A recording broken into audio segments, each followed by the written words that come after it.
Subscribe. Yes. Yes. Just press the button. Okay? Subscribe. Or else.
A little extension cord for my mic here so I can get it close to me. Let's see if it's working. Yeah, I can't even tell anymore. Let's go to audio. Testes. Oh yeah, that's working.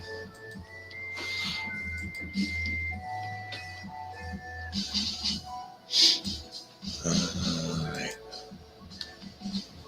Lower this. All right. Got to take some big pharma here that I absolutely don't need.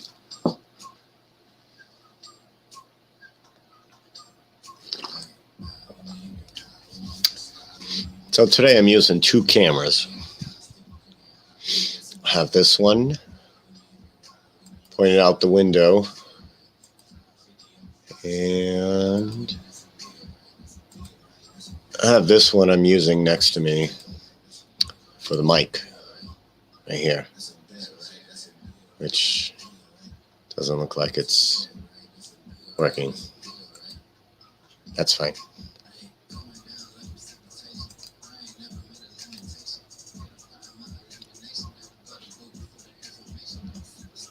All right. All right. So what I was talking about earlier in the chat is I think I had a Tartarian breakthrough. I don't know. Breakthrough is a very strong word, but I'm going to pull up what I was referring to. Security camera. Yeah. Concavers or manis. Either one. This is just, I just pointed at it so you could kind of see the road. I could point it anywhere, but I think it'd be better to point it anywhere in the summer. That way you can catch animals. You ain't going to see anything in the winter if I just point it towards the woods. So at least maybe we can see a car accident or something happen.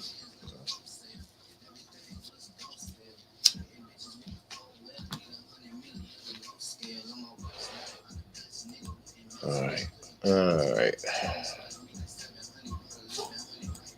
We'll pull up the old Faj book. And I'll screen share just to make sure I get a copyright.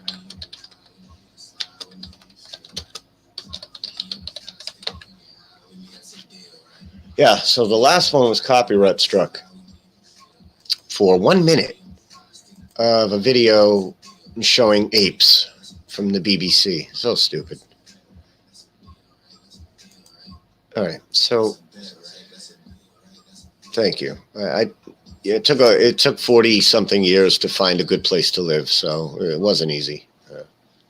Frequencies. All right, so with the Tartaria stuff,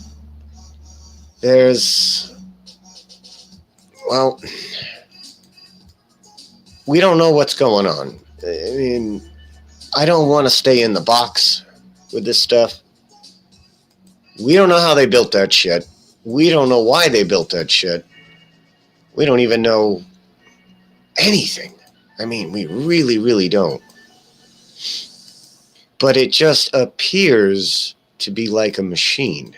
Like machine parts. We even see things we recognize with computers and things like that, like chips on motherboards and such. Looks very strange. So last night I'm watching Doctor Strange on the YouTubes because it's basically free in small parts. And then I'm watching that scene where they're playing around in the mirror dimension. And I'm like, oh, what the fuck? I'm like, holy shit. I didn't even think of that. All right, let me screen share what I'm referring to. Here we go. Yeah, I'm going to keep this as small as possible to hopefully limit copyright. Fair use doesn't really apply anymore because YouTube says fair use only really counts in court. Only a court can determine fair use. So YouTube's out of the protecting your fair use federal rights. Now, this was also in the movie Inception, where buildings and everything were just being wonky. So, like, they manipulate the dimensions here. Not this part, but so much as I'm referring to, like, when the buildings move, they, this isn't the best example.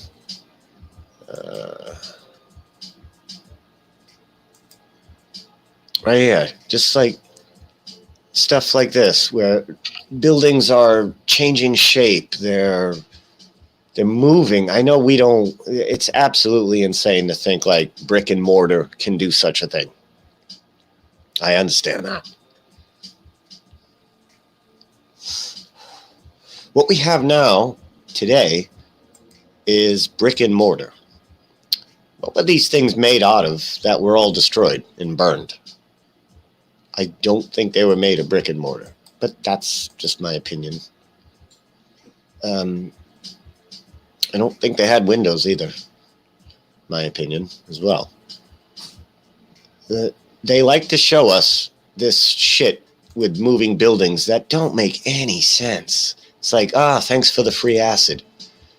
So that's the only thing that makes sense, is free acid. Now, we know they throw truth in movies. And a lot of these buildings take a shape of something very familiar. Familiar shapes and everything we see. One of the things they say, oh, I love that symbol. Why would they put a real symbol like that in this movie? You know, if this is supposed to be just sci-fi fantasy, why do they use real things like this? We got the six-sided molecule here. We have the infinite orbit thing going on here. Like, this is very profound, this symbol alone. It's cymatic frequency, it's just in this alone. Why is this in this movie? Why don't you just make up some, conceptual art and, yeah, it's your brand new creation. Why don't you just use your brand new creation in your brand new sci-fi creation movie? Why do they use things already established? Why do they use obvious occult symbology? Why do they do that? Because it has more meaning. Because it's established already, at least in their minds, and they know what it's doing. And the buildings just, they transform, they move.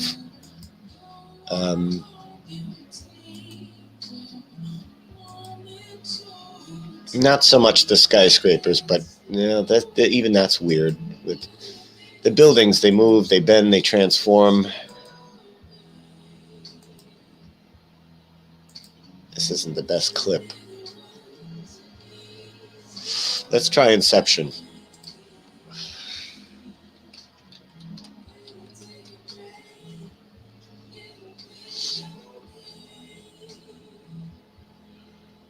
What are the odds I'm going to find a clip on the Inception of the buildings moving? Oh, this looks like one right here.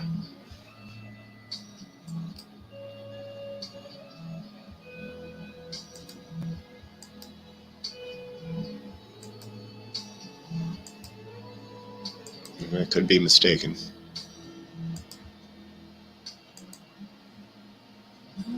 Yep, now the buildings are all moving again. Buildings are moving, everything's being transformed. Like somebody hit the power button and buildings turn sideways, upside down. They change shape.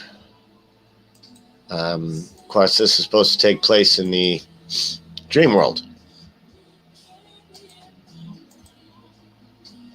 With Doctor Strange, it takes place in the mirror reality, they call it, or the mirror dimension.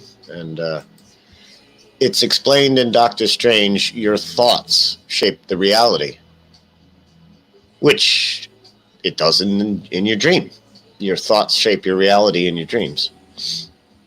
And that's what Inception was basically discussing, is how everything can just, your mind controls it. Now, just tossing out there, what if there's places like that? We as humans didn't need to eat, and this place was just a thought playground. We could do whatever we want with. And then it just froze into position. It was mud flooded, destroyed, and now it's stuck in the position it was last left in.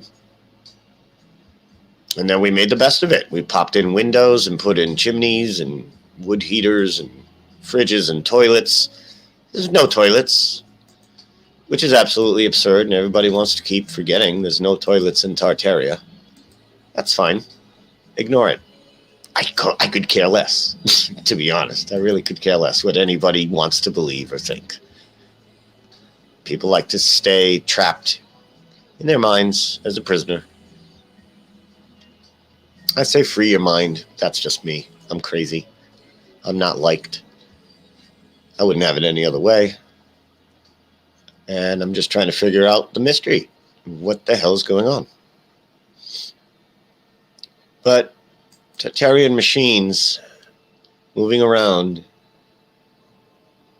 I got no idea. And you know, if you're gonna say that everybody brick and mortared all this shit 500 or 1,000 years ago and lifted heavy towers up and all this bullshit, I'm not gonna go with it. I'm just not.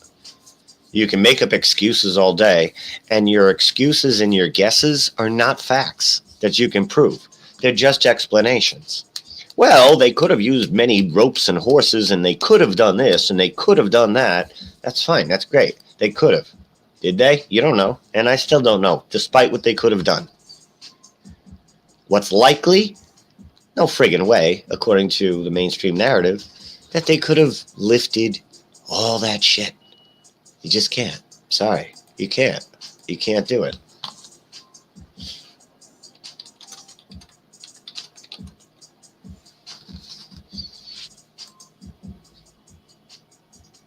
Yeah, they're just going to show me maps if I do it this way.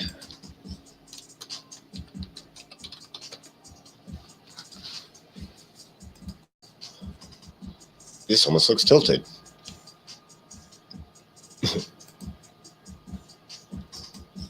In some scenes of the movie, something like this would turn around like a carousel, and this thing would sink down and pop up.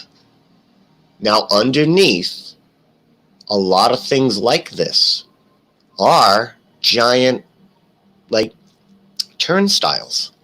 They've been found. Oh, Martin had a great video where back in, I think, the teens and the 20s, they were using the turnstiles as like an adult ride, where basically you would sit in a circle, they would turn the power on, and the thing would just turn. And adults would get flung off to the side. Some people were getting hurt because it's a bunch of child adults walking into a giant machine that they have no idea or understanding of. And a lot of people were getting hurt back in the day. A lot of people were getting hurt because we were all visitors to this place. And we didn't know what the hell was going on, what these things were doing. Seems like also when they hit the power, a lot of them just went on fire because it's like it was an electrical charge that just heated up and had nowhere to go. And then boom, the whole city burns because they didn't know how to operate it correctly. But you got to watch these things move in those movies. Very interesting. That's all I can say. It's an interesting way to look at it another way. What were these buildings? If there's no toilets in them, there's no refrigerators, there's no plumbing, there was none of that in any of these buildings. Well, obviously, that doesn't make sense to be living in them. But that's what we use them for now. We live in them. Yeah, they built that back in the day, long time ago. Yep, not a problem.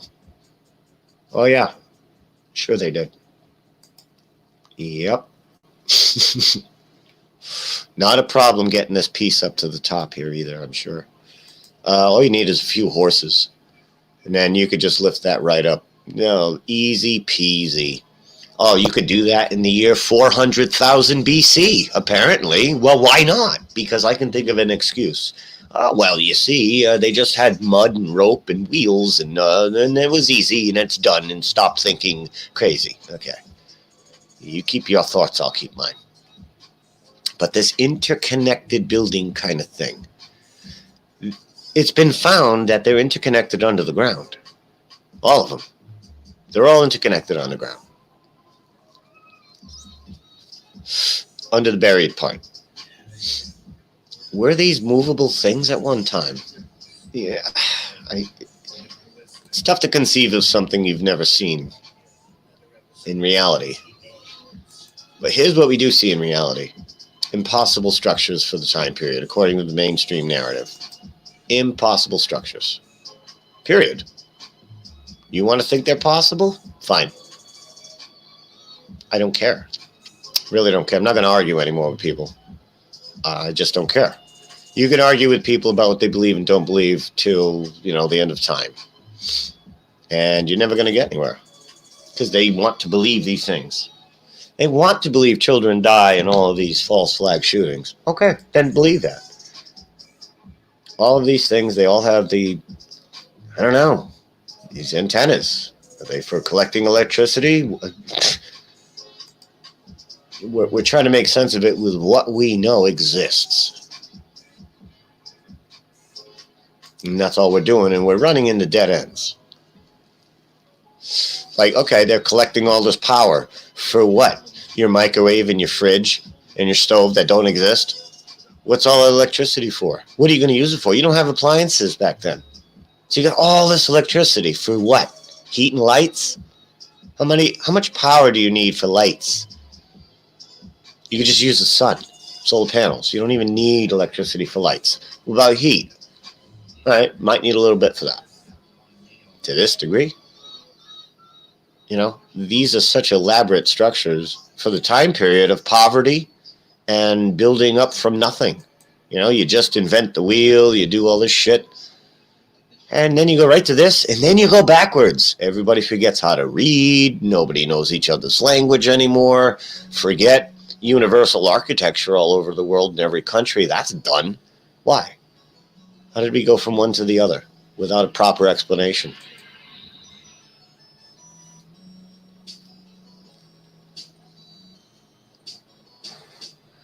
I'm currently not looking at the chat right now, guys, because I'm screen sharing, so I'll get to it in a sec.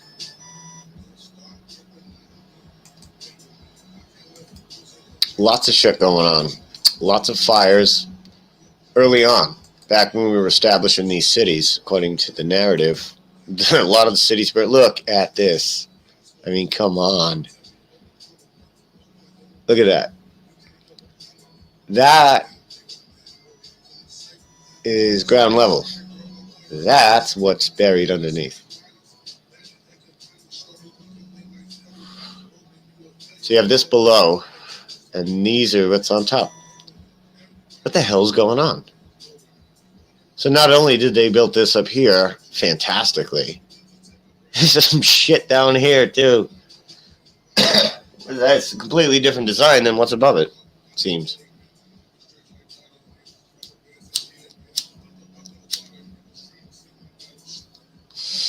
And as deep as this was dug, they got more to go.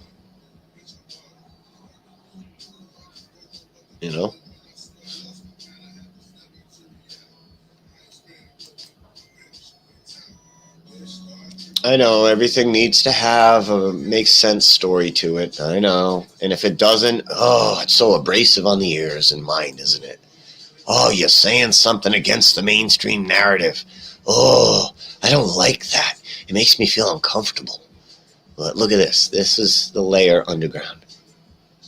And that's the above ground layer that people had to put toilets in that weren't there.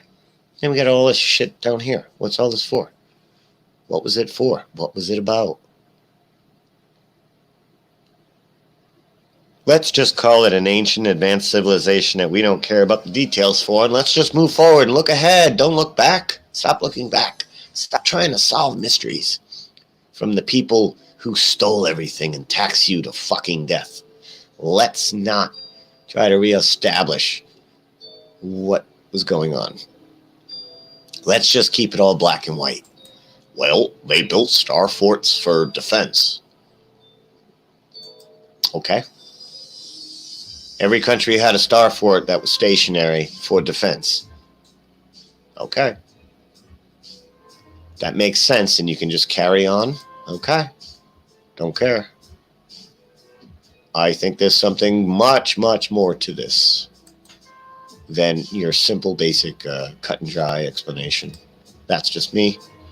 And many, many, many, many, many, many, many, many, many, many others who are looking into it. Don't go by what any of us think. Go make your own kind of assumptions. I don't even know what to call it. We can't make conclusions. We can only make assumptions. And then we can read what's written about that from the people that stole everything and control everything and lie to us regularly. And we could go with their version. A lot of people like that because it makes their brains feel good to go along. This was not for fire, these fireplaces. They were not for fire. We made them for fire and we had to put chimneys in. It's another form of heating that seemed pretty efficient, but you can't have free. Unfortunately, when you steal everything, you don't want to work. You want others to work for you. So you lie to them. There's more ruins. You lie to them and you make them pay for you so you don't have to work for yourself. You stole all the buildings when you got here. Now you charge everybody rent and the cost of the land. So it's a win-win for you as the pirate, as the thief, who stumbled upon new lands, structures and cities that were already there. You claim them as your own. And then you establish a born-on date for each building. You get lazy, so you just basically use a blanket number like, everything was built in 1850. Everything was built in 1875, 1900. Use a nice round number for the majority. And then you might have to get specific later. But in the meantime, just use a basic number across the board. As long as it's on paper, people believe it.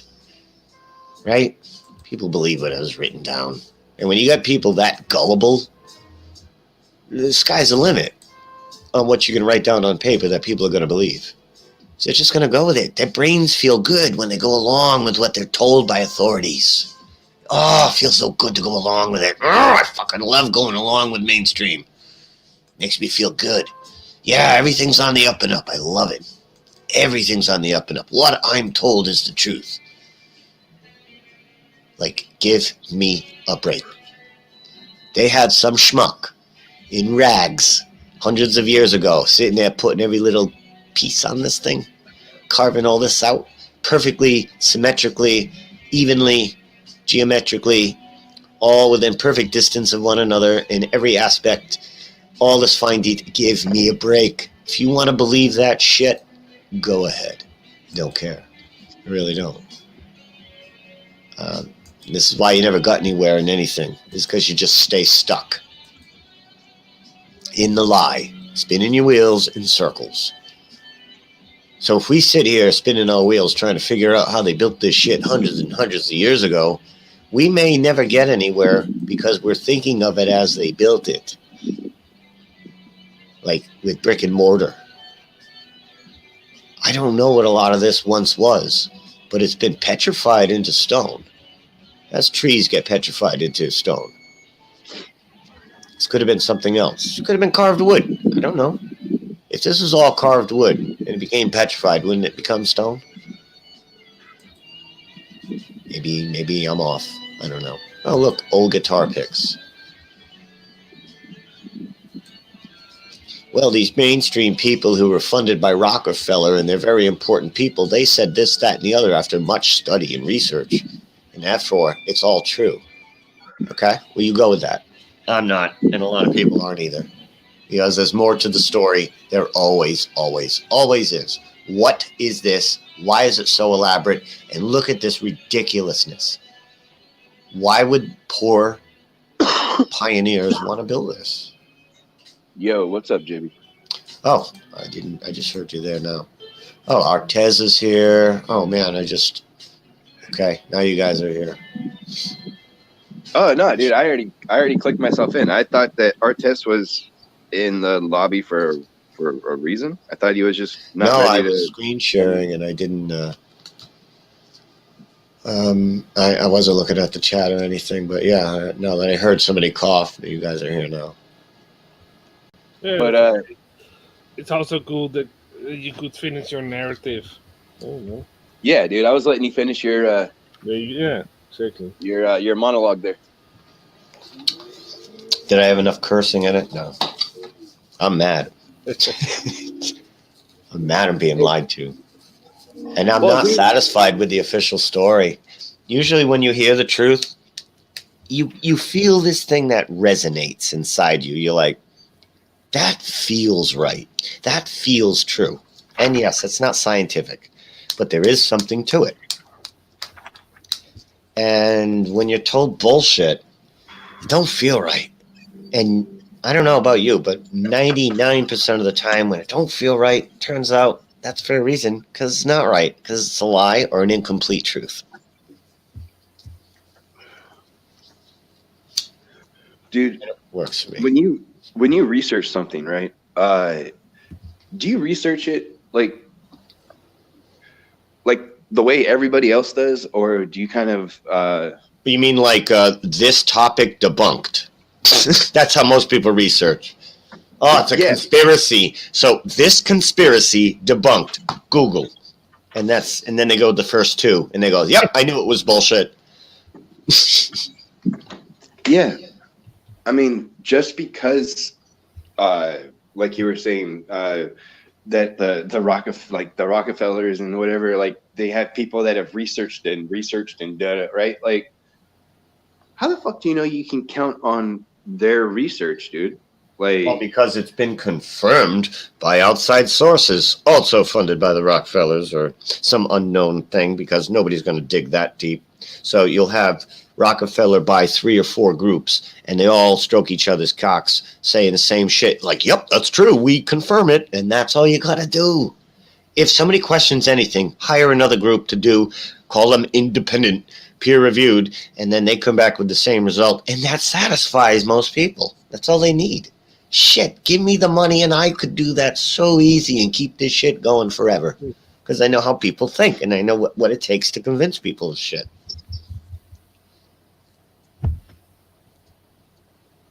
So easy. People are so gullible. They have childlike innocence and gullibility. They just believe whatever they're told, if it's told in a nice way or with a smiley voice. You ever hear somebody smiling in their voice like, come down and take your family to Rite Aid where you can get vaccines for free.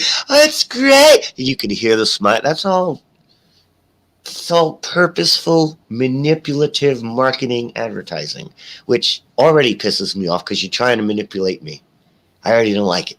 I'm already off put. Like, if it's so good, why do you need to manipulate somebody in any way whatsoever? If it's so awesome, if it's so great, if it's so good for you, why trickery? Why, because there's anti-vaxxers out there who seem to confuse people with their conspiracy theories compared to the paper facts here. Okay. Yeah, I answer my own questions sometimes. What's that? What's that? I should drink moonshine and then just kill everybody? Oh, it's the voices. Oh, I thought it was the talking cat. You still, or is that already Dewey's owner? No. I'm just kidding. I know. That's not what the voices said. How is the cat, by the way? She's all right. She's okay. Is she sort of with her previous owner, or is that going to happen in a couple of weeks or days? Yeah, the lady texted me, yesterday, day before. How's my baby doing? She's doing good. She eats a lot. She sits on the stairs so she can watch everything. Okay. All right, she's doing okay. I lost my power Sunday. I think it was Sunday. No, what's today? Today's Monday. No, I lost my power a couple days ago for like 12, 13 hours. It was after the snow and the ice already stopped, and then boom, power went out. And I was like, all right. And then it just stayed out. And I was like, oh, shit. So before it got too cold, I put some gas in my generator, started it up, and I went through like 4 or 5 gallons of gas. Kept me going for the 12 hours. And then the power came on at like 4 o'clock in the morning. I was sleeping. Woke up, generator was running 2 hours for no reason. Shut it off, worked out. What is this? Is this building glowing? Is that what this is portraying? Yeah, we can't tell shit by drawings, but I think a lot of these pictures were originals, meaning like we didn't take them. I think a lot of pictures from these old cities were found in the basements or somewhere, and we used them, or they used them, to make it seem like they were taken by us, the new tenants. I'm not so sure in some cases. I think some of these old videos and photographs were the original tenants, or the tenants just before us, I should say. Yeah, but it's also me, because some of those old, like cards and pictures that were printed on postcards, supposedly, sometimes they have color in them, and it's almost like it's a color photograph. They say it's colored in, but it's almost like they really took a color photograph picture. Because if you look at the detail, how it's colored in, it's almost impossible sometimes. It looks realistic almost. It's got a modern car in there, so apparently this is current. I know what I want to pull up. That's actually in a view of Moscow you don't really see it. It's like the other way around from that main building. I'm actually reading about. I don't know. You probably let's see if this name rings a bell. Terry Carr. Yeah. Radioactive investigator, who actually said, I'm reading this in an old magazine. I bought a pile of old magazines from the 60s. Very interesting things what is written in there. Terry Carr actually eats like a radioactive food, and it actually enhances his strength and everything, in his health. They were pushing radium back in the early 20th century. Radium for health, radium for strength. Yeah. So they had a lot of radium products: water, chocolate, suppositories, wristwatches, toothpaste. Yeah. Well, actually, he was in this magazine that I'm reading. Terry Carr was doing like tests with radioactive things, and he has actually a diet with radioactive milk and bread and beer and everything. And when I typed in his name on Google search, nothing came up. Really? Nothing. Nothing really. Only like a science fiction writer and a couple of other people, not him. And that's interesting sometimes how people are almost written out of history, just like the guy who invented the Volkswagen Beetle shape. Almost gone in history, almost they actually destroyed a lot of books that he was in, and the guy did actually research on it and actually found that the shape of the Volkswagen Beetle, that concept of a lightweight car that was actually would also handle a rough terrain pretty good, was not invented by Porsche, that whole concept, but by a complete other person that is hardly ever mentioned. And I think, okay, they on purpose try to rewrite history. And I have to go just on my Facebook site to, and that person was Joseph Gans. And Joseph Gans actually had to flee Germany because he was first working for Porsche and Mercedes, but after he was a Jew, but when Hitler came in power, Jews were not allowed to have a license to work. So he fled the country to, I think, Austria, and then they actually took his drawings, changed it a little bit to make the Volkswagen, but it was basically his design, very very clearly. And luckily he went back when they had that like big like a spectacle for the Nazis and everything with Hitler. He went back and took his papers. So he went back to Germany, sneaked in, got his papers, all the back roads, drove back to Austria again. And so therefore, otherwise there was no paperwork. Only maybe a couple of photographs. But I'm surprised how often, if you want to research a person, you can't find hardly any information about the person because they deleted the person out of history.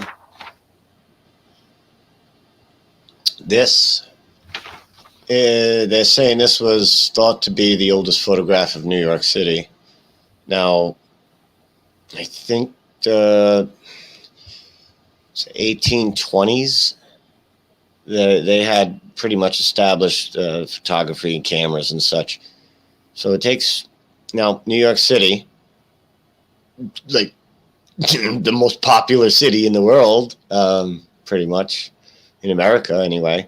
Mm-hmm. They just don't get that camera technology for like 20, 30 years, I guess. And what kind of disaster happened here? You know, it's a mess. It's an absolute mess. Yeah. Especially the road. Yeah, and for such early pioneers, they I guess they thought they were going to run out of room. It's like, wow, look at this big empty country that we're the brand new occupants of in this brand new big giant country. So let's build like sardine cans on top of each other.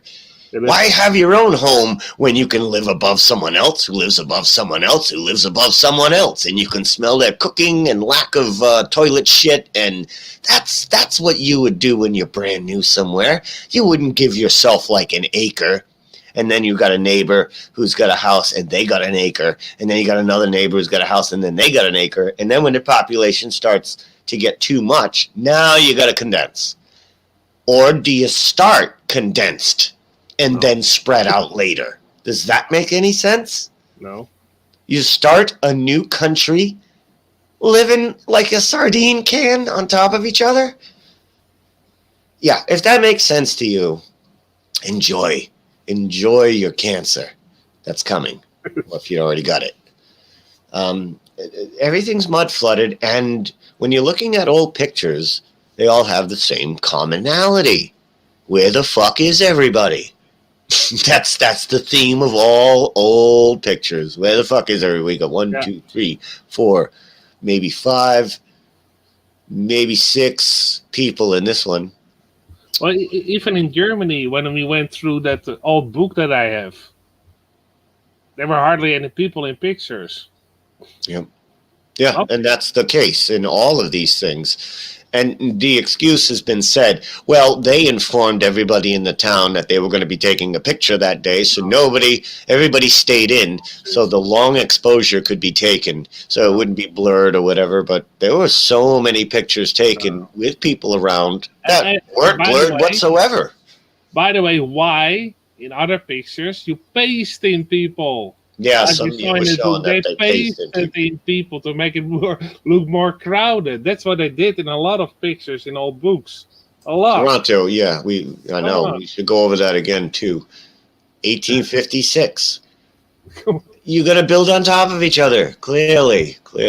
Unless these are shops, and even if they are, I mean, I can understand if they're all shops, all buildings like this. If this was the established marketplace, town, and shop, and the shop owner wanted to live above, okay, I can go with that. But to be literally like stuck, connected on top of one another, that doesn't make much sense to me at all. I'd see a separation between the buildings and whatnot. If you want to live above your shop, yeah, that makes sense. Yeah. But next to it should be handy if you have like a parking spot where you can park your goods that you want to deliver to shops and not this close together. You can hardly yes goods How do you out. park all your horses here and everything? Yeah, but it's handier if you have like more space between the buildings. Yeah, you would right. If you got a clear area, your first thing you're going to do is plop space. You make spaces. Yeah. This shit is so. Where did all the industry come from? We have Home Depot and Lowe's and hardware stores, like commercial level, where we can buy materials, transport them via truck or train, and then build all these things. Now, they didn't have all that back then. Yet they have better building materials and skill than we will ever have. It seems to this day. They were smarter, more efficient, free electricity, free heat. It seems there was another underground kind of establishment. Now you got to remember, there are no toilets in any of these buildings. There is no plumbing in any of these buildings at this time. So they got no running water to any of these buildings because there's no such thing as a sink. These are basic fundamentals that just seem to get overlooked and skipped over and go, wow, look at this, beautiful. It's beautiful. Yeah, where the fuck are the toilets, the sinks? Did everybody keep like a box of salt to keep their food fresh? Where's the big mound of salt, that people could just pull up buckets to and bring them back home to store all their foods? Or did they shop by the day? Did they have a convenient 13 items or less basket that they just went out to the stores every day and came back home and you got today's fresh food, so no need for a fridge or an oven? Because they were all vegan too, so no need for an oven. Where's all the grills? Where's all the wood? Where's all the wood for the heating? Where's all the garbage? Where's all the anything? There's nothing. There's ruins, but that's it. Where are all the things that, at where we're at today, we can't help but producing garbage and all this shit. We have to truck the sewerage around. You can't leave it all in one place.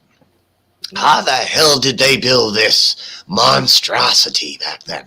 Just so many questions. And if you're just going to go with, well, it's written down here by rich people that this is what happened, and you're good with that, you shouldn't be discussing this here on this channel. Although we don't mind the official story because sometimes the official story makes sense 1% of the time, if that. Or there's part of the truth in there, partially, They raked the roads. They raked the mud flood. They took the horses, and they got that long-ass rake, metal, and they drag it. And the horses go street by street, and they do it over and over again until they flatten the street out and drag it, because this is just a mud flood. Everything was mud flooded. And they just that's easy to get horse and carriage and a giant metal rake. Not a problem there. They could do that probably in the 1700s. Not a problem there. I'm fine with that. building all this elaborate shit on top of each other, sardine can style, like New York City, when you first get there? No, doesn't make sense. Yeah, doesn't make sense. Look at this. You don't know how much room you're going to take, so why are you building it like that? You're going to spread out. Nobody wants to smell each other's farts. You know, like, this is ridiculous. This is probably 2 windows, probably 1 apartment. If not, the whole thing is still triple deckers, quadruple deckers, all this shit. Or were these buildings for just 1 family? Do you need that much room for 1 family? No, that's overkill. It's ridiculous. These people were of simple means. Did they build these monstrosities because God, who does not talk to anybody except Moses and maybe a few other people in the Bible, he says some shit thousands of years ago, and it's going to motivate poor, starving people with no toilets to build monstrosities that take 20 years to build? No, doesn't make sense to me. Moving on. What are all these similar structures in every country that the same architect came by to build it? Doesn't make sense hundreds of years ago. Moving on. You know what I'm saying? Like, how do you just sit there and go, yeah, it says here, circa day, fucking blah, blah, blah, and it was this dude, and all the rich people are master masons, carpenters, doctors, all the rich people? Really?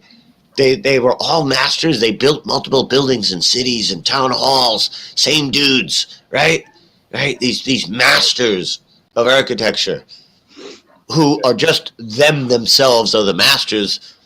Do they sit there and go up to every single worker and be like, nope, you have to place it here. Nope, here goes the nail goes here. Nope, this goes here. So the one dude who knows how to build all this shit, he has to tell each individual guy on the job site every single day how to nail this right and how to put the molding in here and all that. Bullshit. But there's only one person who usually gets the credit for building the monstrosity. Look it up. It's not like this group of people built this. No, it's like this guy built this guy built that. It's one guy. He gets all the credit. Bullshit. He's the guy that stole it. He's the pirate. All the credit goes to the pirate master who stole the building and the structure. That's how it goes. Easy stuff. Really easy. And it makes sense. Tells a story. Very simple. Well, you want to make an excuse. Well, this is all done by horse and pulleys and water weight, and give me a break. You know, you gotta use 15 chalkboards to make sense of something that should have occurred 400 years ago and don't make sense. 4 chalkboards, but you can just write it in one sentence. This shit was here. They came, they stole it, they claimed it, then they trucked us in and make us pay for everything. Oh, and they took away all the free everything, and they make us pay for that now too. And they keep us hovering at 0 at the end of the month. And Gibby, they even tell it in movies. Look at this. And old books. Are you screen sharing something? We can go to you now. No, yeah, I just want to show it to you. This is actually from the movie The Trial with Anthony Perkins. What is Caught Your Eye? The man has nice clothes.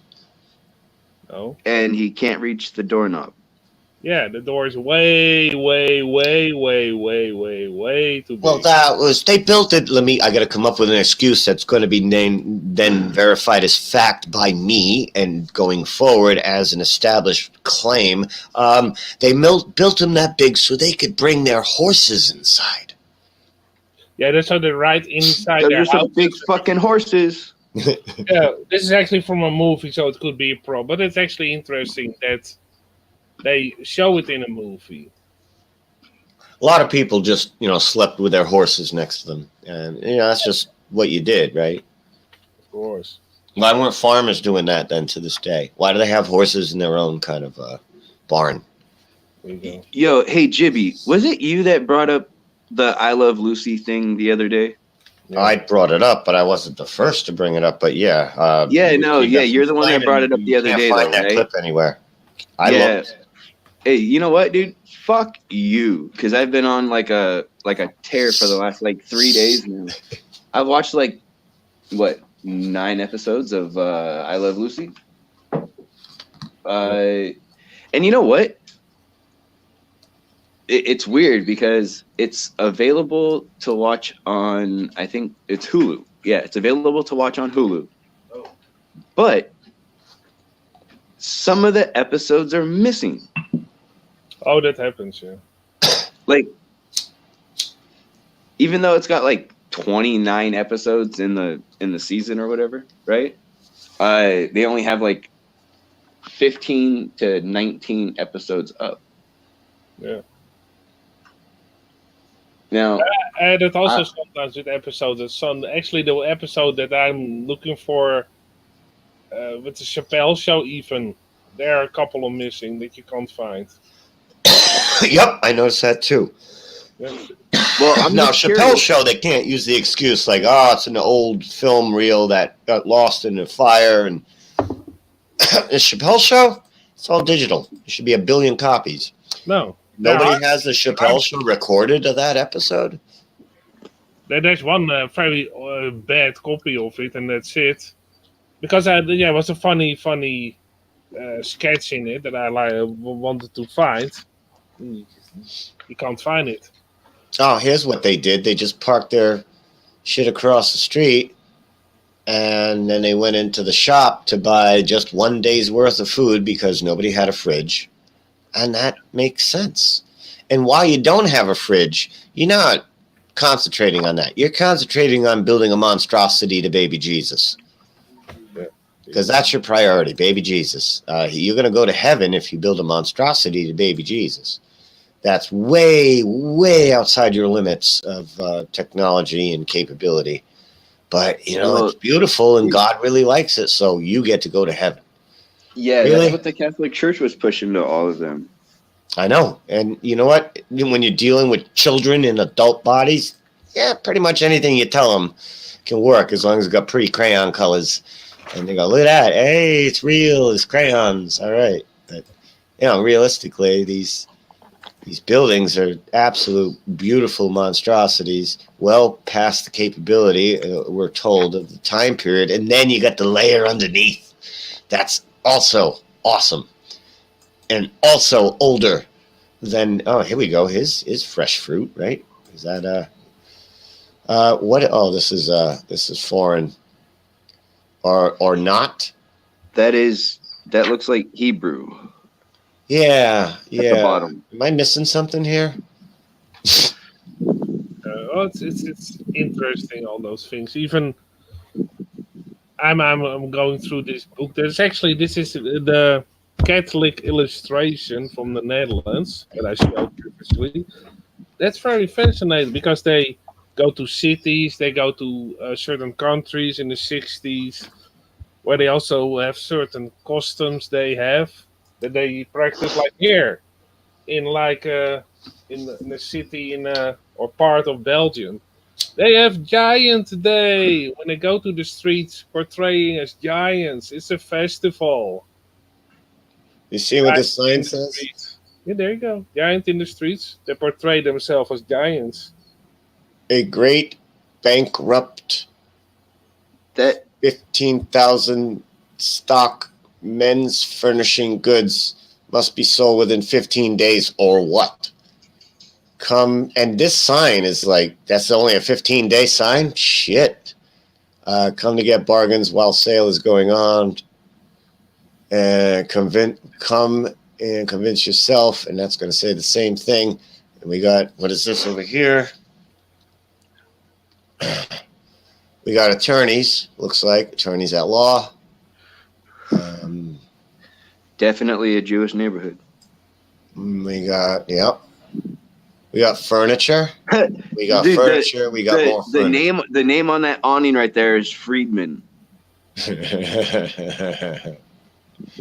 Yep. And Weinberg over here and Pollock. We got skirts. We got furniture.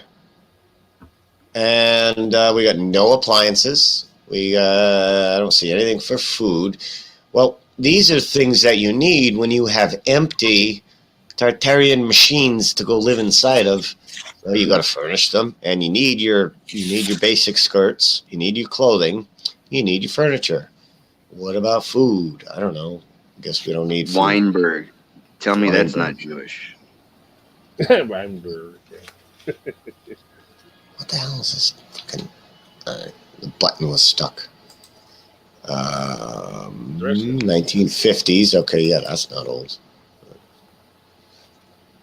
Did I do oldest city photographs? Yeah. And all those signs were often hand painted. It was also pretty skillful. Yeah, all hand painted. Great stencil. Yeah. This to me looks like, holy shit, how much did it rain? It's like rainy season. But this makes more sense to me for establishing a new colony. Hey, you're going to build something over here, you got room. There's something over here, you got room. You got a few things right here. Maybe a big family. You got room. You got room. You got room. You got room. This makes more sense to me on how you establish a new colony in the beginning of that new colony. Not like pig pile on top of one another buildings. That's insane. And they would be meek, areas, modest right? buildings. They would be very modest buildings. It wouldn't be these elaborate fucking... The way we build this now, we don't need to put all this stupid ass decoration and detail. We make it smooth and flat and straight and common sense. And the decoration comes later when you put shutters and shit on here. You don't make the decoration out of the concrete with all. We don't do this now. In fact, we tear that down now. We're like, decoration, fuck that, take that down. You don't need decoration. You need plain, smooth cement, brick, all that. No fancy. Oh, dude, it is so fab. When they put up a fucking warehouse, I watch them do it all the time around here, right? Because out here in this area, it's like an industrial kind of area. Like, I see warehouses going up all the time, right? And, dude, watching them fucking build it, you'll drive by one day and you'll see, like, just an empty lot, right? And then you'll drive by the next day and you'll see tractors out there leveling the lot. And you'll drive out the next day and they're digging like the trenches and shit, right? And then the next day you come out and boom, there's like 3/4 of a fucking building up already, dude. Like, they're straight up just cement, like Lego walls. Yeah. Now, we know there's no tectonic plates on a bendy ball. That can't occur. What if earthquakes are them turning on, or parts of the machine turning on, and it's stuck in the mud, can't turn, wants to move, but can't, shakes the ground, creates earthquakes, creates fires. You got buildings that want to move freely, but they can't because they're stuck in mud. This now creates an earthquake, shakes the ground. I don't know. Just let's throw anything in your pockets on the table to try to see what the fuck's going on here. I'm not thinking that there's floating pieces of building, but what if these things moved? What if they all, not these are pretty meek. What if these moved? What if they're part of a machine like pistons, for instance? Pistons moving up and down. You should see the way some of these things move in the Doctor Strange. Let me see if I can pull another one. Doctor Strange. All right, maybe it's in this Dude, one. I can't wait for the next one. I want to see what they do with the graphics because of what they did with the first one. Like, Here we this go. shit Wait, was- oh, check this out. Look at the way that these things move. Watch this. Look at that. Like, it spins around. Why have a column that's cylindrical if it don't spin? Maybe it spins. Maybe it used to spin. Whatever it was made out of before it became petrified stone, compressed crystal stone of different types. Look at this. See how they move here? This is the same style building we were just looking at. Look at that. Columns that turn. What if they did that at one time? And these fuckers, they know everything. They got the answers. And they're showing it in our face because that's what they would do.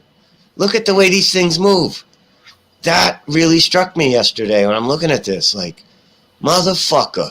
Because some of us have been thinking these Tartarian buildings look like part of a machine, all interconnected. What if they moved like this at one time? For what purpose? Can't even begin to think. But if they weren't made of stone and made of some other material that just became petrified, what if this is all part of a moving, working machine? There you go.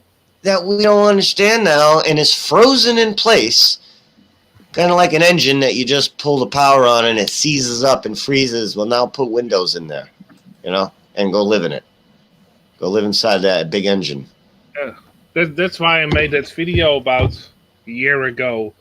That a lot of ancient constructions, or I don't know how old they are, look like the foundations for heavy machinery. I made a video about it. Compared it. Very similar.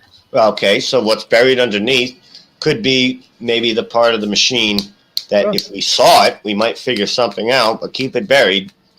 Like all secrets, keep secrets buried very deep, and make people have to ask permission to dig in their yard. Like, give me a fucking break. Be the day.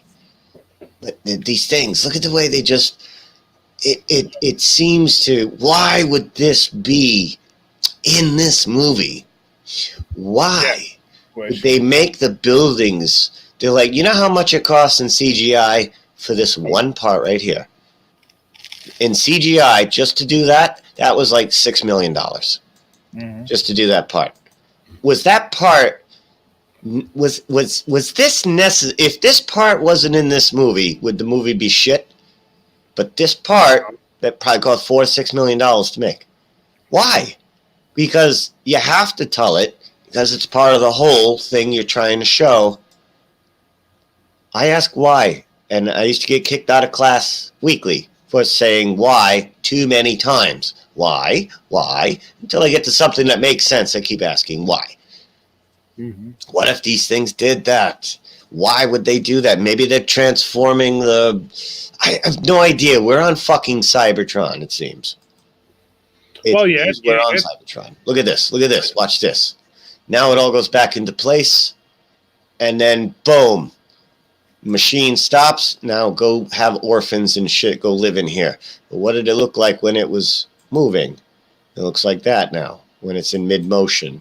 Can't exactly, do much with that. It's a moving machine. We do see, in certain areas, there are joints and things like that with, long iron rods and, there's a lot of anomalies and weird shit in old buildings. Of course, there's a lot of horsehair plaster and a bunch of junk, too, which was probably from the tenants before us. But I'm saying the tenants who were here before the mud flood, I think this is their construction or machine. This place was destroyed, mud flooded.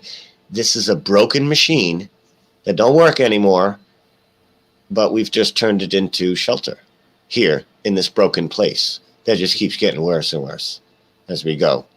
And they tore down the best of the best, which doesn't even make sense either. And you have such a monstrosity that probably took 50 years to build back in those days. Why the fuck are you so quick to tear it down and not fix it? None of this shit makes sense on paper for the excuses. None of it. No. I can't go with it. I just can't. This makes more sense to me, especially when you see those columns moving like this. Now those fucking columns all over the world are starting to make more sense. Why is it the same kind of columns? Why is it the ancient Greco-Roman columns in every country around the world? Maybe this is what they did. Maybe they turned. Just saying. Throw everything in your pockets on the table. Let's see where it lands. I don't know. I got to go way outside the box. When I see no toilets, no fridges, no appliances, but plenty of electricity harnessing, I got to go, maybe that has something to do with sustainability biologically. So you're harnessing all this electricity, but you got no place to put it. Oh, appliances, you got nothing. You got tools. You don't have anything that plugs in because you don't have outlets. You don't have any of that. That came later. So what's all that electricity harnessing for other than biological sustainment? So they pump all the water in through all the aqueducts because the aqueducts are very important. For what? For what? Why fountains everywhere? Why are fountains? Who builds fountains nowadays unless you just, well, I think I've built everything I need. What's left to build? Ah, fountain. Yeah, let's put a fountain in. After you built everything, you're putting in fountains. These people have fountains everywhere back in the day. You got water, fountains, and harnessing electricity. These are the meat and potatoes that we can establish for facts. But we can't establish how the fuck did they truck their shit out? How did they truck their food in? Where's all the farming? Where's all the wood? How do they heat? You got no answers for that unless you get creative. And you shouldn't have to get creative because it should be pretty cut and dry, just like we can establish what's cut and dry with aqueducts. That's for water. Okay, these things appear to be electricity harnessers that are harnessing electricity. Okay, this is kind of cut and dry easy. We don't need to write up fucking 15 chalkboards to explain that. What's the aqueducts for? Well, it could be for, shit, I don't know. How about it's for water? Oh, well, I need 15 chalkboards to make that make sense. No, we know that they're for water. So you got water, you got electricity, and you got no toilets. And you got no fridges. And you got nothing that we absolutely need. You take away my fridge and my stove, I'm going to die here in this log cabin. So I have to put those things in the structure of my dwelling in order for me to survive the elements. And just to get through each day. Where am I going to put all my food? You know what I'm saying? Like, how do I keep my meats fresh? Especially in the winter. Yeah. Especially in winters. These things need to have been clearly established and found in all of these ancient cities, and they weren't. They weren't. They weren't there. They're just not friggin' there. They were put in later. And some of these big hotels and everything, one of them in London, I think, only had like one toilet on the first floor, which was put in pretty recently. And then you got like 100 floors. No bathrooms, no toilets, no sinks. Is that really a dwelling? I remember. You had even a commercial that was funny. Like a guy, commercial. I want to find that commercial because it's funny as shit. I remember that commercial now. It was a guy that won the lottery and bought like a big mansion. And then you see him running and running and running. And then he pees in his pants because there's only one toilet in that big, gigantic house. It's like, when you get rich, be aware of what you do, you know. It's like, it's funny. I just changed the title of this to Copywriting Tartaria. And it's also interesting because all those older buildings have it. Even in Egypt, you find these columns. In any other kind of ancient civilization, you can find columns or things that are similar to columns. But everything after this time, like 20s, 30s, and later on, they got rid of the columns. They got rid of all the other things. Also, they make the scale different. Like more scaled to our size, everything. So they scaled it down to fit. Oh yeah, everything got scaled down. Yep. So there's things that you have to get creative for to explain. Yeah. I'm sick of this creative lying. So they actually made the building simpler, less complicated to build. Oh yeah, and in that time they made it complicated and ornament and all kinds of fancy things to were in it. The shape of this right here is a real shape that you find in some of these cities, especially like St. Petersburg. I'm talking like 19th century, 18th century St. Petersburg with these bendy buildings. Yeah, even it's just so freaking beautiful. And look at the way this thing moves. This makes sense to me. This when I saw this, I got an instant resonation. Green light. Ah, now that makes sense. Why that was like that. And the columns turning. Oh, resonation, green light. That makes sense. That's why the columns were. Why have cylindrical columns with grooves? It doesn't even make sense. It doesn't make sense. Why would that architecture be chosen when we don't do that now? Because it has no purpose other than decorative. Use it anymore. It's just decorative. So they were so fancy back then that they get all decorative, when today in fat ass lazy can sit on the couch and get government welfare culture, we don't care about decorative. This is when we would care about decorative more than anything, and not just decorative. And we do simple flat plywood, flat cement. What a lot of buildings are now, I call it throwaway architecture, because in 30 years it will almost fall apart by itself. Yeah. Yes, it would. Is anybody on this panel with a key, or do I got to keep checking the lobby? I guess I'll get a ding. If somebody pops in the lobby, it should ding me. No. I get truth is hidden in movies and TV, but transforming buildings into... I know. That's why I'm saying it. Because when I heard certain things throughout this journey, I get this kind of kind of green light, weird, that makes sense. Like giant trees, for instance, the no trees on flat, full forest on flat earth. When we all saw that, a lot of us got an that makes so much sense. And then we started to see it everywhere. The mountains looking like old petrified wood and shit, like, because it's so simple and it's so logical and it makes such sense. Now you got giant buildings, you got giant trees, everything seems bigger. Like, Yeah. What were trees, though? Were trees kind of like a power stem? And then when the trees went, did we have to take the remains and have alternative power? Because now the trees, the power stems from the trees are no longer there. So we build everything on top of the stumps to use the nub, so to speak. We're using the nub, and we're building like machine or buildings or whatever you want to call it, even if they're not movable machine parts.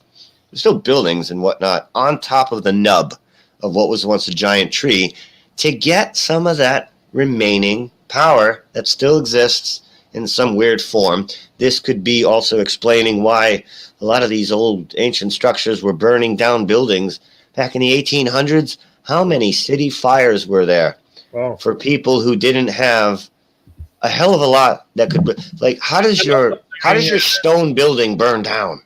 And also, how does a city of stone buildings burn down? Yeah, but also during the Crusades, they burned down a lot of buildings. Santos Bonacci has a lot of old books with like dates and everything in it, how it went. But am I mistaken in trying to figure out how how stone is flammable, how ceramic is flammable, how marble is flammable, a lot of marble. How is marble flammable? How are these marble buildings going up in flames unless you throw in the electricity factor, where you're talking like thousands and thousands and thousands of amps and watts that have no place to go. And you ever seen what happens when you take, say, a live wire? I'm talking like a New York City power cable live wire, and you touch a piece of steel with it. The steel just melts. It gets so hot that it melts, caused by electricity. Now you hit that with a flame, that's not going to burn. What if you hit it with electricity? Now you can burn down a city made of stone with electricity. You're not doing it with fire. And that electricity probably is not going to burn the trees down. Unless the fire itself does. But if it's kind of like, if I have a big tree, like my pine tree out here, let's go to, and then I go like this, and then I go like this. No? Yes? Yes. There we go. So I take my pine tree. Right next to it, I'm going to put a big steel beam. Now, I hit that steel beam with a big, fat New York City power cable the size of a boa constrictor. And it's live wire. Now, I touch that big metal piece of steel next to the tree. This piece of steel, it's going to get really hot, but it's not really going to burst into a flame. It's going to get really hot. It's going to get orange. And then it's going to liquefy and melt. And the tree is going to stay just fine. Will it not? Unless that liquefied shit maybe hits the wood and then catches it on fire. But if it doesn't, you have a melted piece of steel beam next to a tree. The tree's fine. The steel's gone. How do you do that with fire? You can't. No. You can only do it with electricity that I'm aware of. There could be maybe other methods too, maybe like a chemistry concoction of liquid that you could throw onto the steel beam and it will turn it to a melted puddle and the tree will be fine. So that's two ways, I would imagine. You have chemistry and electricity. You can get rid of the Tartarian cities perhaps that way. No, it's just the thing about this, this is just what I wanted to bring up, though, because it's a brand new, nobody's ever said it before because it's so ridiculous. Yeah, And I'm just saying it because doesn't that make sense, is all I'm saying.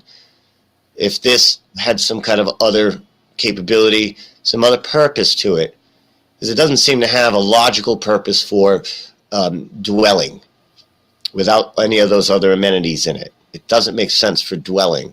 As a working machine with moving parts, kind of makes more sense. Although we can't imagine how a stone building connected could do such a thing. Maybe it wasn't stone back then through the mud flood petrification. I don't know. I'm just saying this shit makes sense. When I saw this, I got an aha. A fucking aha. Especially the columns. This right here was a big aha for me. I think there's something to it. I just do. Because sometimes there is a big building and the building next to it is torn down. There are often windows on the side of the building that was previously blocked because there was a building next to it. Right next to it. Like, so why put in, yes, sometimes you think, hey, again, the building, they tear it down and windows appear on the side of the buildings, or windows that were cemented closed later. Now, is it something that could form instant glass? Because you have basically, I don't know, it could extract sand from anything nearby, instant heat up, put it through. When you have a part of a machine that is like lifting upward, you have like a hot sand, you hit it with a hot electricity, and then it moves through a thin shaft. The thing that would come up from that is glass. Could these machines have made glass as a part of something that I have no idea what the point of it would be? I'm just saying, how would I do it? This is what my imagination can think of. In the columns, this same design you're going to find in just about every country, in every continent around the world. You have the pyramid at the top. We'll call it like the Greco-Roman design. And you have the columns. Why is this? And they're giant, too. They're never like 6 feet. They're always giant columns. And they're always on the same style of building. And they're always your government building, your courthouse, or your post office in every city. Why? Isn't that overkill? It was then, because you didn't have. Why was your post office so busy back then? It's just some shit don't make sense. That shit don't make no sense. These buildings like this. St. Petersburg. That's what I'm going to look up, because St. Petersburg is the shit I was thinking of from the Doctor Strange movie. Another city that's also interesting is Brussels. Also a lot of old buildings. I went to Brussels. All right, yeah, we'll go Brussels too. That's another good one. Yeah. Old St. Petersburg. Wow. You got to see some of these. They're like S-curves. I don't know how to describe the buildings other than S-curves. They're very S-curvy. This whole area, this is the most impressive shit in the world. In all my Tartarian research, the St. Petersburg construction is just so outstanding and beautiful. And here's some of these. London, I know London has a lot of S-curve buildings too. Yeah. But this St. Petersburg in the late 19th century, that in English means 1800s. 1800s Russia. Wow. Could we do this now? I think not. That building looks a lot like that market building in Boston. Do you notice also here? A lot. There ain't no wires on these trains, but yeah, there are wires right here actually. Yeah. But these wires are they for the trains? Because this guy's going sideways, and these wires are going this way, and I'm wondering, where's the branch off of the wires? These are wireless, is what I'm trying to say. Well, yeah. But there are wires here. Yeah, you had some electric trains that also were diesel and electric. Yeah, and then they eventually pulled them on horse and carriage and all that shit.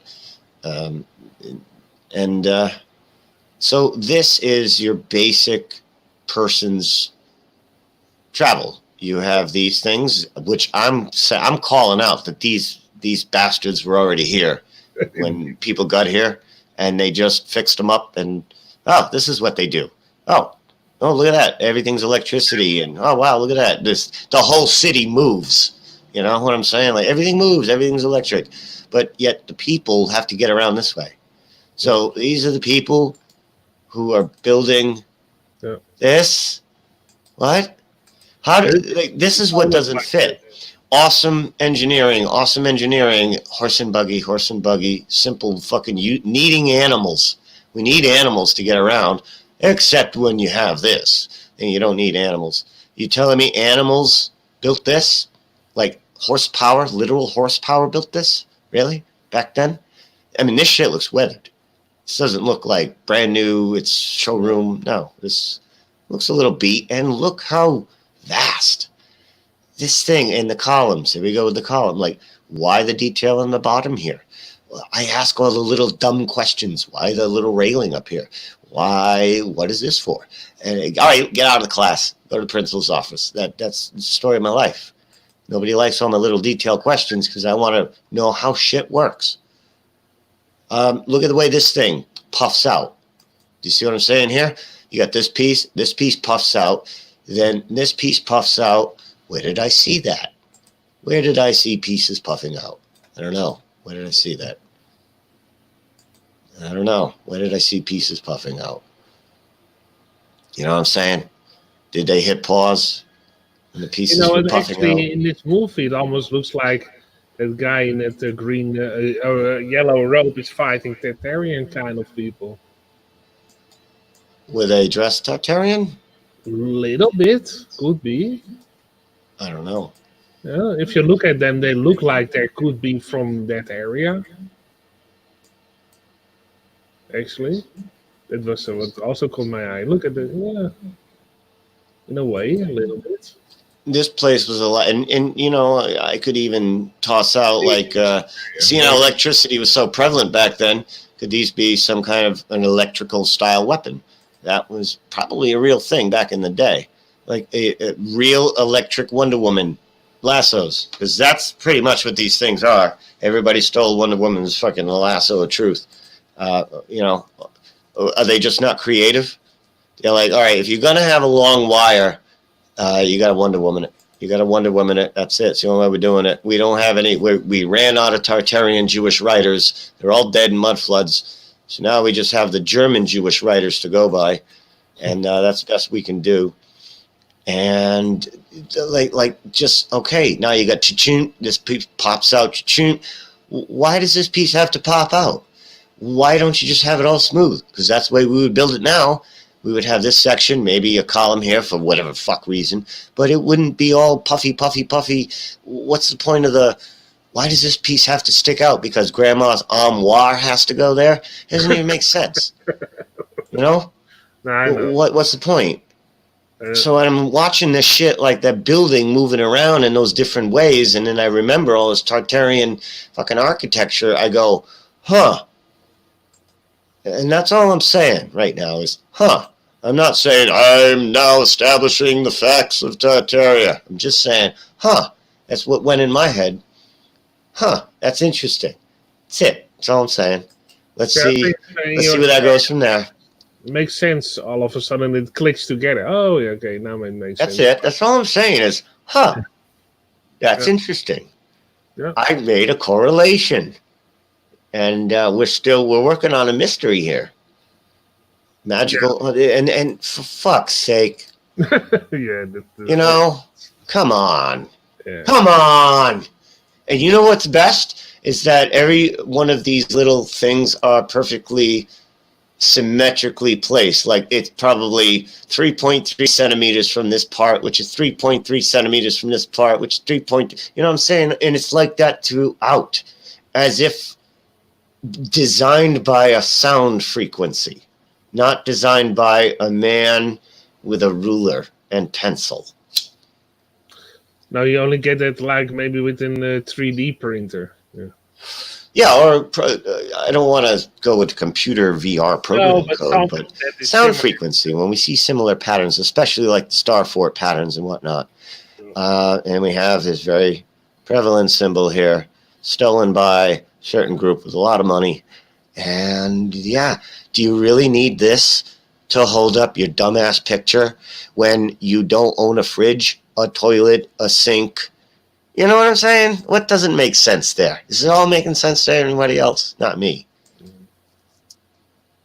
And also, when they did have a bed top, it was always a loose one that you could then not a cemented in bed top. It's always loose, like a ceramic one on those legs, everything. You know what I mean?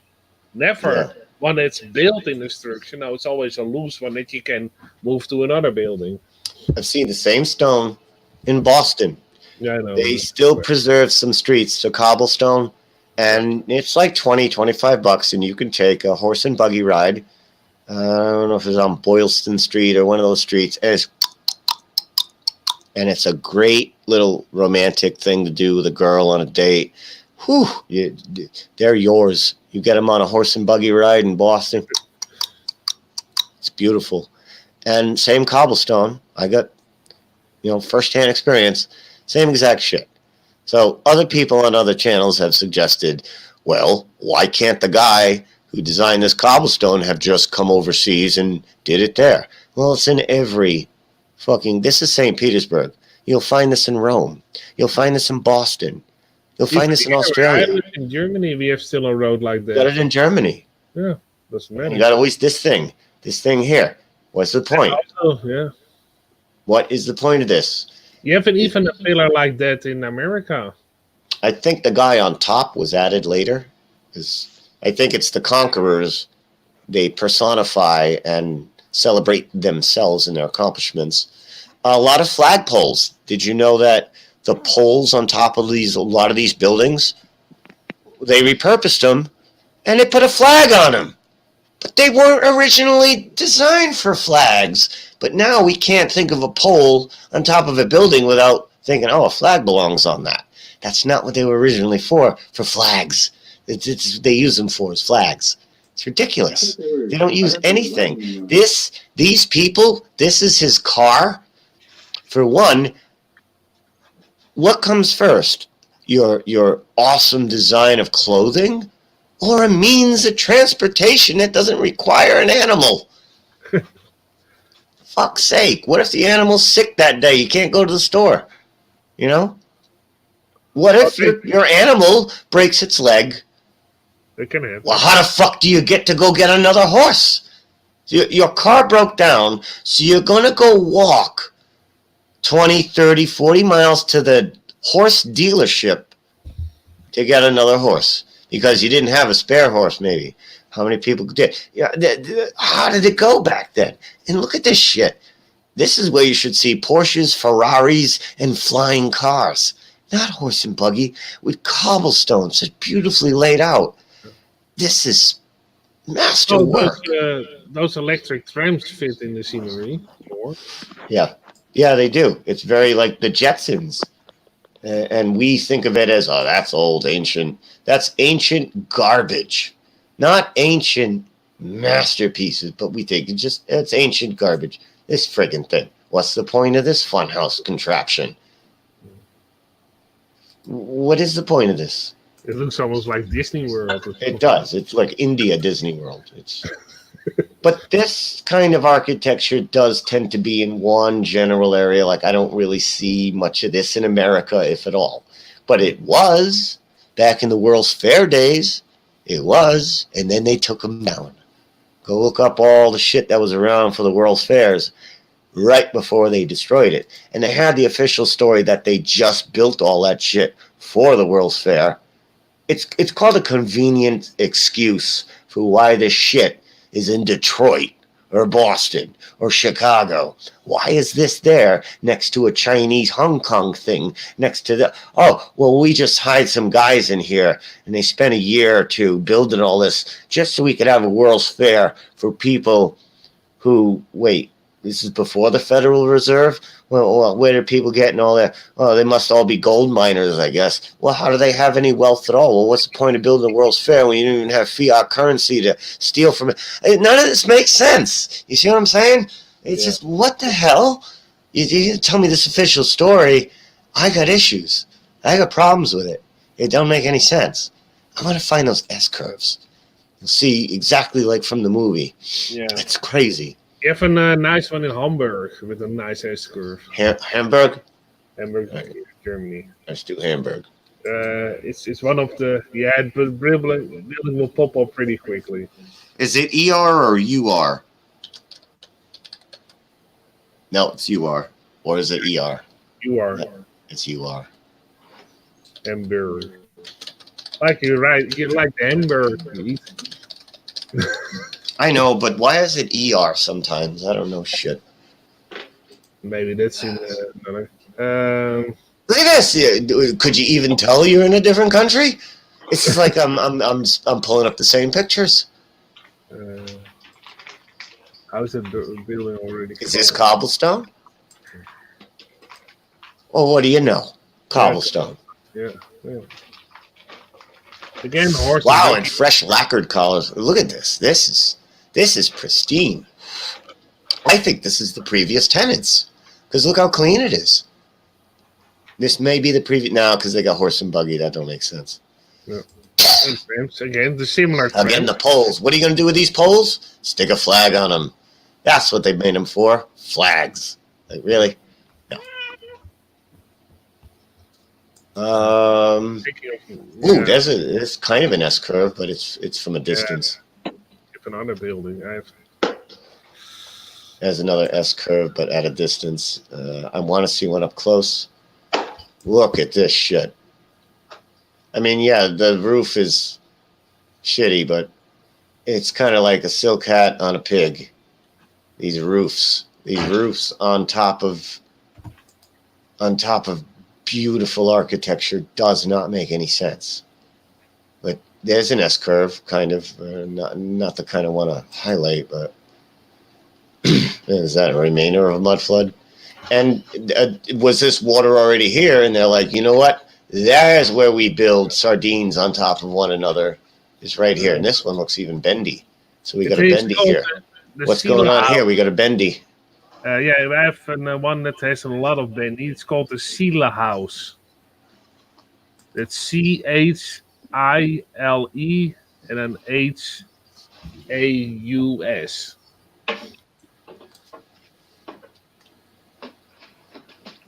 Probably if you see in a house, it's close enough, probably. No, it's not. Where's the bendy? Yeah, you're right. What the fuck? Oh, I thought that was something else. No, I will put it in the side chat, how it's written. You know how long it takes for this? Old Chelsea, more photographs of me. I want to get a date on that picture. Here. I put it in the side chat. Can you see that? Hang on a sec. I can only do one thing at a time. Okay. 19 I lived here. Number 17. Can I get a date, please? Heading in the direction 1895 to 1896. Okay. 1895 to 1896. Anybody have any experience with... somebody just popped in. Hang on. That's Ma. Oh, she must have added herself and I took her out. What's up, Ma? No, I did. All right. Ma? Yeah, who took me out? All right. No, we were just click happy. All right, Ma, how long does it take for ivy of this maturity to grow on a building? I don't know. Depends on the kind of ivy, anywhere from 5 to 15 years. I can, yeah, all right, I can go with that number. So let's say 1870s, the ivy just started. It's lovely, just red brick. What we do nowadays is we use a lot of cheap aluminum fencing and stuff like that. This stuff, if I wanted to build a fence of this iron railing style, I'm looking at thousands and thousands of dollars. So why? Because it's fancy and heavy, and anything heavy is expensive. These were as prevalent as leaves on a tree back in the day. So, wow, everybody was rich, I guess. You have all this iron laying around. Well, let's be Designer iron, really well established designer iron. There's more of this kind of weird, just the way that is. It's almost like turnstile, like it's going to turn. I want to find an S curve. Was this supposed to be a ghost? I'm scared. These lines right here. This is Germany. Well, this is a very popular thing. I believe Martin calls these Phoenician lions, but the Portuguese I had some in Massachusetts. Black people that used to live next door to me that had them. They were everybody. Okay, why are these so popular and so widespread? I have friends who grew up in a house with these fucking things right outside their home. Because some these people are just like common that shit. They just like that. But it's always lions, and it's always lions lying like the Sphinx. I like those big food dogs. The Sphinx was maybe a lion once. I like temple dogs, man. Those are badass. I got one, but it's not to go outside. My grandma painted it way back in the 60s. She was into that bonsai and the Japanese dogs. Oh, you want to have the wave building? I wrote it in the side chat. Sheila House. Yeah. Let me go to side chat. Oh, I spelled that way wrong. Yeah. All right. Go back. Hamburg. To. And it's one word.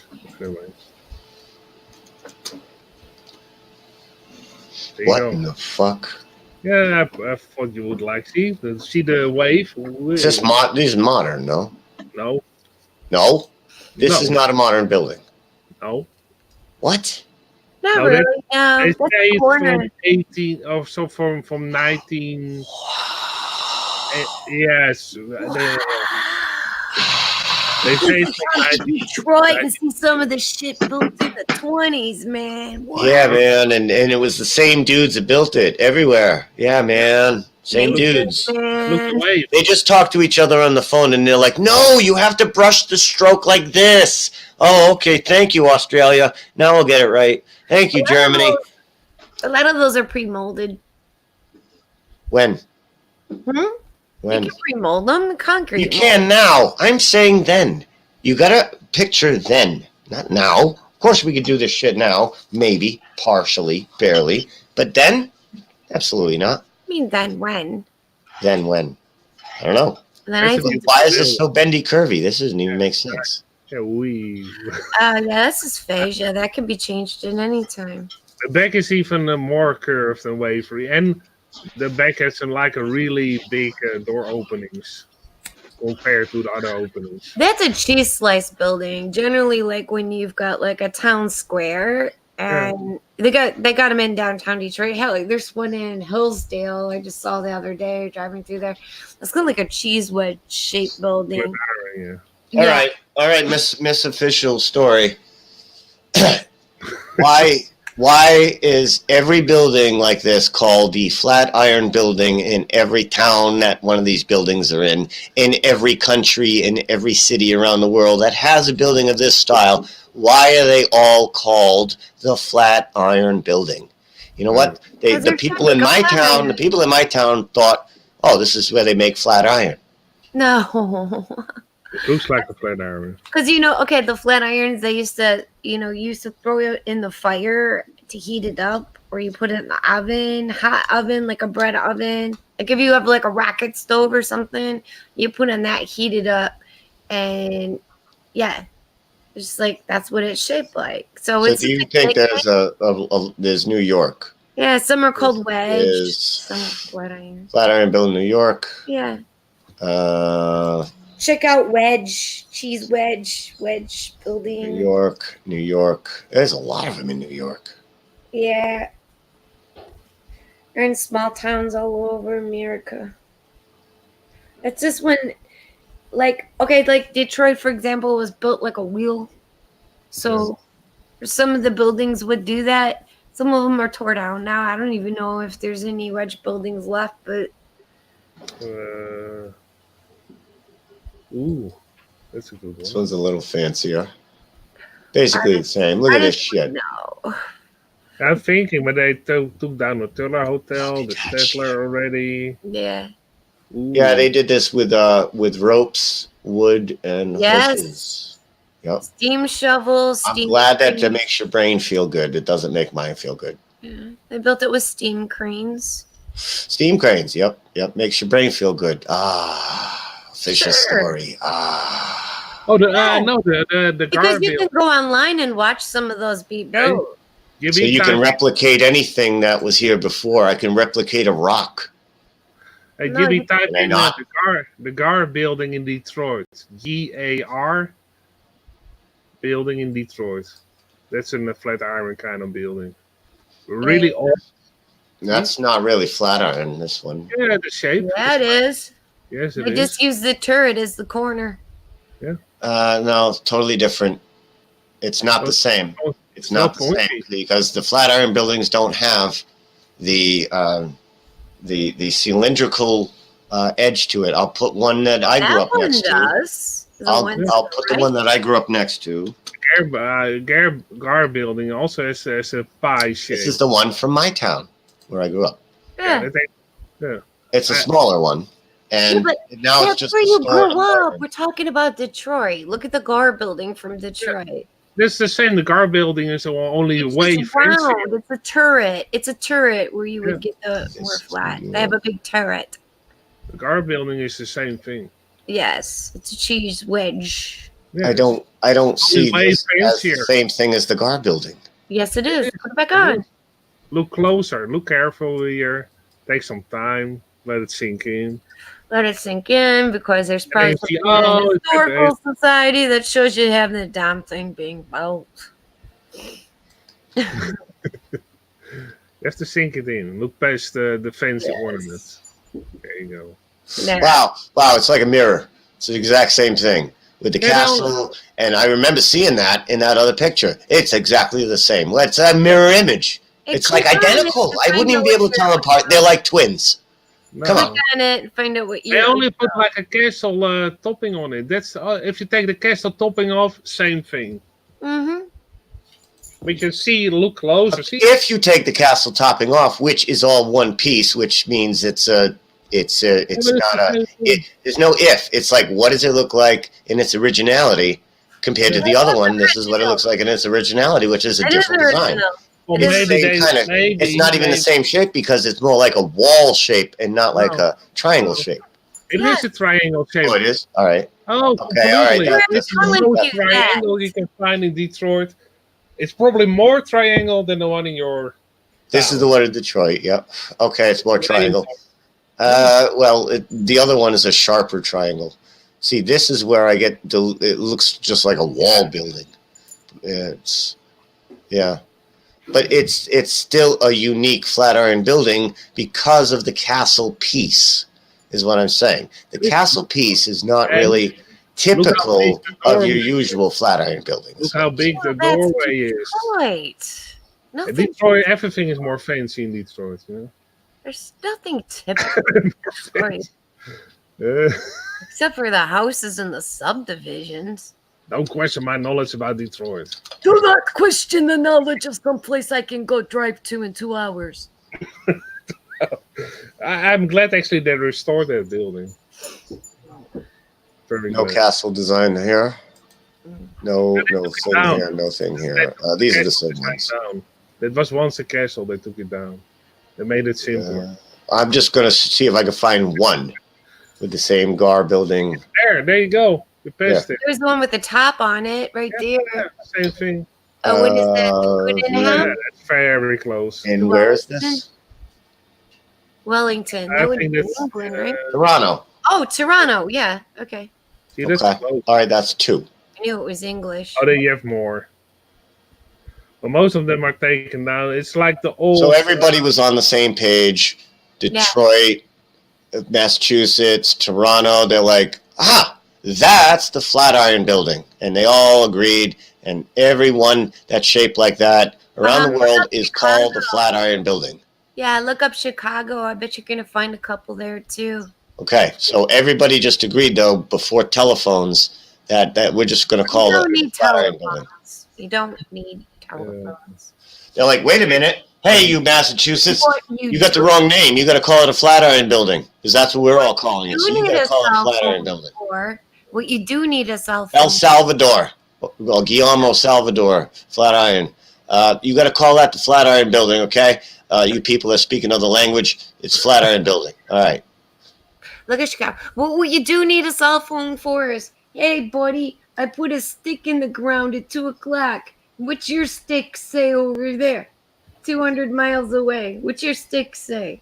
Toronto, that's the one in Toronto. That's what you need a cell phone. Wow, that's elaborate shit. Telephone. Good. Flatiron Building, 1895. There was one in Mount Clemens too. It was a movie theater and it had a big turret on it. But I'm not interested in the history. What is all this? It caught on fire and it got torn down. This is 1915. It was an X-rated movie theater for a while, but it caught on fire and they tore it down. They didn't have a lot of colors back then or designs. There's only one designer for everything. One guy makes all the suits. One guy makes all the cobblestone. One guy makes all the Flatiron Building designs. And that makes sense. Yes. Why do men all dress alike? I was wondering that during the president's State of the Union address. If those are all such independent thinking women, why are they all dressing alike, sitting alike, and told when to sit and stand? It is interesting if you look at old photographs. The men have like the same kind of dressing code for many years, like small changes, but not very noticeable. But if you look at the women, it's very actually you can see the date of a picture. Like buildings were all different. Well, the women changed their wardrobe a long time, way more than men did. So if you want to distinguish a picture on the clothing that people wear, always look at the women. Way easier. I can do that with men's clothes. Yeah. I could do that just because of the lapel, the cut of the clothing. I could do that. Sure. Yeah, but it's interesting that indeed women along history changed their clothing style way more than men. Way more. Yeah, that depends on the culture and what was going on. Like, in some cultures... Yeah, along history, everywhere. When the population gets low, like a long time ago, the population got low. So, like, if it's something that exposed, like, the cleavage, and it had... This is called it's called a princess cut. But they would have, like, a gathering right below the bosom. And it would basically make you look like you're pregnant. And that was, like... a big deal back in so-called medieval times or whatever. Oh yeah, and then they have like parasols. Yeah, that's because so they will not. The parasol got popular when women wanted very, very white skin, and another reason is that the undergarments and the dresses were super duper tight, so you wanted to stay cool, so you wouldn't faint. Yeah. Hey, so there's some staging on this, and here we go. There's the rope. Yeah. There's the staging. Now, when you're building something, when can I finish? Yeah, that's how they build them. Can I finish? Yeah. When you're building something, do you leave like, okay, we're going to put some stone here. We're going to put some stone moldings here. Fuck this area. We're not putting stone molding here until we're done. We're going to do this stone molding shit down here at the end. Plus, we're going to finish the trim along here at the end because we got to put the shit up here first before we put it down here. Now look at the building when it's finished because it's going to have some fancier stuff. Ah, yes. Let's look at it when it's finished. Not like the shit that don't make sense right now with this being like, why isn't it uniform? You do it from bottom up. No, it's a staging area. Isn't this how you go bottom up? No, you don't do bottom up. The third floor is going to be a staging area where they get their supplies from. So they get them up there, they'll get the supplies there, and they'll clean them up. They just didn't want to finish the trim until the whole building was done at the roof. They like yes. Yes, because well, do you have to trim for the second floor? It's late again. Okay. Yeah. The second floor trim is coming. Don't worry about it. Third floor. Yep. Could this be repair of a structure that was already here? Maybe. When you're building something. Could be. Okay. See, we got some crisscross action right here. See this top part? We got a crisscross. And you can clearly see the crisscross through the windows. Oh, wait, no, you can't. Where's the crisscross in the windows here? Where's the crisscross beam? I mean, I thought, isn't it? Well, you got crisscross. Well, if the crisscross is right there at the edge, where's the crisscross in the window? You got no crisscross in the window. That's strange. Where's the crisscross right here? We have no crisscross. Have you ever worked on a construction site? I'm just asking questions. Well, you got to give people time to answer. You're answering a question with a question? No, I'm not. That is the third floor is the staging area where they get the supplies.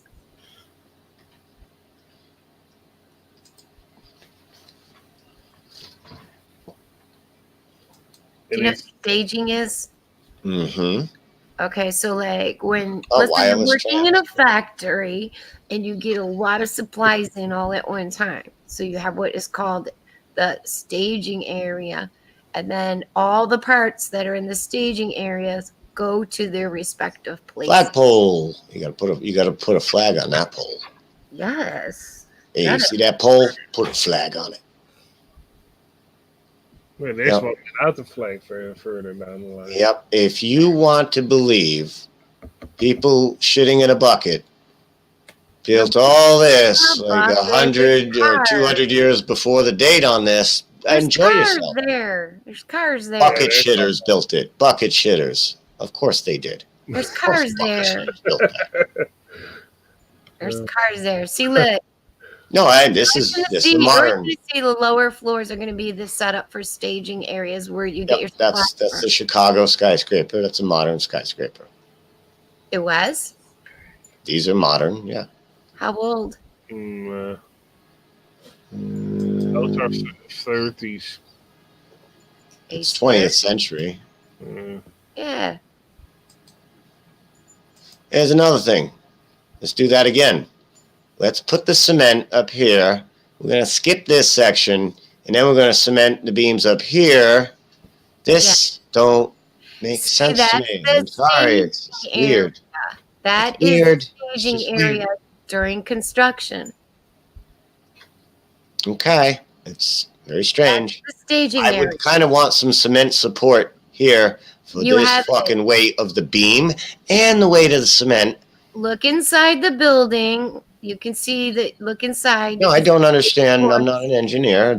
I'm asking questions. Well, I am, and I can answer. Oh, you're an engineer and a musician, and you're a tour guide, and you got more jobs than most people I know. You got all this. What would I go to school for? You know all about jet fuel and planes. No, I don't know all about jet fuel and planes. Well, how are you an expert on all these things then? Because I know how buildings are built. Okay. I have an idea how they built. There you go, another floor staging area. Yep. You always get the third floor as your staging area when you're building a skyscraper. Okay. Okay. Sometimes you'll have another staging area depending on the height of the building. There'll be another staging area. Like that flat iron building you see towards the top where it's flat above. It's right below all the fancy stuff. The one in the middle there, flat iron building art print by so and so. They'll have another staging area because the tops of the buildings are where they would put all the fancy stuff. Like look at the book, for example. If you want to know how they got all those big fucking huge statues up there. I don't know. Maybe the Tartarians snuck in there sometime. Put them up there for people because, there's just, it's impossible. But yeah, Belfast. This is the one in Belfast. it's not that tall. Yeah, sideways. That's still multiple countries all using the same term to describe that style of building. So you're reading it in English. You're on Google reading it in English. You Googled it. I Googled Flatiron buildings worldwide. Right. But what would they call it in France? Le flat, le iron.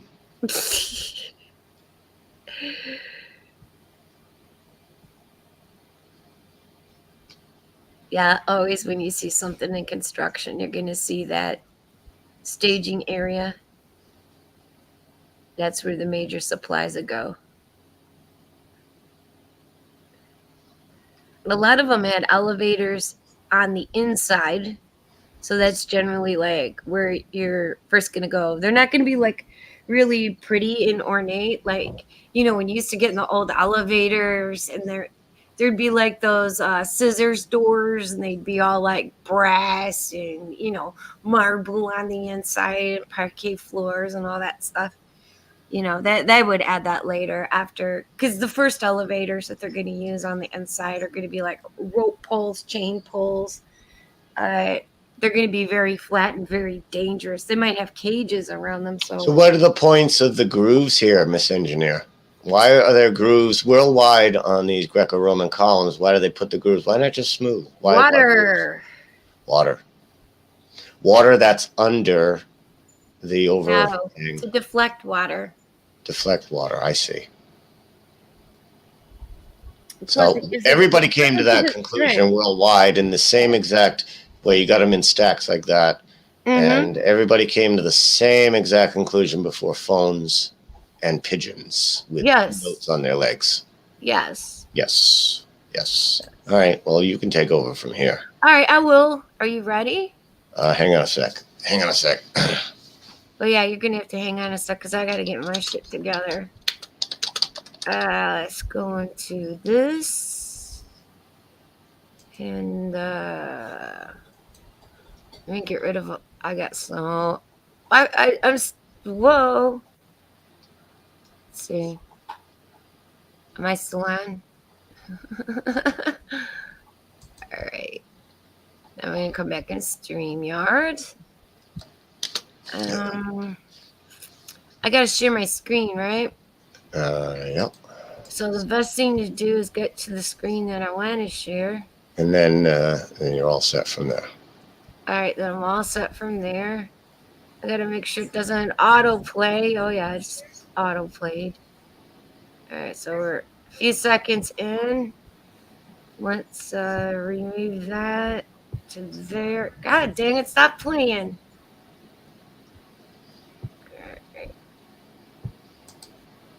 I hope you're gonna be able to hear this. So I don't have to do all kinds of indoor. I'll just unplug my microphone that way. Yeah. I'm getting a drink and a snack ready.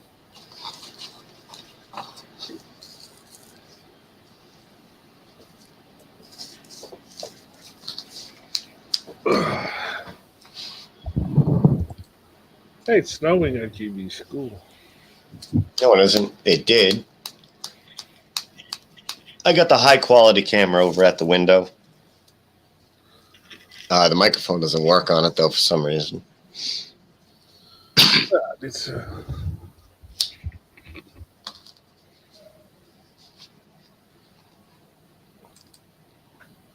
It's even cooler if you have the sticky snow that sticks on all the branches. That's even cooler. Oh man, some killer views that this would be when it does that. Everything looks so picturesque. Yeah, It sticks to every branch, sticks to every pine needle. I know that looks. It looks like you're in another world when that happens. Yeah.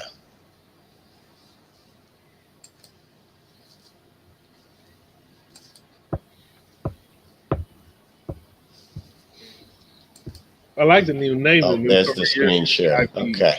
There's the screen share. You're all set. Hey, Felix. Built in 1904. Like to show you. You have to turn your volume up. We just love these Masonic buildings, and of course our dragon serpent. Yes, this is the most beautiful town of Mount Clemens, Michigan. This is beautiful, custom-made serpent. Now you see these beautiful Tartarian windows here. Can anybody hear it? Windows, and of course, there's heavy older It's a Masonic little bit very low.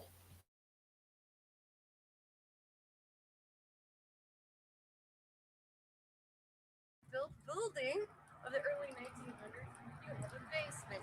Hence, this is not by any manner a true Tartarian building. This is the entrance to what was the library, which is now an art center. And we've got these beautiful columns up here. At the top of the columns, you see the egg and darts. And you also see this is a beautiful building. Got the keystones over the windows. And as you see right here, the look of the steps.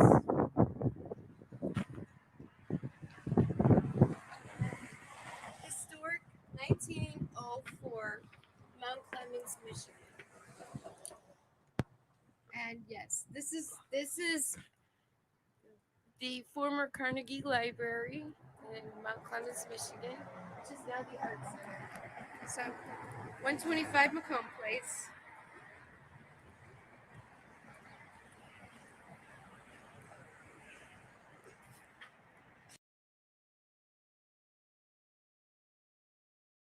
To Mount Clemens, Michigan. This here is our Carnegie Library, dedicated in 1904, built in 1904. I'd like to show you the building here. We just love these Masonic buildings. And of course our dragon serpent. Yes, this is the most beautiful town of Mount Clemens, Michigan. This is beautiful, custom-made serpent. Now you see these beautiful Tartarian windows here. These are the basement windows, and of course, there's the heavy older Masonic built building of the early 1900s. You have a basement. Hence, this is not by any manner a true Tartarian building.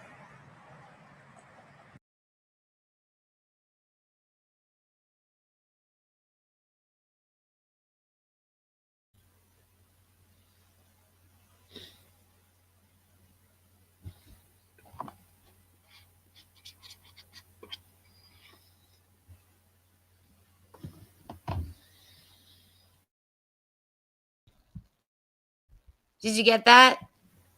Oh shit! I cranked up the volume like. Ah, Did it you was get very low that? in sound, but yeah, barely. Okay, so you got that. I couldn't hear anything.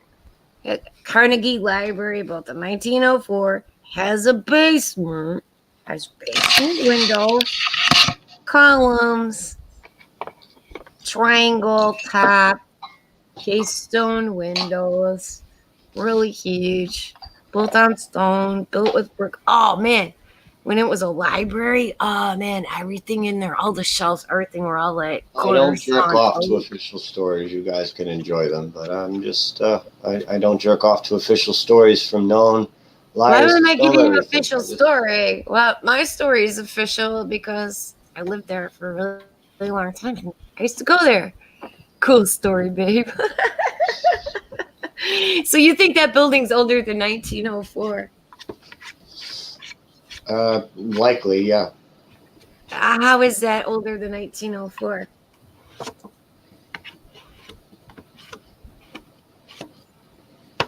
I had the hows, I wouldn't be asking questions. Okay, have so I let's have the what the see. fucks. I don't have the how. Okay, I'll do this. I'll do another one.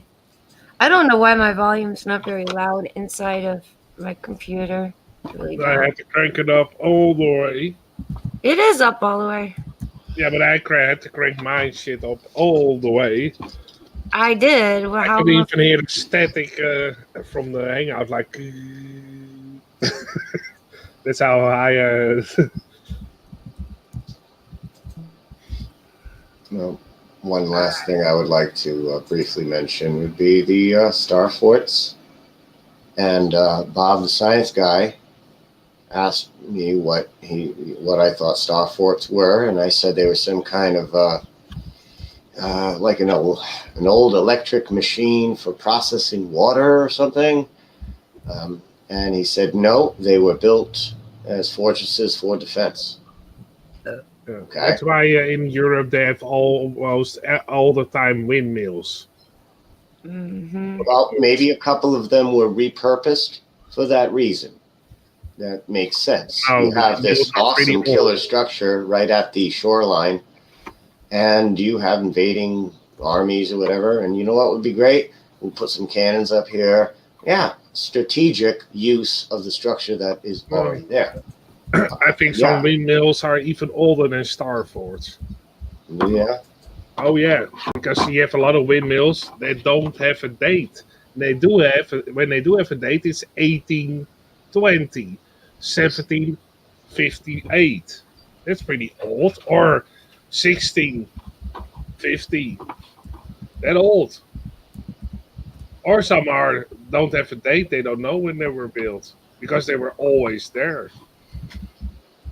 And on the point Bob would of disagree airports, because you in would the pull up. Netherlands, Germany, a lot Bob of would pull up though. windmills. Bob will pull up some kind of a write up about it, and he will go with the write up if the write up makes sense. And even if it doesn't, he's still going to go with it. And a lot of people will. This is Vatican City. There's stuff for right here. And I can't see to the right, so I don't know if there's any water over there. What would be the point of putting cannons here if there's no, well, I guess there's a stream here. If you're getting enemy ships into the stream without getting to them from over here, throwing rocks at them or whatever, then this is a useless stuff for it. Even the layout, Well, design, very interesting. If you put windmills on it, then it's usable again. Well, if it was something designed for power, I suppose. Yeah, windmill is power. You want to, you have an old power plant and that broke down, and maybe put some windmills there and plug the wires into the old generators that don't work anymore, and then you'll have power again to the windmill that you added because the old generators weren't working anymore. Now here's the Starfort locations that seem to be just we're aware of currently. Very condensed over here where nobody lived until 1492, and these things are way older than 1492, but nobody lived here, and they're all over here, even Hawaii, apparently, I guess. For some reason, we're not allowed to see south. Actually, people did live there before 1490. Of course they did, but according to the official story, white people are the coolest, and it didn't count until we lived there. So you don't need to remember anybody living here until we got here. As white people are the best. Are you telling me there's no star forts up here? Bullshit. You know there's fucking star forts all up in here. Oh, yeah. Probably just covered by snow, though. Didn't I share one with you? I put it in the bag. This is just the known ones that have been listed, and somebody made this up right now. And that's a lot of fucking star forts, and they all had the same reason for being. I'm gonna say no.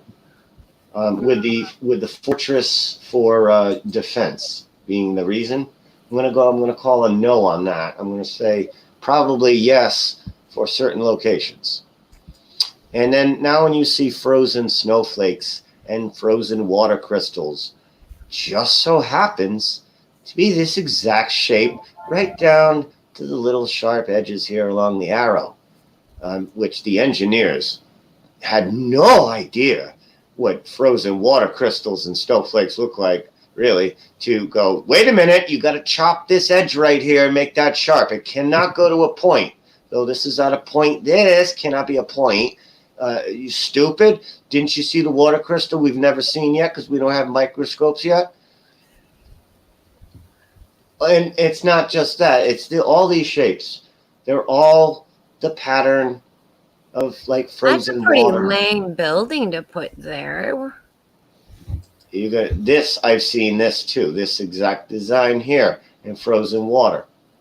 Even though it's not like star shaped, it's still the same thing. It comes from the same thing. When you can match every image and shape of a star fort with a frequency hit, or I hate you, or I love you, frozen water crystal, I think we got a winner here. I think we got a bingo that has something to do with water. It has to do because the star, the crystal shape, it looks like a snowflake. When a snowflake warms up, let's say, snowflake is water. Liquid, yes. Water has 6 sides, not 5. Okay. Water has 6 sides. They have lots of different ones. Haven't you seen them all? Go look at the. Water has 6 sides.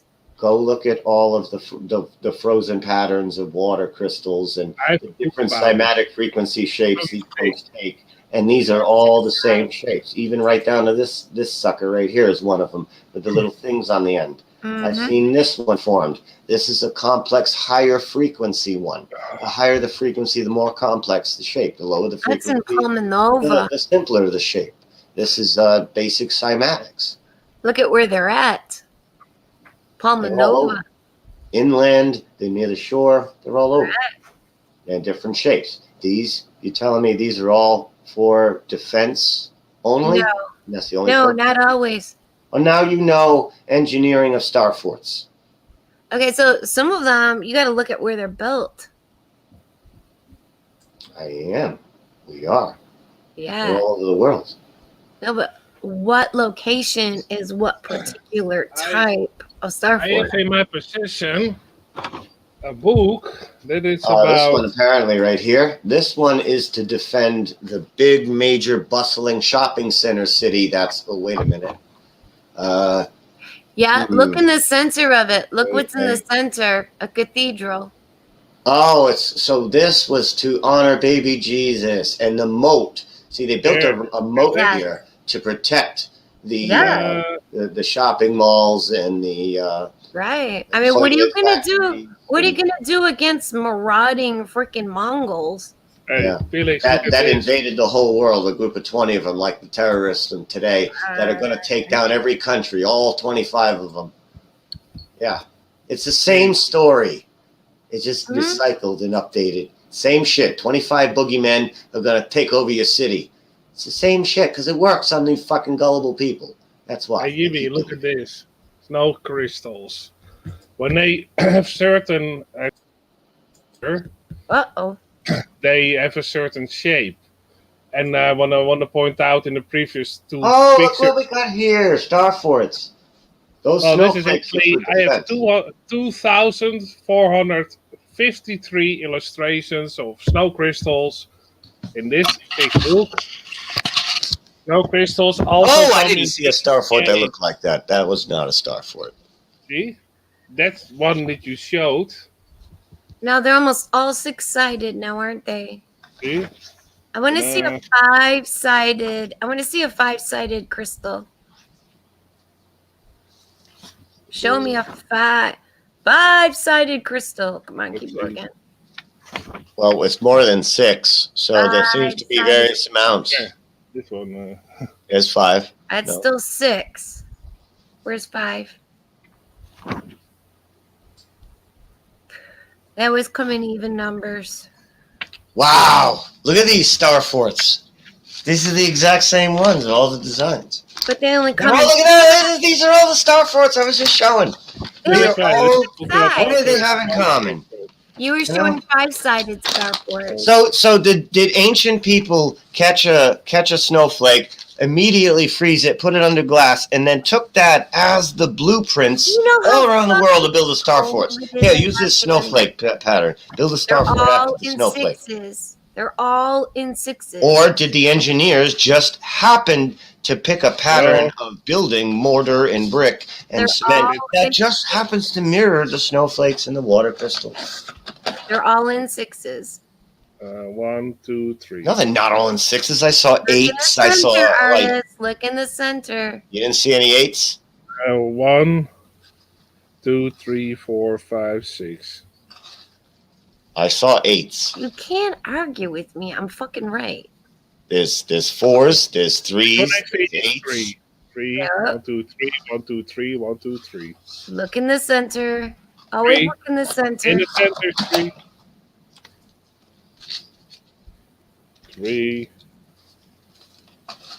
3.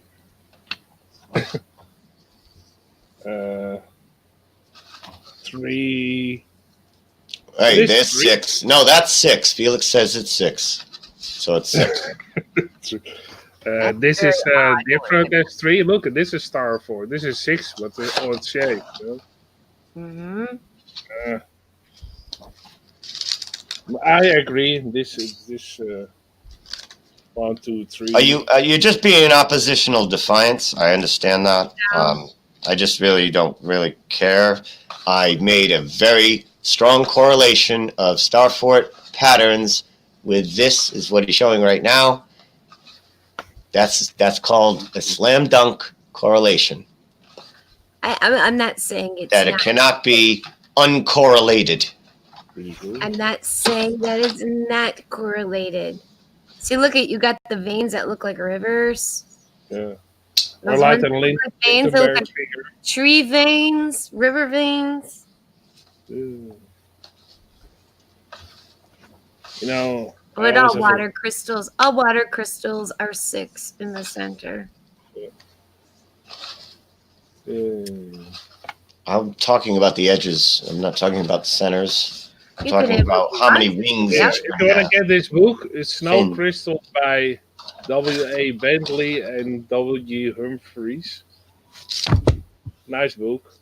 A lot of Very nice book. crystals.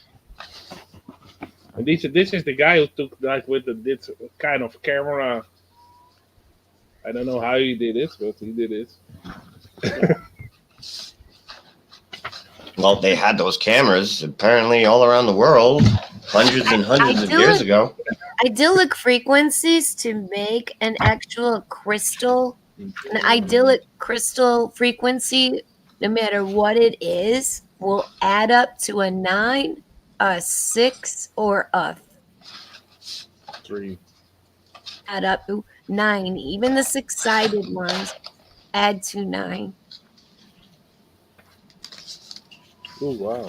So if you're taking a frequency, let's say like our Schumann frequency is 7.83, 7.8 is 15 plus 3 is 8. Preface in the Well, you're just picking and choosing when to multiply and when to add and when to subtract. You're just playing the numbers game. I don't do that. No, I'm not playing the You're either numbers. multiplying every number, you're adding every number, you're subtracting every. If you add this plus this plus agreeable- minus that, and then you multiply by that, and you do the fraction. Look, it's 9. It's 33. You're No. not listening. You're not listening. It's the laws of physics.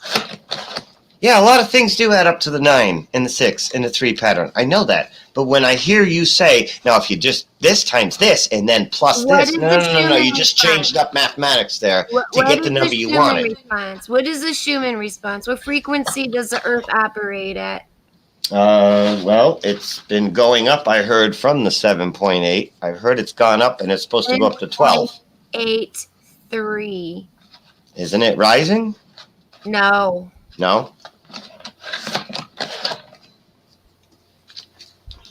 And you got this information that you gave me a definitive answer for when? It was recently. Oh, I know.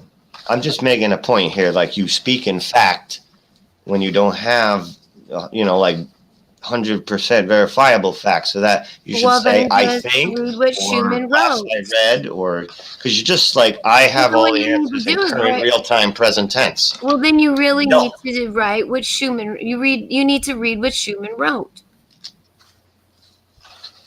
Don't listen to me. Go look up the Schumann response. Just go study Schumann. it's handy that I have these books, GB. No crystal. And now let's go back to, while it's still fresh in everybody's memory, or if you're just joining us. Whoa. Now we're gonna look at some snow crystals here. Yep, these are snow crystals.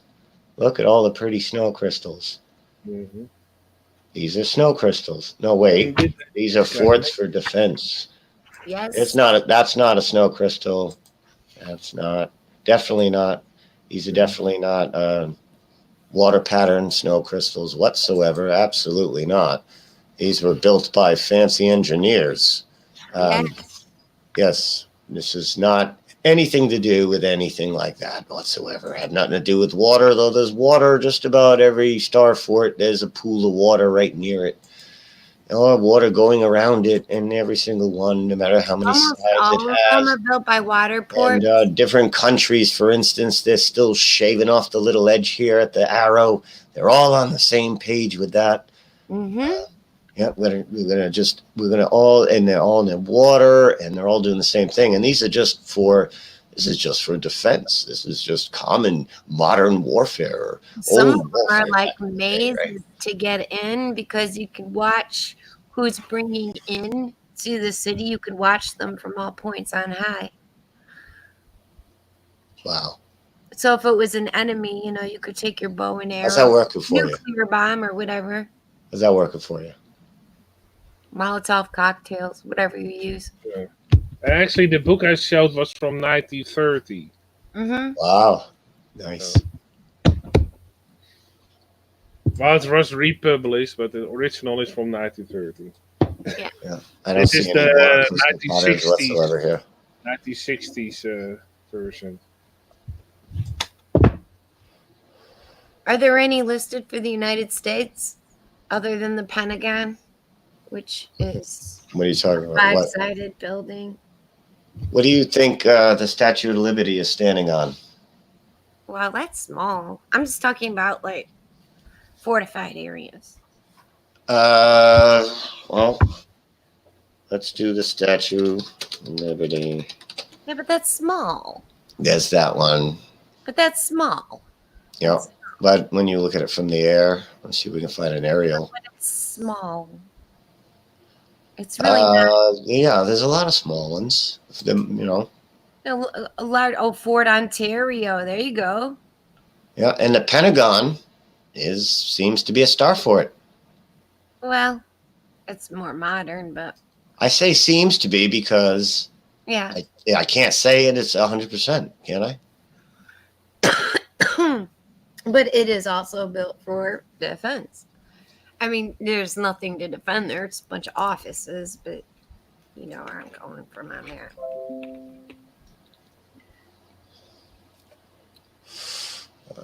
Where was There I? seems to be more harmony and longevity in the six-pointed.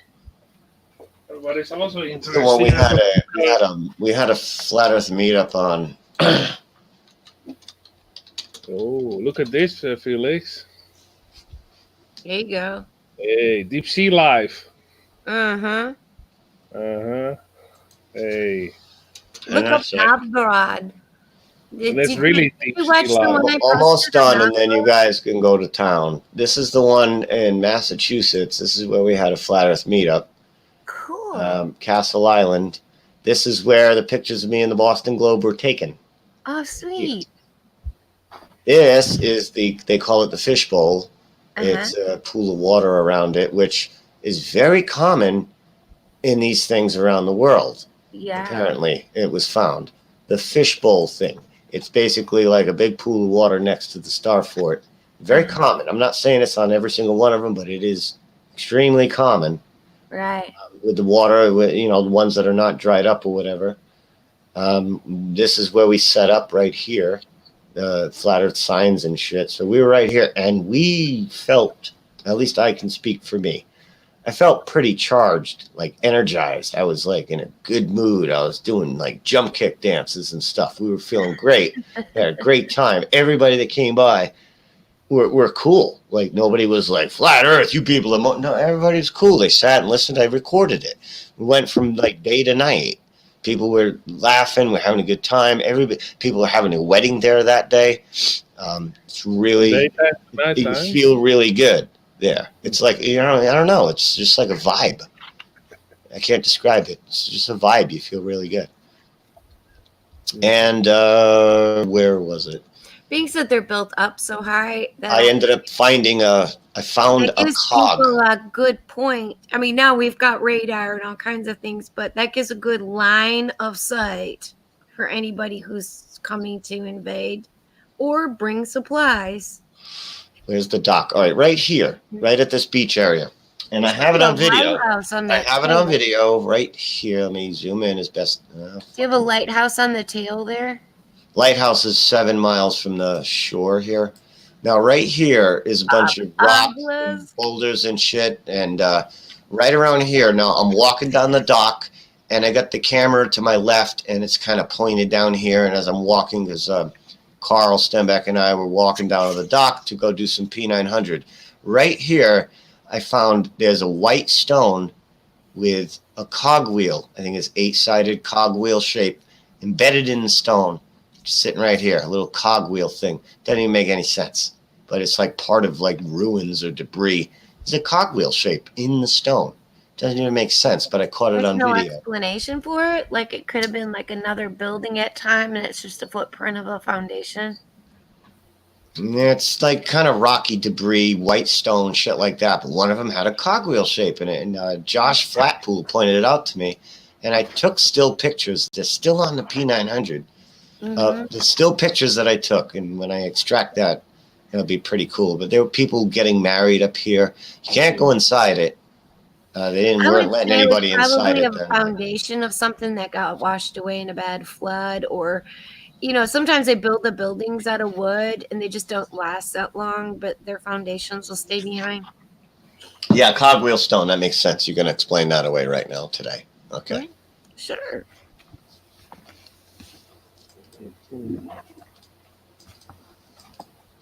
Oh, what the fuck is this?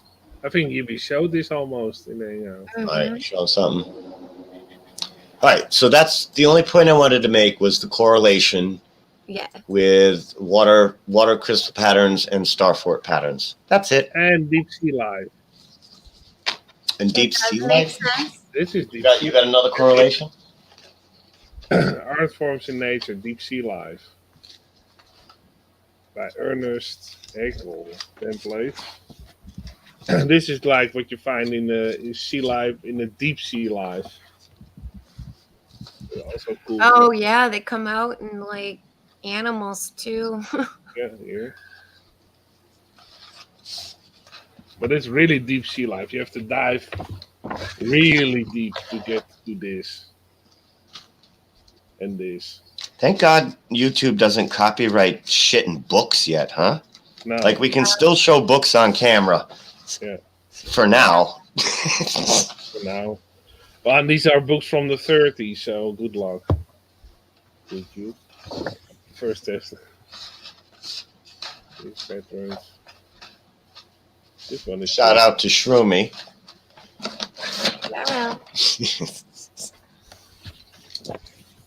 Shroomy's old school. So, am I the only one asking myself how the fuck they got those images from things that were down in the bottom of the ocean in the 20s and 30s now? What? I don't know. Artest, that book you're showing right now, right? That's stuff from like the deep bottom of the ocean, right? Yeah. Okay. Drawings of it, or from the 30s. From the 30s. Yeah. Okay. Felix has the official explanation. Go, Felix. Well, they also have crabs. She's also a marine biologist, architect. No, I'm engineer. not. They have also have crabs. So, yeah. Yeah, those are crabs. You ever had crab?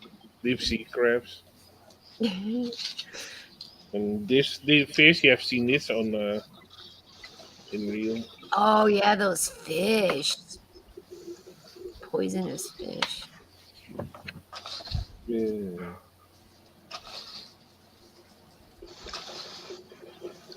Have you ever seen a Petoskey stone? I don't know what you're talking about. Petoskey stone. I still don't know what you're talking about. You just repeated the same thing that I asked. I don't know what it is. Have you ever seen a Petoskey stone? Sure.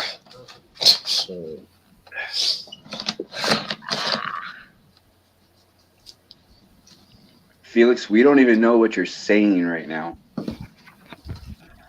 Like, you could be speaking like Greek to us right now, and we wouldn't know what the fuck you were saying. Michigan. Opa! Hey, that's Russian too. That just means, hey, good news.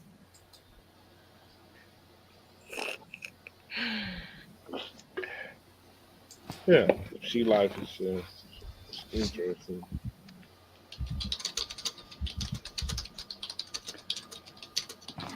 Well, at least I have books still.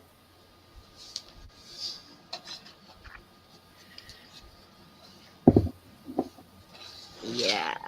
Let's see if I can do this again. So, yeah. So you're saying that's deep sea, and is that photography? No, these are drawings. Okay. And is there photography to correlate with those drawings as being accurate? If you go to Deep Sea Life and you compare it to some pictures they take now of Deep Sea Life, it's pretty close or similar. Okay. Now, how could they have possibly known that at the time of the publishing of that book? Can you see that? Share it. Hang on. I'm gonna switch windows here. Me? Well, actually, some of the captions are supposedly from 1919 even. Okay. Now those are some strange shapes in there, huh? Yeah. That is similar. Ooh. Yes. What is this? It's a Petoskey stone. Stone. It's a Petoskey stone. Yes, it's a fossil of many little sea creatures all pushed together. You can only find them in Michigan. That's many little sea creatures pushed together. Yes. Indeed, they look like those shapes I have in my book, only then combined. No, it's sea creatures. Well, it's Petoskey. Oh my God! There's a giant rectangle chasing me. Like, yeah. Oh, I love the six-sided wormfish things. They're so Wait a tasty. second. How many sides does it have? I don't See, know. when you pick them up on the ground, they just look like this. They look all plain. But if you shine them up or if you put them in the water, they get really shiny. You can see a lot of detail in them. But this is a really nice one here. Yeah. And those How are many sea sides creatures. are on them? Those are sea creatures pressed together in a pattern like that, huh? But look at all of them are No, I'm asking it. That's what you're going with? Those are sea creatures all pressed together, huh? And formed a fossil. It's a Petoskey stone. I don't care if it's called a ham sandwich stone. Those are all little sea creatures pressed together and forming a fossil. You're only going to find them in Michigan. Okay. So that's an absurd explanation for that. Well, it's a Petoskey stone. Okay. And they're out here by the lake. Like on the shores of Lake Michigan. Very special place. Very special place indeed. But I will share you these, and Sea people don't know what they are until Holy shit. Now these ones are really cool because they're kind of like pitted, and when they pit in, that's when you could see. Does it make you feel like really good to be able to like memorize what you're told? And then be able to like tell other people what you were told? I have some. Do you have a Petoskey stone, Dave? You don't have Petoskey stones? Yeah, lots of people have Petoskey stones. Some people make them into beads because they're semi-precious. They're considered semi-precious stones. Put them into beads. Also, they're part of petrified wood. So you can find Petoskey stone rocks. So they came from wood. I can go with that. They're pieces of wood that were smoothed by the water. You really think they're pieces of wood smoothed by the water? No, I think God made useless rocks for no reason. And then God made the trees, and then the birds, and then the fish, and then the lack of toilets, and then he made rocks. All different kinds of rocks. And he put the rocks under the dirt, and he said, there you go. I just think the patterns are really interesting, especially, this is as far as I can zoom in on it, but they're really, really, really pretty. And there's lots of reasons, you know, like ideas or whatever, like how they came to be that way. Yeah, I can go with wood. Petrified sea creatures, because they're in the lake. Yeah, petrified sea creatures. Yeah, I'm going to go with that one because I see sea creatures shaped like that individually often. Why would it be wood? I never seen wood look like that.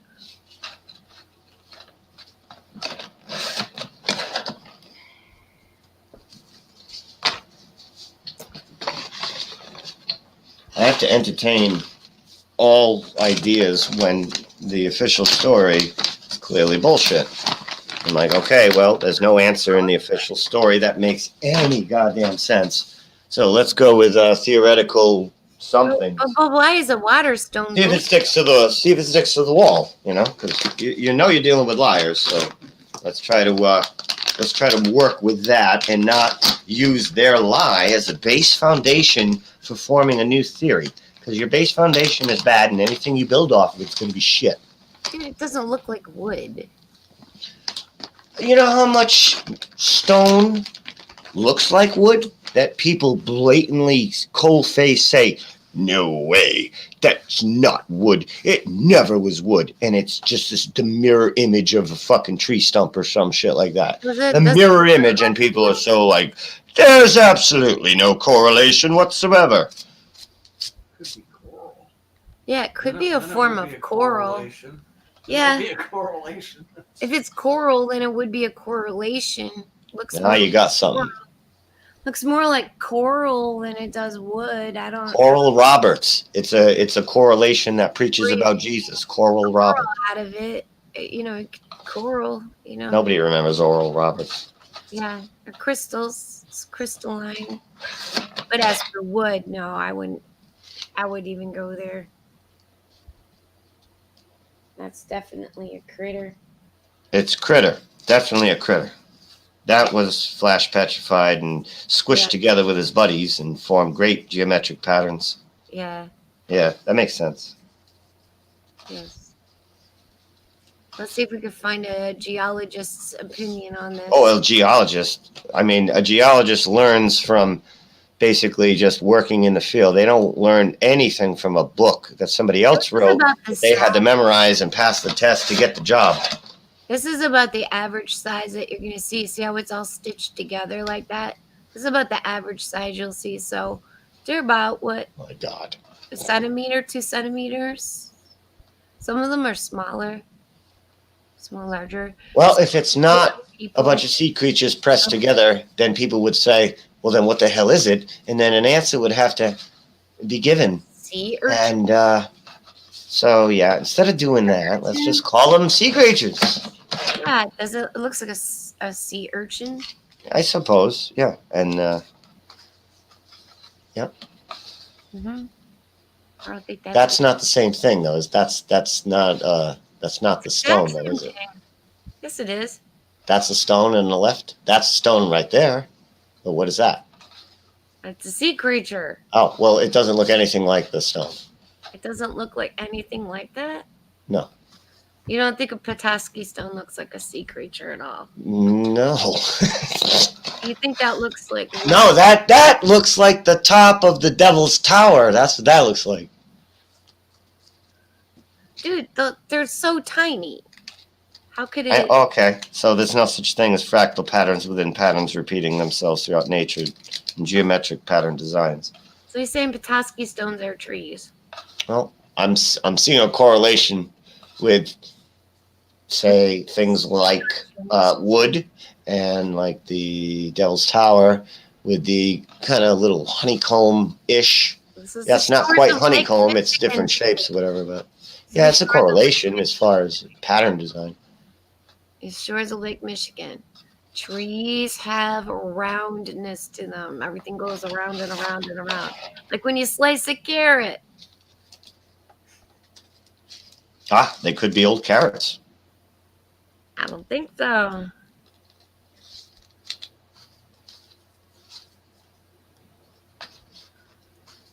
When you start thinking of it as maybe there is something to the giant trees thing, a lot of other things start making more sense than they do now. Thanks for interrupting the end of my sentence. I don't see it. So. Yes, we've already gone over the trees. Like We have, and we've come to conclusions that are provable. oh my gosh. I mean, if it's I could definitely say like a lot of it's provable, like amber is sap, isn't it? And what happened so suddenly to like, you know? There's some people that can't go outside of some areas, and there's some people who can. And that's why they call it the narrow path. Because by the time you get to the end, there's an ocean of water, but only a couple of drops get through the opening. They not all can get through to the narrow path. It's so explained in many narratives. And when you're stuck in one area and you can't breach thought of possibility, and that's it, just nope, can't be nope, and you get stuck like that, well, you're going to tend to stay stuck like that. And you're just going to go with an official story that is just going to lead you to your death and in taxes and just fucking nonsense.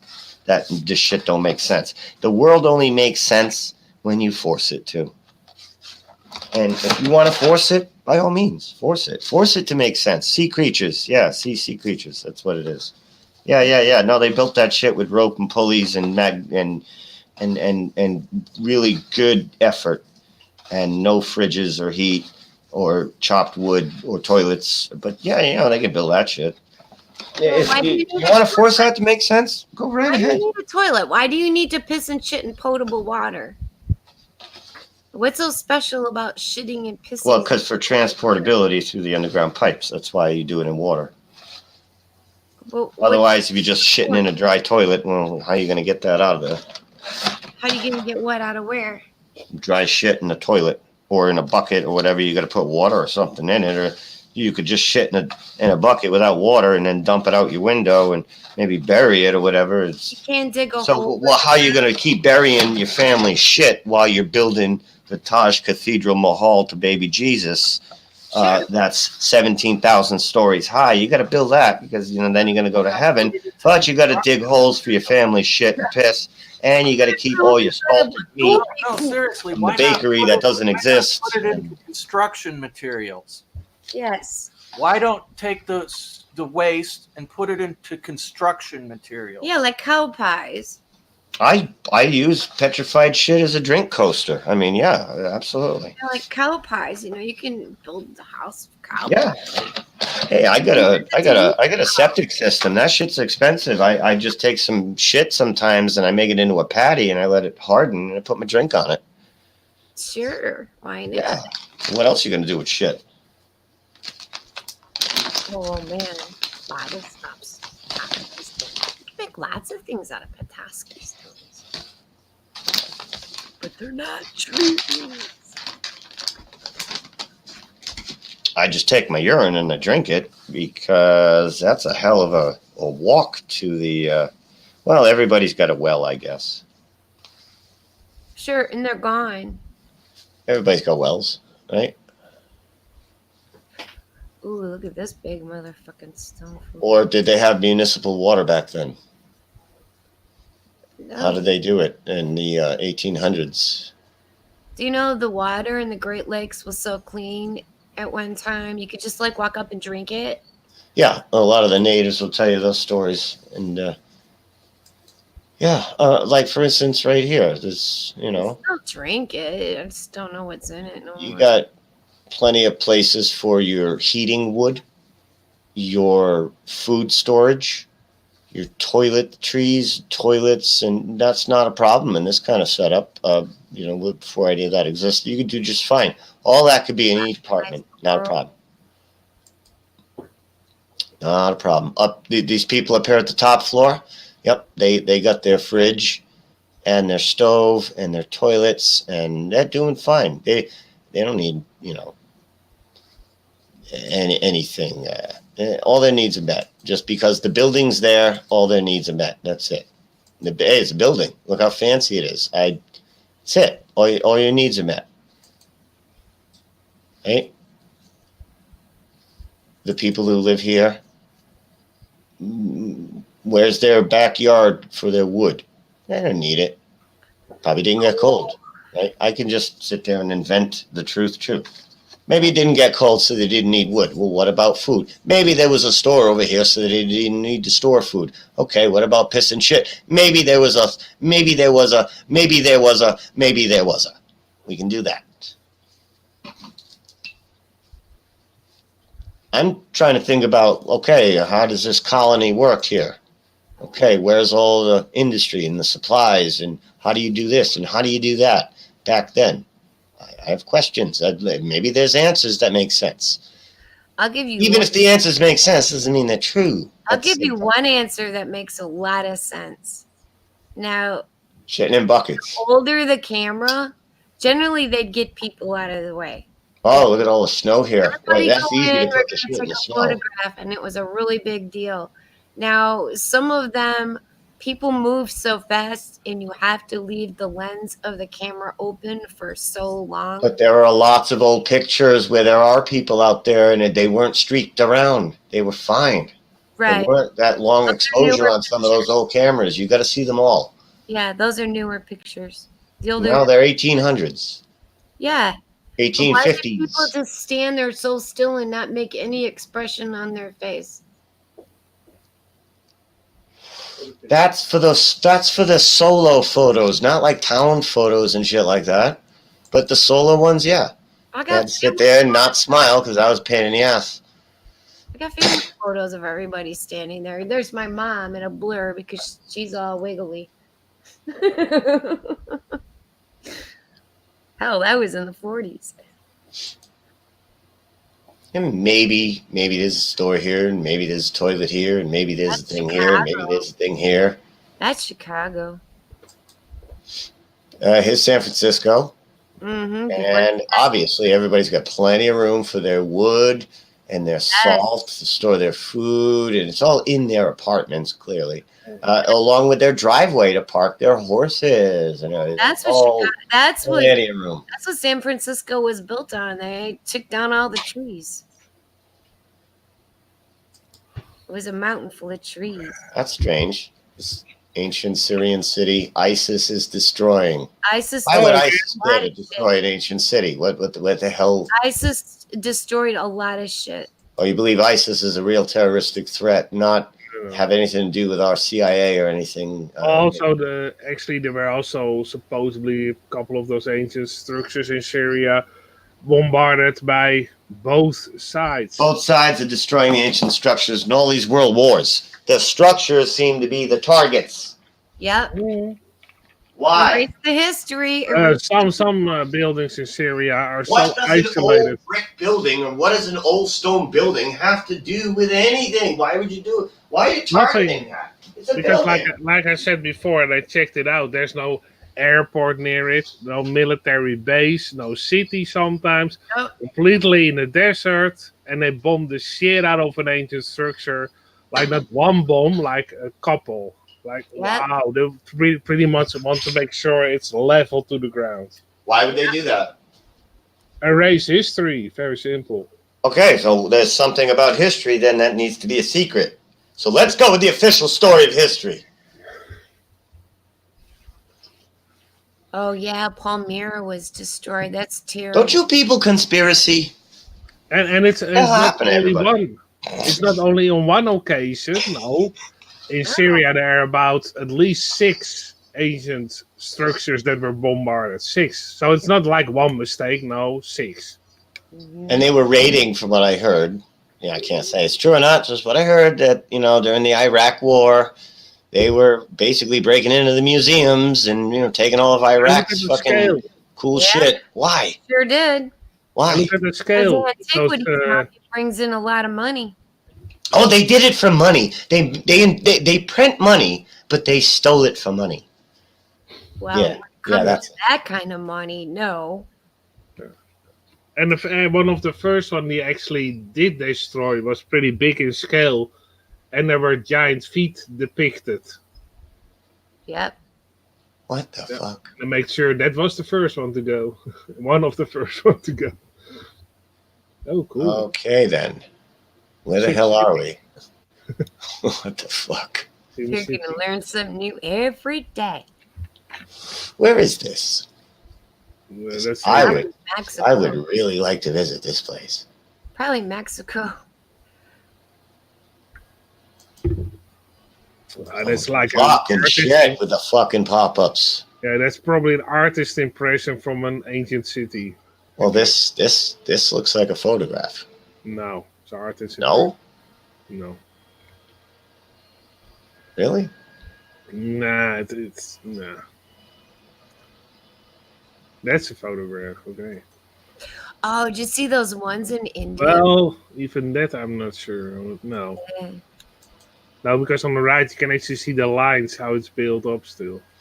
Mm. Hey guys, I got a great idea. Let's build this giant city next to this slanted rock mountains and shit. No, well, we got flat land. No, it would be so much harder and cooler to build it here. Yeah, just like Puma Punku. What's that city in India, artist, that's got like all that really, it's dug down deep. And it's like really, really ornate. I will type India in my archive and let's see if I can find Yeah, it. all right. Yeah, these are cartoons. Yeah. Just that first one looked pretty good. Yeah, it looked pretty good. And it was based on probably like old text. That could be. Yeah. All right, now all I'm trying to say is downtown. people live here, right? People occupied this. Yeah, Where they that put looks their like our wood, where downtown. they put their food, where Yeah. they put their shit and piss. That's all I'm asking. Before It looks plumbing, like downtown Hudson. I don't care what it looks like. Where did they put all that? You want to divert? Go ahead, divert. Divert from the questions, because that's what's suppressed. The questions are suppressed. The answers are out there. So when you ask questions, divert and go on to something else. I just When the wonder questions how are being people asked, can say shit. what it looks like, and say what what you remember from 20 years ago, and anything but address the question. Where do they piss and shit? Where they put it all. Where's the wood piles? Dump You know, it out here in Vermont, everybody has a fucking pile of wood to prepare for the winter right outside their house. People don't burn wood all the time. Well, how'd they heat back then? Where'd they put their coal? Cow shit. Cow shit. Horse shit. Horse shit and cow shit is how everybody heated in St. Petersburg and in all these big cities in the 1800s was all cow shit heated. Fine. We built That this information's city on God. Cow shit heated. All right. Cow shit heated. The one with the staircases.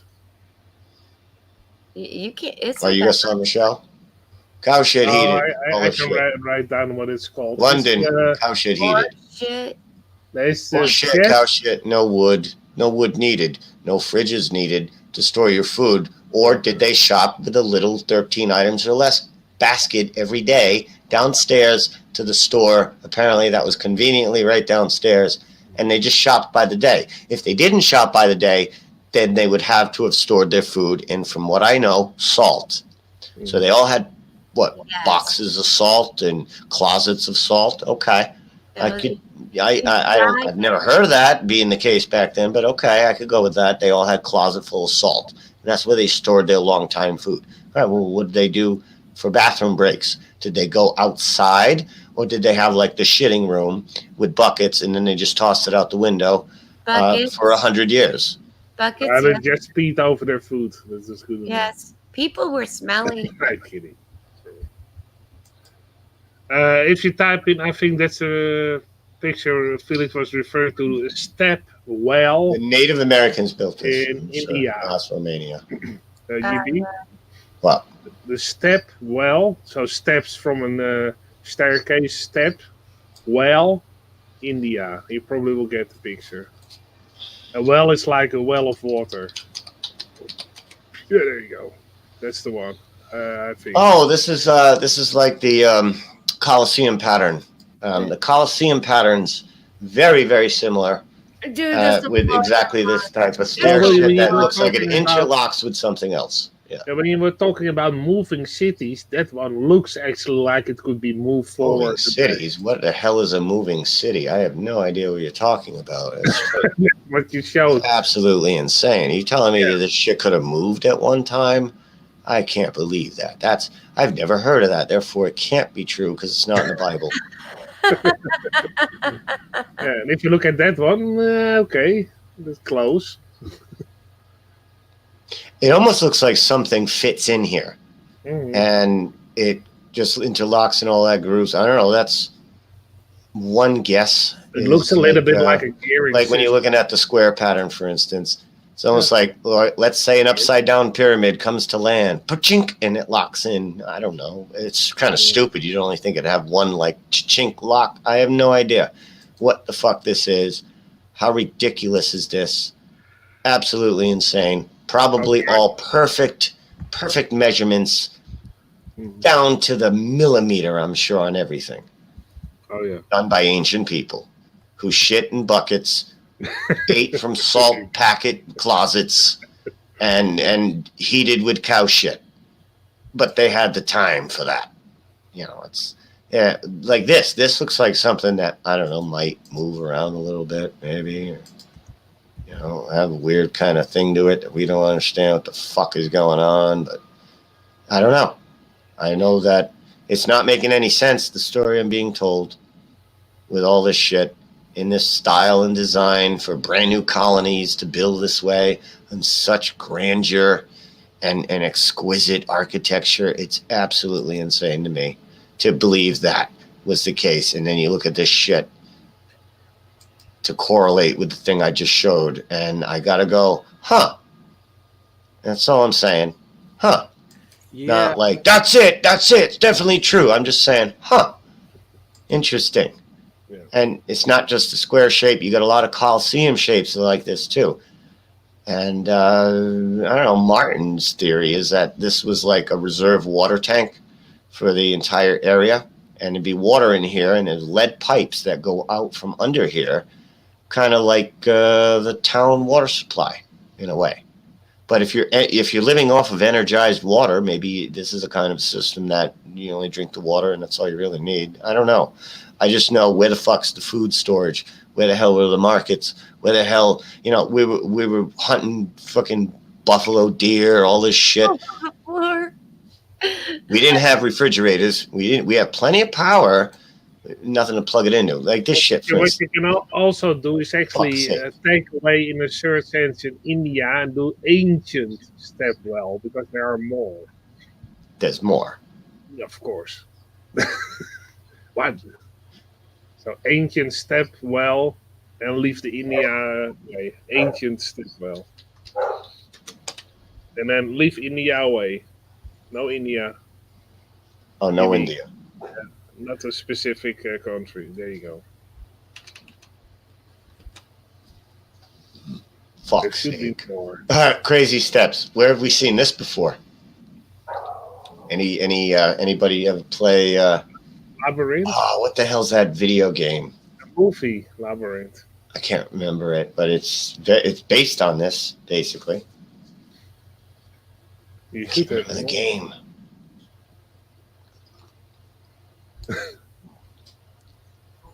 Oh yeah, there you go. There's another one.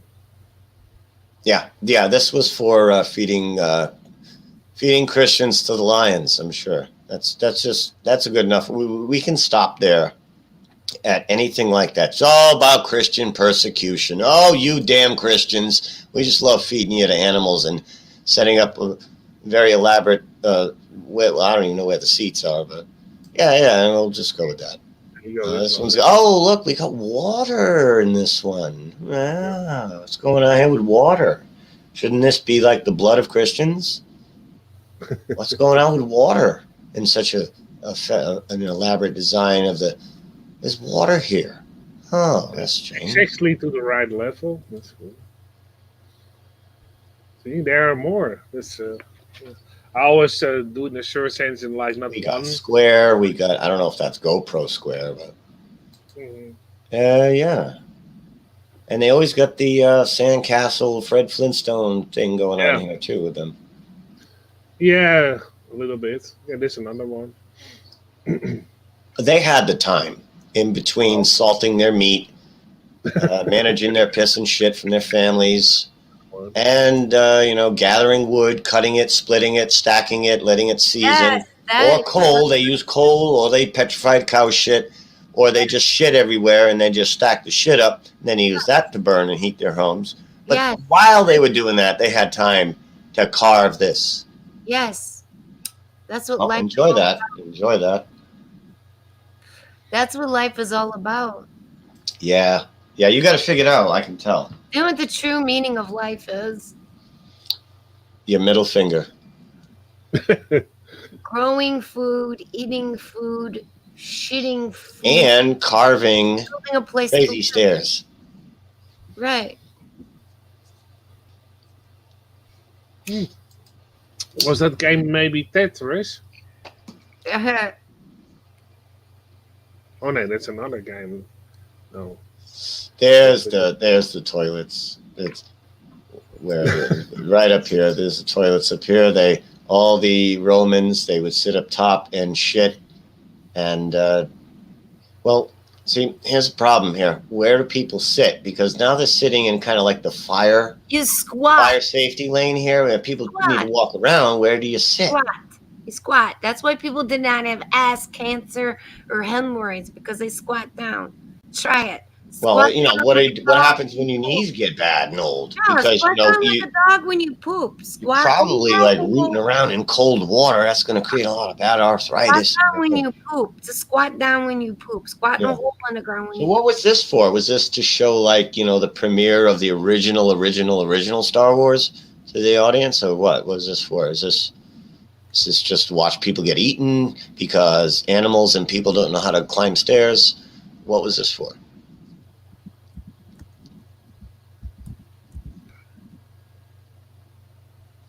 No? I don't know. It's a lot of effort. It's like an original video game that before electronics, they play it out here. They just do the video game here. This is like Sonic the Hedgehog run or something. What do we do? And is this, I don't know, 1600s and up design? Or 1200 AD or 500 or 1900? I'm going to go with we can't build it in any of those centuries. Maybe now we could, and it would be like a $10 trillion gabillion budget that would take 25 years and all kinds of mafia pinching the pockets, and yeah, that'll happen. But nobody pinched pockets back then because everybody was a billionaire, apparently, who had magic and vanishing shit.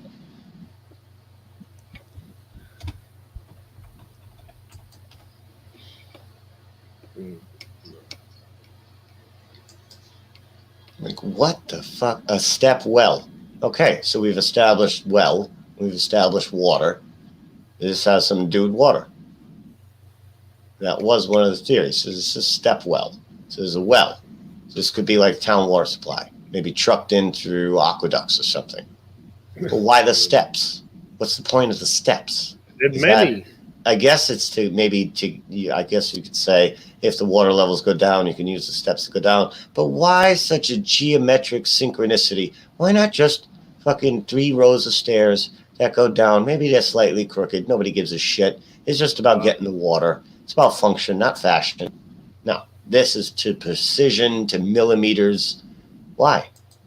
It's just a well. Why do you need all that? So those kind of step wells alone in India, you have 1, 2, 3, 4, 8, 16 at least. Different kinds. Only India. There's water still in this one. That's a lot. Yeah, I'm going with that. They were used for water for some purpose, I think, but I don't know. Just water. you Yes. got a really good point. I think you're onto something, Jibby, because I found like flaws with reality that just didn't make sense, and Like, you where know, do people shit? yeah, but no, I mean, why would they make such intricate, stairways going down into there? Like he Because said, it's a well. It's a well inside yeah, of a but how mountain. many stairways do you need going down there, and how precise do they have to be? Very precise if they're going to Does this mean like if they build it like this, you get less tired climbing up? No. You're still fighting invisible gravity climbing up either way, whether it's one rocky staircase or a Let's bunch say you of get like a lot of cuboids. water. Let's say like you get a lot of water, a lot of glacier pack, and it melts really fast, and the well fills up. Then what do you do?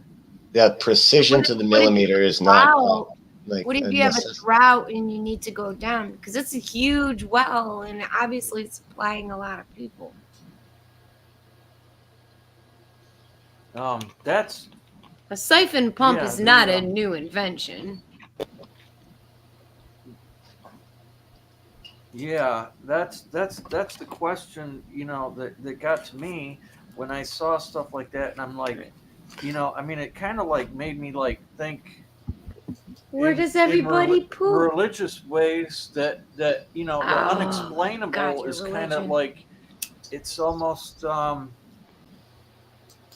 yeah, it's almost above man, that it's almost At the time, yeah. it's almost like evidence of like some sort of higher powers or something. Something higher than us because we're just getting dumber. And I thought evolution meant you get smarter and better and faster and more efficient, not dumber. Absolutely not. I could see with the next generation getting complacent after all the hard work from the generation before, but not to this. This is definitely like forced degradation of society to an extreme level. And is it just so a few can profit? That's silly because we vastly outnumber them, and we would be like, no, you guys are full of shit, and figure something out. They burn the records. They burned them. Why? Because they want to hide something. Why? Because it gives them leverage. That's the end of the whys. It gives them leverage. And would empower us. Would burn the That's it. That's the end of the whys there. Why do they destroy anything? Because it would empower us. Well, not us. But They don't want that. They want them to be empowered and us to be dispowered. And we can all prove that. People's houses down. Got a vendetta? Burn your motherfucking neighbor's house down. Or just, go to the local power plant, kill the power, and now you've crippled everybody because we're all dependent and disempowered. And we don't know what any of this shit was for. Surge the power so the whole damn block catches on fire. They do it in Detroit all the fucking time. But let's go with what else they say, Felix. They do that, but let's go with what else they say is the truth. Yeah, let's erase the history of the American middle class. Let's just search the power. All the houses will catch on fire.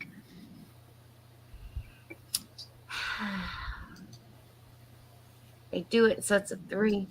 Now, what did you say? There was 60 of these just in India? Yeah. How long would it take to build one? 16. How long would it take to build one? How many people? And, and the other question is why? Carving. What's it made out? It seems to be made out of stone. So they literally chiseled all this out of stone, or was it made out of maybe wood and then petrified? Which one seems to make more sense? There was proof that they had Tools. Now, there's videos that if you look up ancient Indian tools, Oh, that place is awesome. you'll find them now. There was they kind of spun like a drill tip kind of, but they were able to carve the rocks out. They found in the artwork. How many drill bits did they have? You can find in the artwork that was carved right into that stuff. And they made like titanium or iron drill bits of all, because I know how many drill bit sizes I have, and I still need another one. And they have they can drill bit this. They got the time on their hands. Frequency, sound frequency. Yes, it looks like it's made via sound frequency. Yes. Due to the frequency that they were using, it made them go through the rock more like butter than anything, because there was a vibration on some of the tools that they used, and that vibration was able to cut through. And they didn't require electricity? That's a good question too. Because why aren't we using those powerless tools now and cutting our work time by 99%? Okay, so if we're cutting our work time by 99%, what happens when that tool's no good no more? You make another one just like it that doesn't require power. Okay, so if a disaster happens and there's not enough... And you got your tools that work. You don't need power. Oh my God, that sounds empowering. Can't allow that. Oh, wait a second. Hand crank. That's it. We got hand crank tools in the 21st century. That's powerless. If there's a disaster and you've got 3 generations of people who are just like living off the ground and eating fruit and grazing and walking around with sheep, and they forgot how to do all this fucking shit. Plus, this water doesn't really look that appetizing. No, it's been there a long time. Maybe this was their piss and shit plant, and you definitely want to make crazy stairs intricately down to the millimeter. If you get this is where you're just storing your piss and your shit. It is. Or you're drinking water. Either way, doesn't make sense. Why the design? Yeah. The Spring Wells treatment plant in downtown Detroit is really amazing. It's got huge pillars in there, like stories and stories high.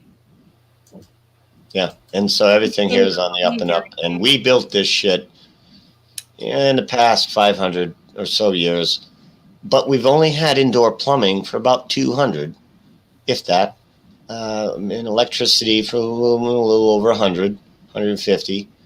But this is much, much older than 150, 200 years. Not a problem, because we can invent excuses. And that's good enough. Now let's watch some TV. But that's a municipality, though. That's a huge municipality. That's not like a residence. So they had better shit here back then than we have now? Well, wouldn't the archaeologists have discovered that and going, hey, they had better shit. And, hey, let's introduce that to the modern world, all the better shit that was lost.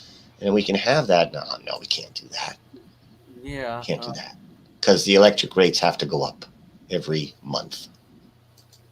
Well, that's these days. That's exactly how the ancient lore of the gods came around, too.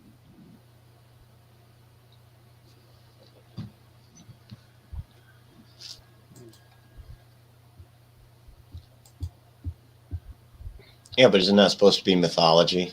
None of that's true because everything is all science and we're not talking about black matter. We're not talking about Mithra. Oh, so the gods are real. We're going to go with that.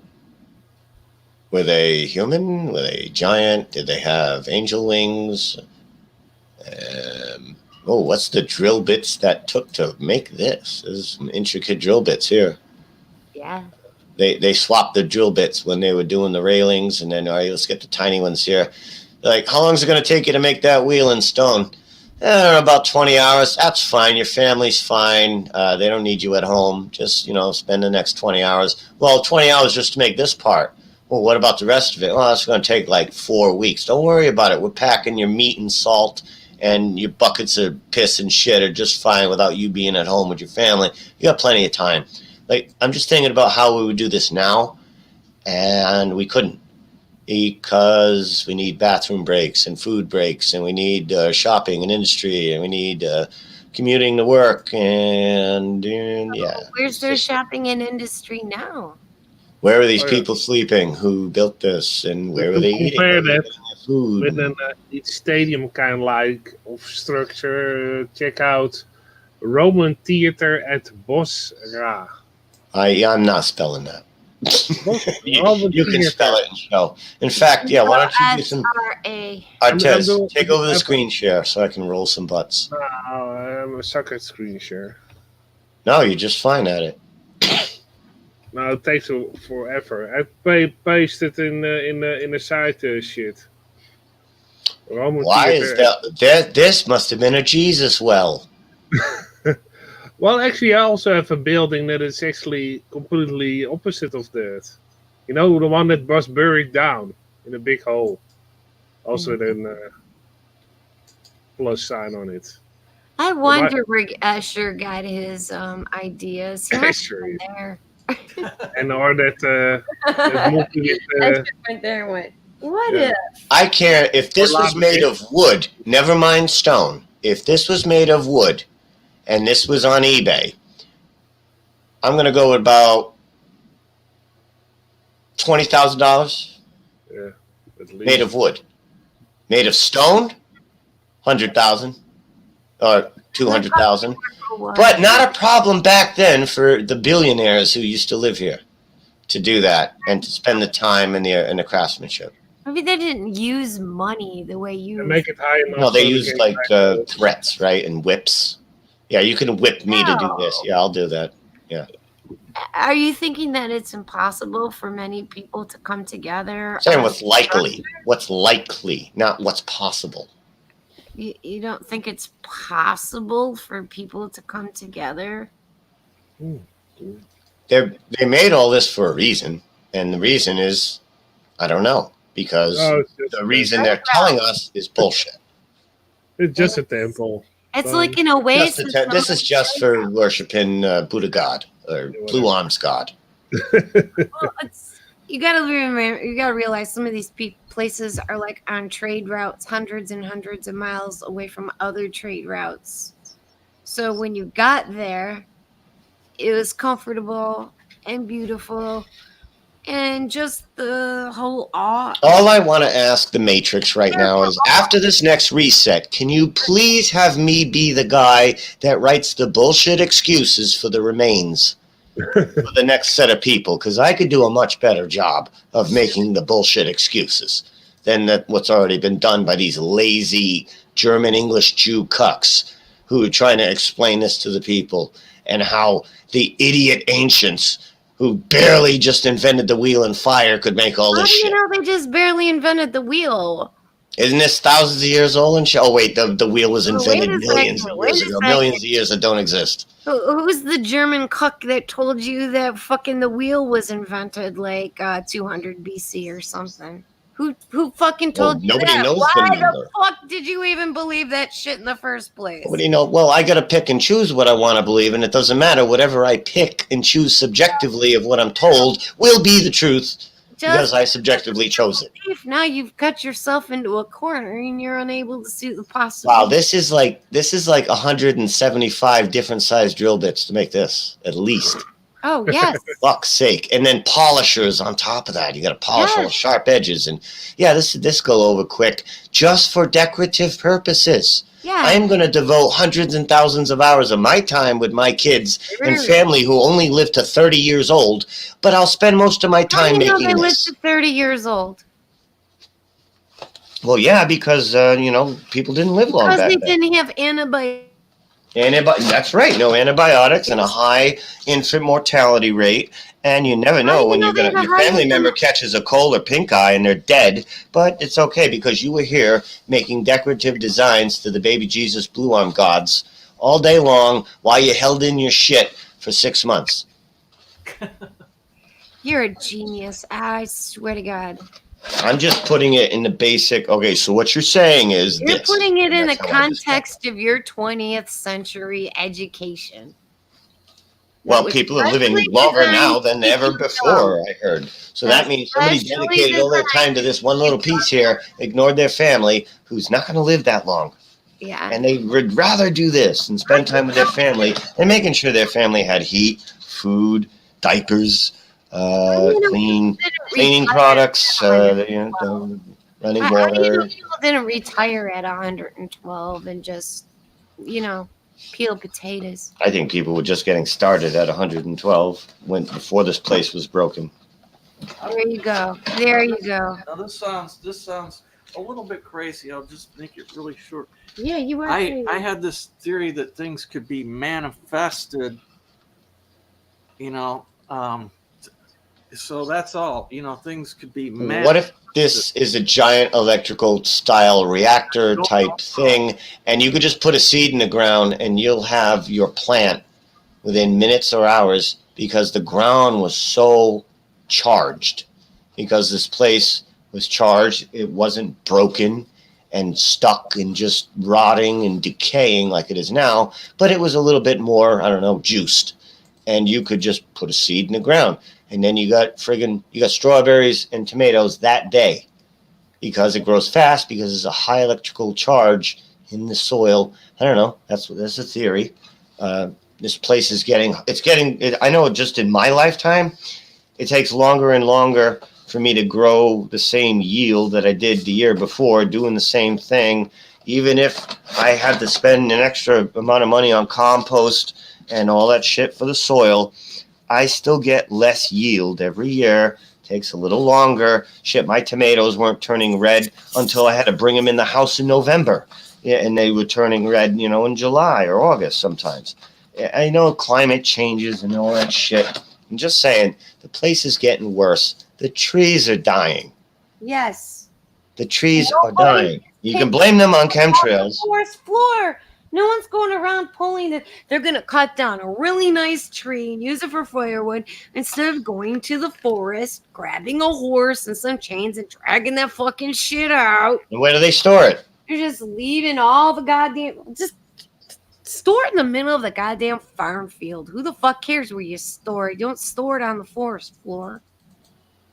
Did you drive around and look at all? You're like, oh, what a pretty forest. Look down on the ground and there's just so many down trees. They're all blackened, bug eaten and everything.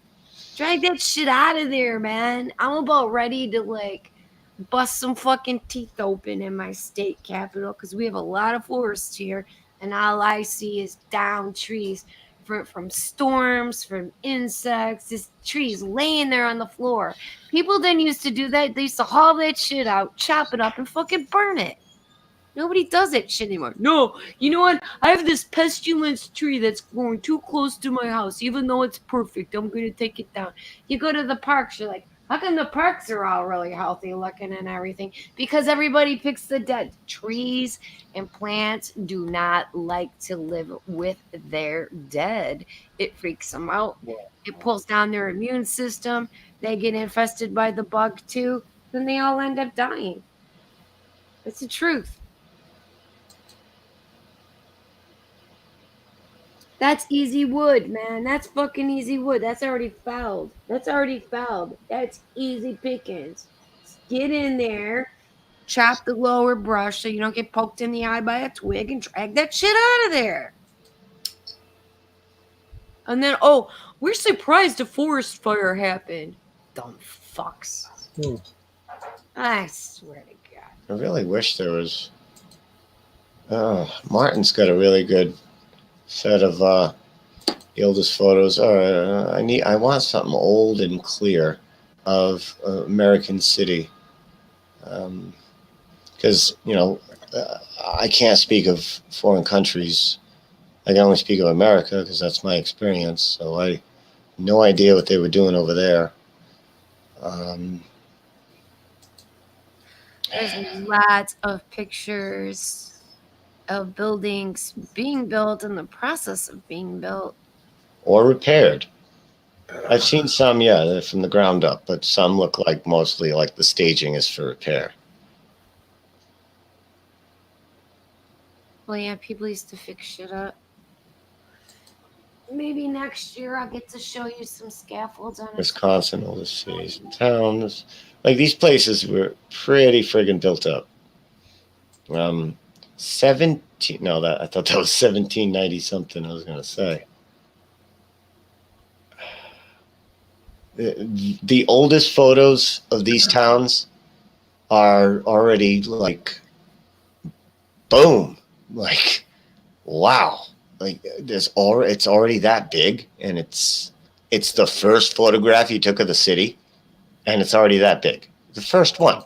You don't take pictures of, as soon as you get the camera, and then take a picture of whatever's there. You wait decades and hundreds of years, and then you take a picture after it's already built.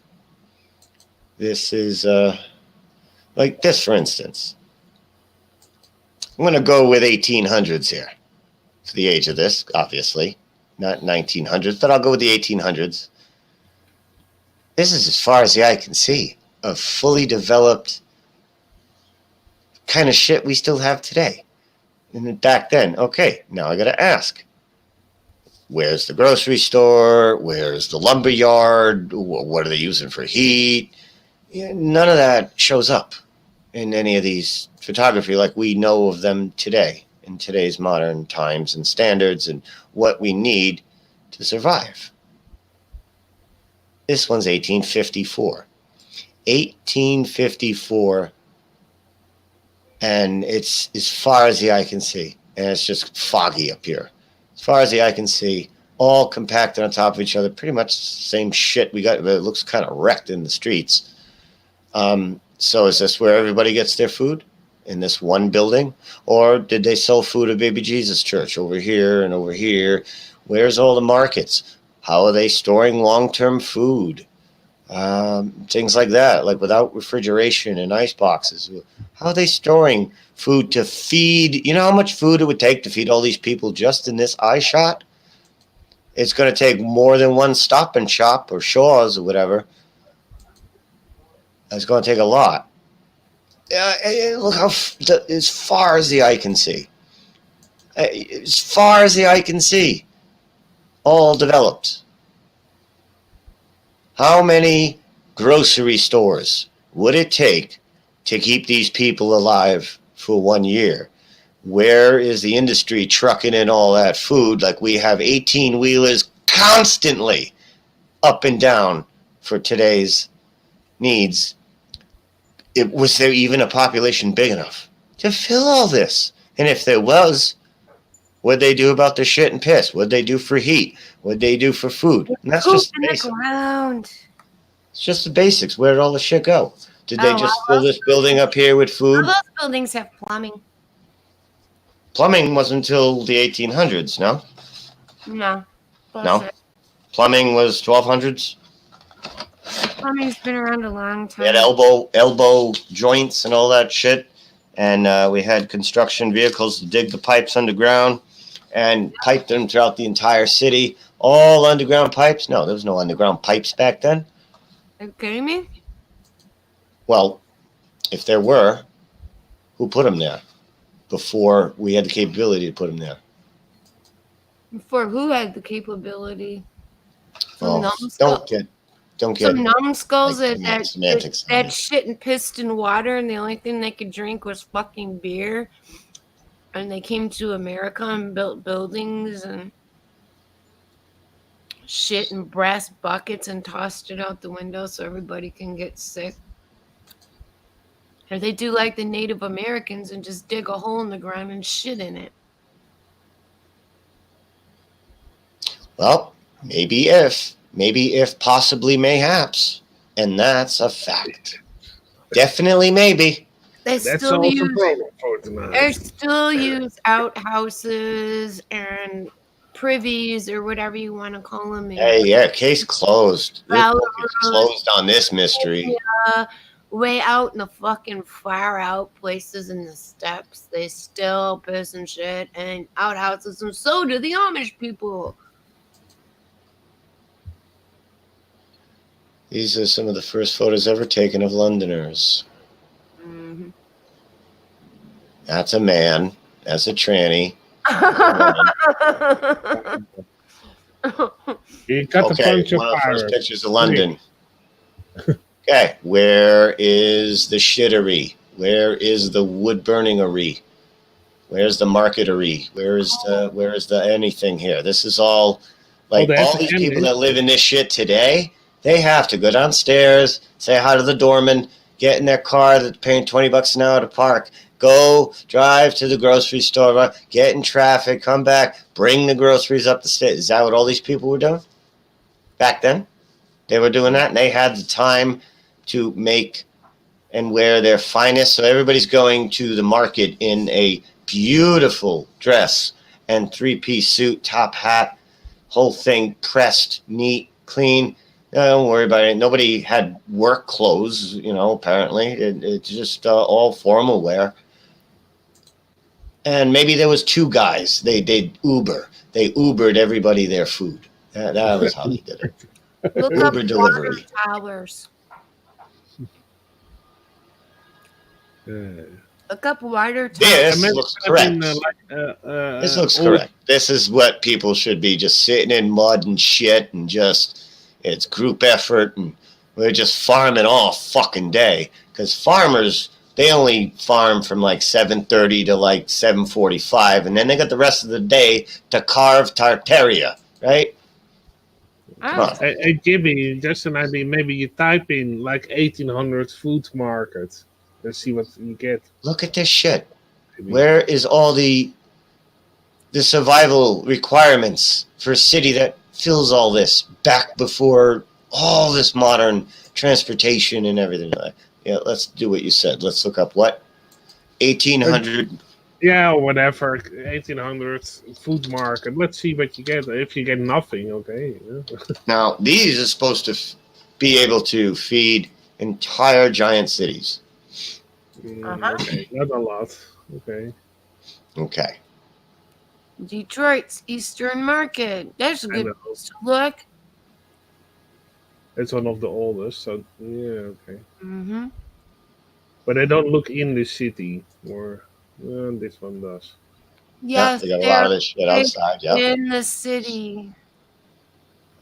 Pistols, ammunition, hardware, fuck food. That's the name of that store.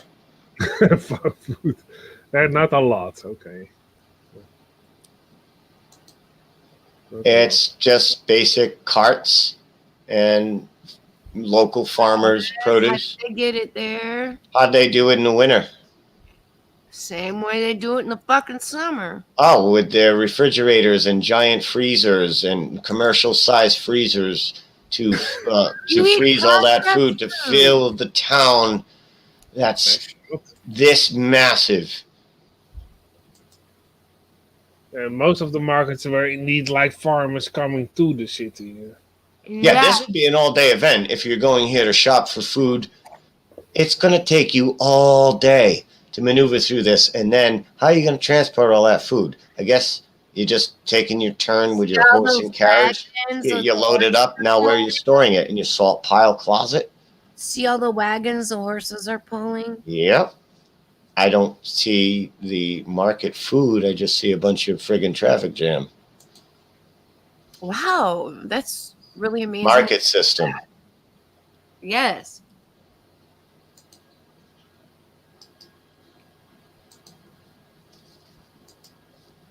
Wow, I can see why people, could spend 50 years carving Tartaria, because they're, according to these conditions, well, there's nothing germs or dirty here. No flies on the food would be around here. We got the industry going. We got smokestacks. And this feeds the town, right? This feeds 100,000 people. Yeah, that works. 100,000 people can eat off that. And they resupply because the 18-wheelers are all trucking it in on a daily basis, right? Because when you're feeding a town that big, there goes your stock that day. How do you get the stock for tomorrow? A lot of it was purchased by people who own stores. So they would bring their own carts and stuff like that there. And then they carted off to their smaller grocery stores and feed markets and things like that. Most people grew their own fucking shit in their yard. You're talking about cities.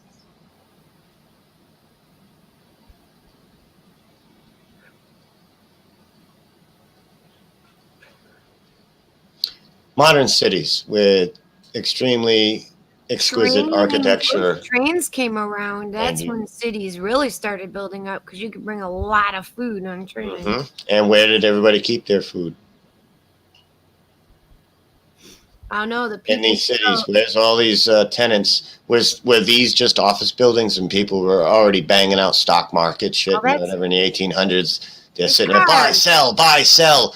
And There's these cars. are not, this is just a hotel for the trillionaires, right? There's Everybody's cars a billionaire. and stuff. There's cars and stuff there. Of course, they have refrigeration. Of course, there's refrigeration.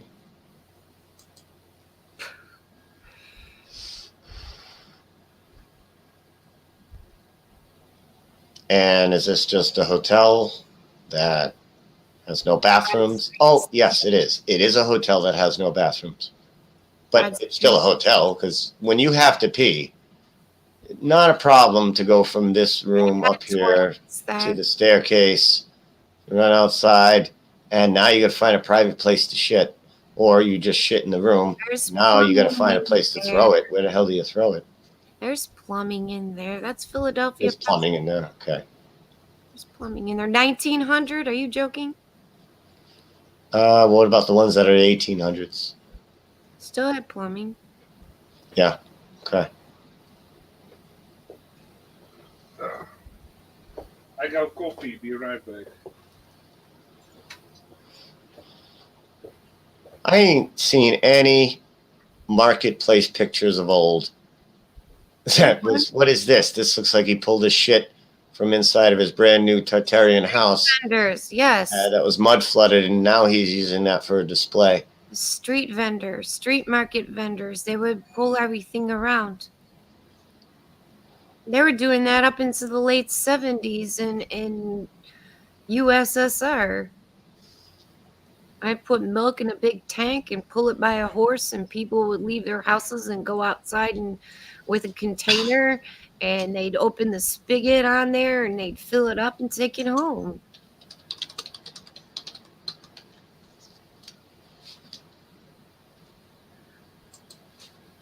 Well, they built this shit in the 1700s.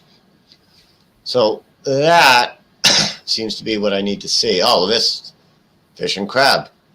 Right. I'm sure they had this Lexington, across the country. Look at where it's at. That should feed Washington. Not a problem. Yeah, lots of And them. when that runs out that day, Is that the only one? Is that the only one, or is that one of a couple thousand? Jesus, fish and bread baskets. That's the only market? Indianapolis. This is Indianapolis. Already completely built as far as the eye can see. Where's the supply run for the industry, for the food? Where are they pumping all the sewerage out to? Because you remember, a lot of these cities are landlocked and not near the ocean to dump all the piss and shit in the ocean. Like the coastal cities are. Some of these are inland. Much more difficult to truck the sewerage outside far away. Far as the eye can see. I mean, way far as the eye can see. Watch, some of those things are water towers.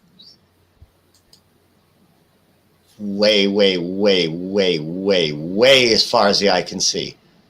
I am sure a couple of street vendors could feed this population. Oh, I'm sure there was this everywhere. population there. Yeah, sure. Street vendors everywhere.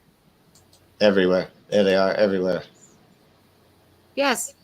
Zoom in on one of those. You might see a man pushing a food cart.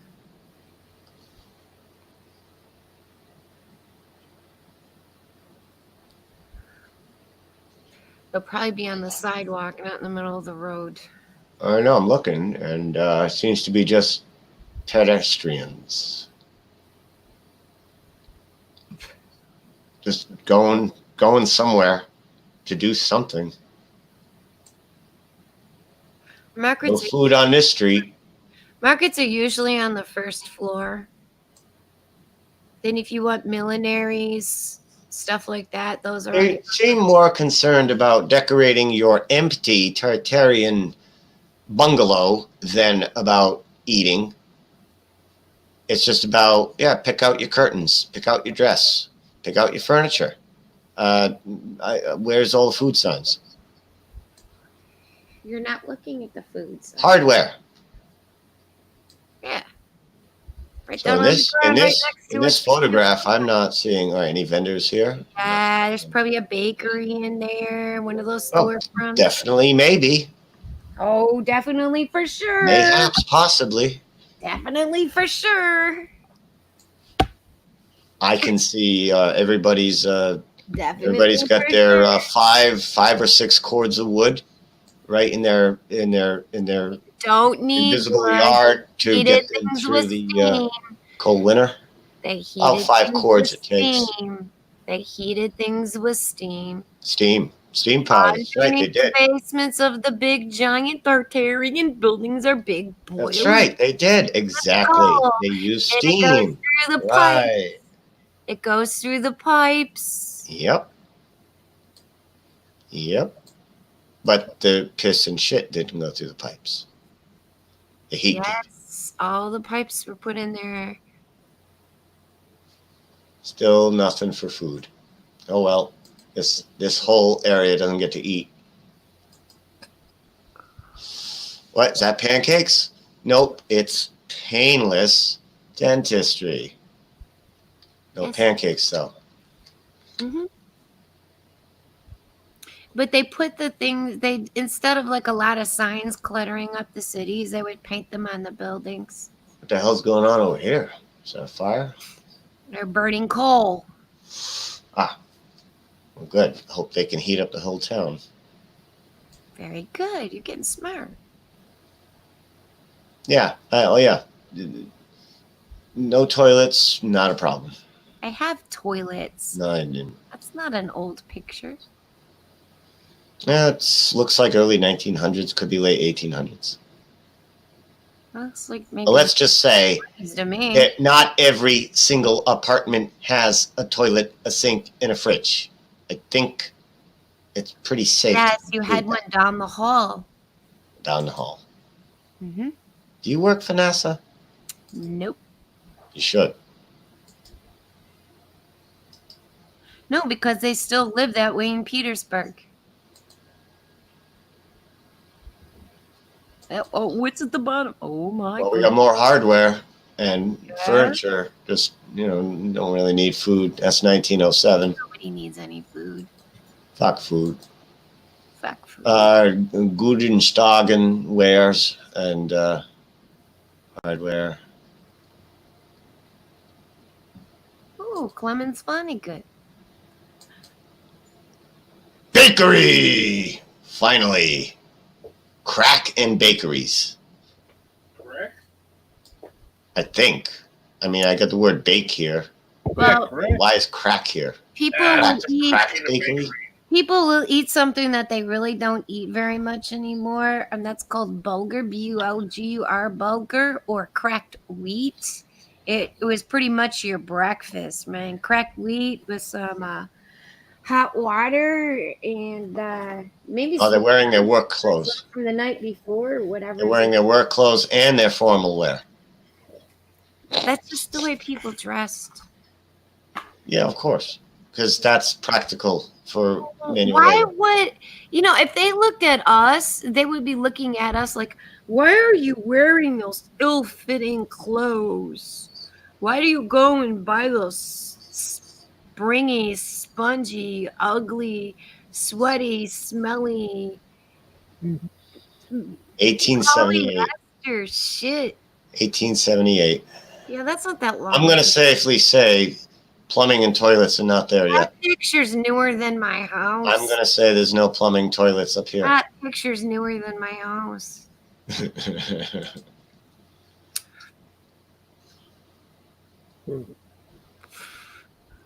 There you go, market. And I put in old Everybody's markets, getting and I'm this only getting. right Hey, we got a Yeah. Piggly Wiggly. Wiggly. Surprising way a supermarket changed the world. So what did people do before the Piggly Wiggly?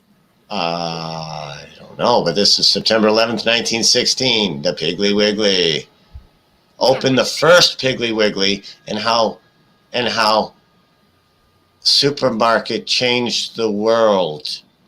Look how small that thing was. Opened first Piggly Wiggly in 1916.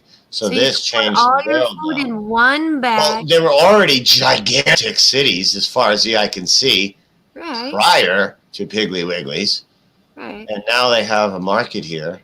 First floor. That this market right here, I can find this down the street, and this can only feed a town of 500 to 1,000 people, and it would clean them out in a week or less How did if they they build don't have a more constant Piggly Wigglies supply. if they weren't making a profit and turning a lot of? I know, but it takes a long time on a horse on roads that haven't been made yet to get supplies back and forth to feed a town that big. Just Well, that's saying. why they needed their towns to be surrounded by farms. See, Piggly Wiggly was a big deal. And it's basically a convenience store. That's it. No, it's a Convenience store. You need a convenience store every 2 blocks in today's world. And even then, their supplies are coming and going rapidly. So how does a convenience store feed a giant city? How does 2? How does 3?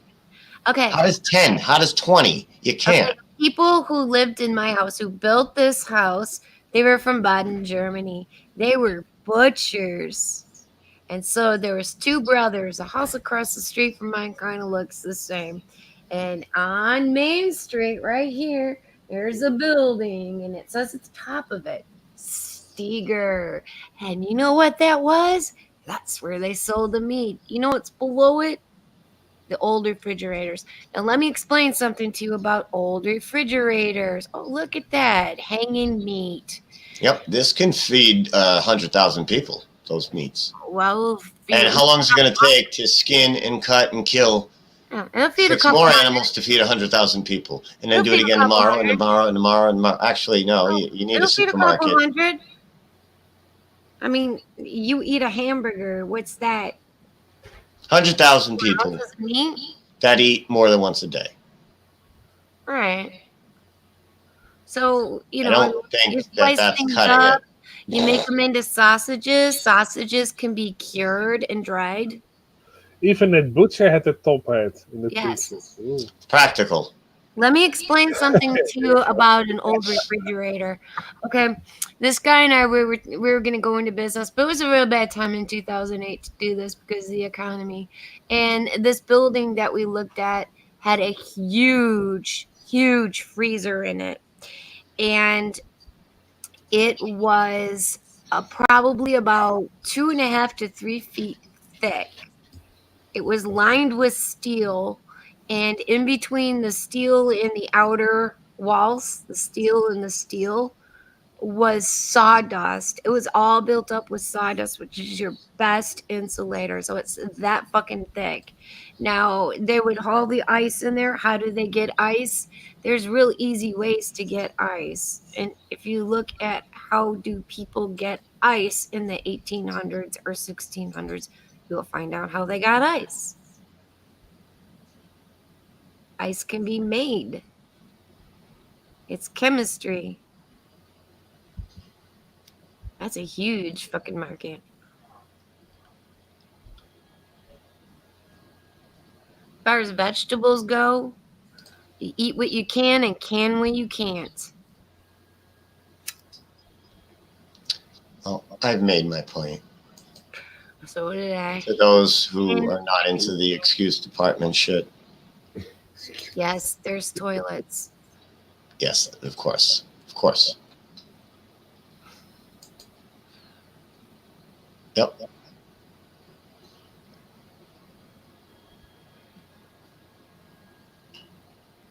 Some places would be big, huge tiled rooms, and they would have holes in the floor. People squat. Wisconsin.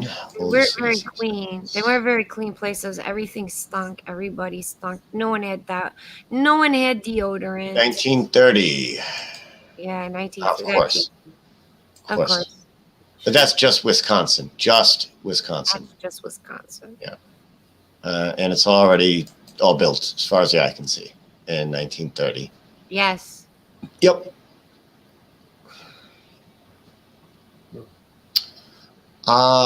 Let's look up. Let's look up Sault Ste. Marie. SOULTSTMARIE.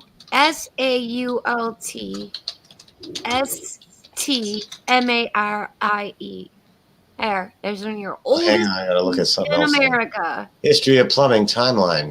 Hey, Felix, type it in the side chat if you can. That's handy. What the fuck is that? Holy shit! So we had indoor plumbing apparently 4,000 years ago. Ooh.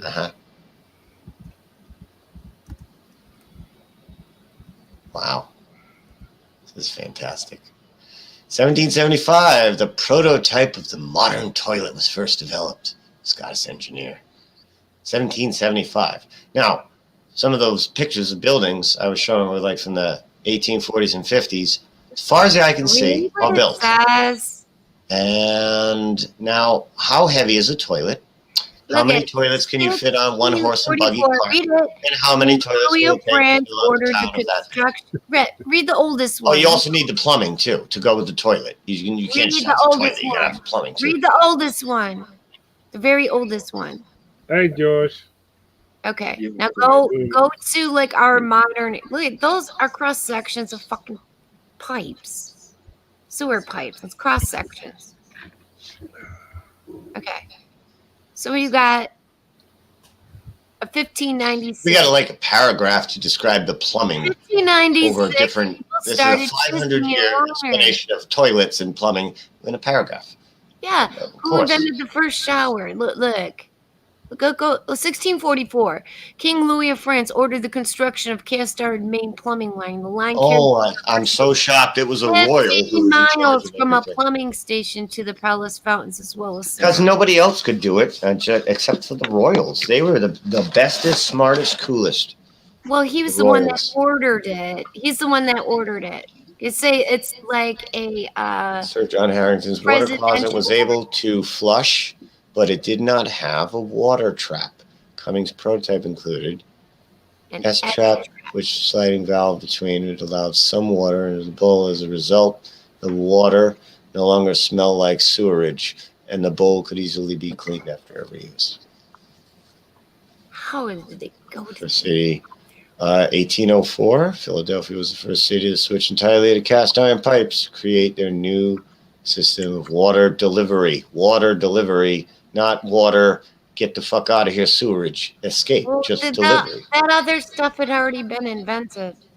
The S pipe. People weren't even showering until the early 1800s. Somebody else earlier invented a shower. You got water towers, you got introduced during bathing, catching, and hygiene. Yeah, they used to bring water in buckets and heat them up and then pour them in the bath because there was no running water to turn the faucet on to take a bath. And so where is all your shit and piss going then? In the outhouse. Anyway, they built hundreds of thousands of incredible architecture in cities, all compiled on top of each other, before they could shit indoors. Yeah, they shit indoors. Of course, that makes sense. Makes total sense. How heavy is one of these things, and how many can you fit on one Pa Ingalls Little House on the Prairie horse and buggy cart? And then you got to ship them. Now you got to carry them up to the top of the stories. Whatever happened to the 5,000 bathtubs in Mount Clemens, Michigan, called Bath City, where people used to go there? Do you know anything else besides Michigan? Yeah. I'm just Windsor, asking. Windsor, Canada, isn't it? Yeah, Michigan and Canada. Windsor. Like I already told you how they do it in Russia. The Because you were babushkas, there, you know. the babushkas carried it. I already told you how they moved food in the early 1900s. You tell me a lot of to things. sell What do you mean? food. Oh, his grandpa, he came here. He stowed away on a ship. You know what he did? He started going around to all the farms and buying produce off farmers, and he took them all to a market in Jackson, Michigan, and then from there they went to Detroit. Throughout the 14th, 15th century, the sewage system was built and it is still operational today. And this is in medieval Europe. But they forgot to mention that in the 1700s, there were no sewer systems in London, and they had a problem trying to put the sewerage in the drainage thing. And then when it rained, well, that was a big disaster. So they had to bring in Carnegie to basically fund the entire sewage system for London. Although they'll say here in Wikipedia that 14th century, yeah, in mid-Europe, yeah, okay. Well, they got conflicting stories, apparently. Well, different places have different sewer systems. Tez, you want to take over? No. Did you say no? I'm just watching. You said, I don't know. I thought he asked me if I wanted to go or whatever. Oh no, I said take over. Oh no. Oh, please do. I got it. You know, I did not even plan on being on this thing this long, to be honest with you. I know. I was just gonna like let it run and host. Interesting thing. Oh, now we're seeing like a reflection of the glass because it's Yeah, that's dark cool. outside. It's like we're in a pub. Oh yeah, a little bit. And my icon is. How the hell did they make shoes? How they make what? How'd they make shoes? How come their feet didn't freeze off? Toilets. They put toilets in their shoes. Yeah, how did they ever have shoes without laces and ties and zippers? Didn't matter. They could still climb 40 stories while lifting a 400-ton clock tower to the top with no shoelaces or, running water, toilets. Not a problem, though. Not a problem. They did it all around the world. Laid down cobblestone while holding in their shit and piss. They're like, nope, I got to finish this by this century. I don't have time to shit and piss. I understand completely. They Makes used ancient Uggs, aka moccasins.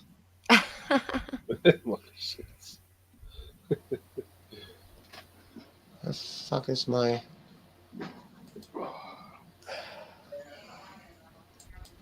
Yo, hey, so did you guys check out that short video I posted in the news stream and in the Flat Earth Mania hangout? It's only a couple minutes long, but supposedly it's a dude talking about him going to his family's for the holidays, right? And his mom busting out that she's a flat earther. And him like recreating the conversation he had with her. And like, dude, it's a little bit scary because like if that's the way that the average person is arguing these points, we are gonna fail. You say it's in the back chat. Where is it? So maybe you can play it. Here, let me see how far up is FE it? Mania one.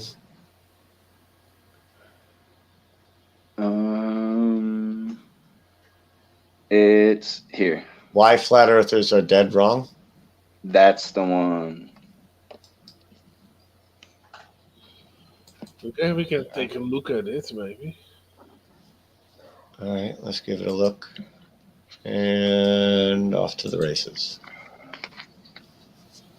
Following is the story from one of our unfortunate. Nope, million views. Can't watch it. It's going to be copyright struck. Well, what if we go like point by point of what he says? Because like each point he makes is only a couple seconds long, and then like we can pause it and discuss what he said. I don't how even she answered. think we don't get away with anything here. We really don't. Okay, I get you. Right off the bat, you have to talk to adults with cartoons because that's the only way adults receive information at a fundamental level. So they can just throw away any questions they have because cartoons talk to the inner child in you, which is the fundamental subconscious level of things. Everybody smiles. Cartoons, cartoons, cartoons, cartoons, cartoons. Well, like, cartoons. Okay, dude. So his mom's answers, like, were a wide range of shit, dude. Like, at first, the sun circles and goes above the flat Earth, right? Like in like a spiral, right? And then I guess she's telling him that it appears and disappears like fucking and then it brings in like the whole Pac-Man theory too, and then like it's just like it was fucking everywhere, dude. This is obviously terrible. And why flat earthers are dead wrong. I don't have a date because I never have a date anymore. But that's fine. I have still a date everywhere. But 7.3 million subscribers. This is obviously a funded video, funded effort. Not by why would an industry, a business, a corporation invest in making this video? What is that video? What's the return on the investment for making this video or any anti-flat earth videos? What is your return on your investment? It's silly. Why would anybody even bother addressing flat earthers whatsoever or spending money in any way whatsoever to address flat earthers? Because no matter 1 what, million they views get is only paid. $10,000 at best, maybe. No, with maximum, Or 1,000. no, it's three grand per 1 million views if you have full monetization, I guess. Okay, so $3,000. That was worth all the effort on all these $1 million. This one's, well, it's only 10 minutes long, so that's actually not a bad investment. It probably could be made quickly. But to write in the way that she has to insult her son, like you're an ignorant fool, I saw, like, yeah. And Like, the video is up for about 3.5 weeks. She's swearing at him. You be? The Wow. video has been up for about 3.5 weeks. 3.5 weeks. But I put flat earthers in the title. I'd be lucky to get 1,000 views. But this person, oh, it doesn't matter. We all know what's going on with the YouTube. Mm-hmm. I just don't understand, because when you're a corporation and you're funding something, it's not, unless it's to write it off on charity donations, you want a return on your investment. What's the return on the investment of telling people the earth's not flat and they ignore flat earthers and flat earthers are stupid? What's the return on that investment? Flat earthers still have to go to the store, buy things. You know, it's not like flat earthers have stopped shopping and we've halted the economy. What's the return on the investment of making sure people know it's not flat? Why? That's a lot of money that's been spent since 2015 to reassure people the world's not flat. With millions and millions of views and celebrity actors paid on TV to reassure people it's not flat. What's the return on the investment?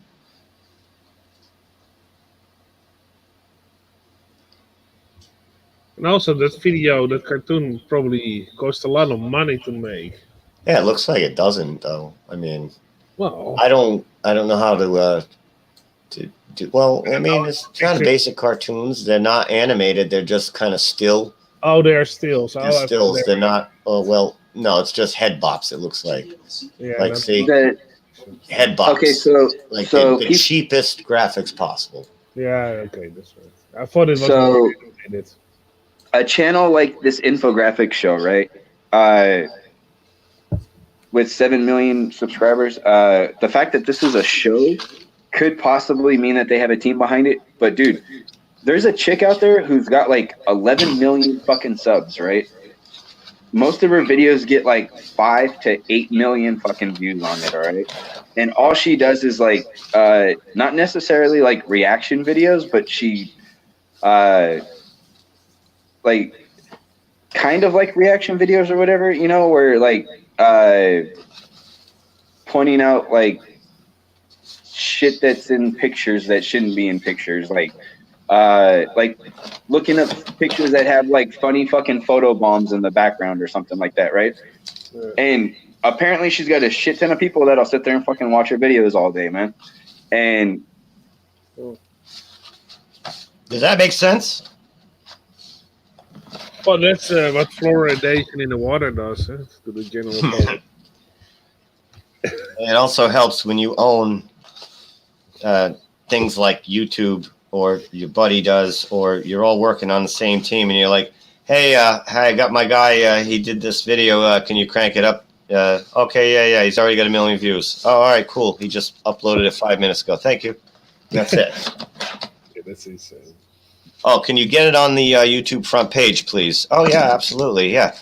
Yep. and she that's does she does most of her shit on her own, I guess, right? And Of course she does. You see how the stuff that she doesn't do on her own, she outsources to shit like Fiverr and stuff, dude. Like this this video that you're watching right now of how flat earthers are dead wrong. Dude, they could have paid somebody fucking $200 on Fiverr to do that shit.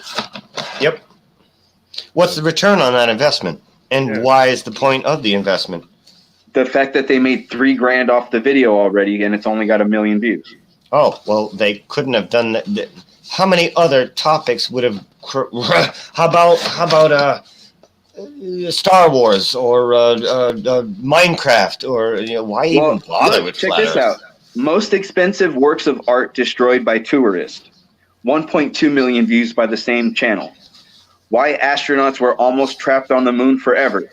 1.1 million views. You know what I mean? Like it's just like Mainstream propaganda official story that Felix yeah. loves.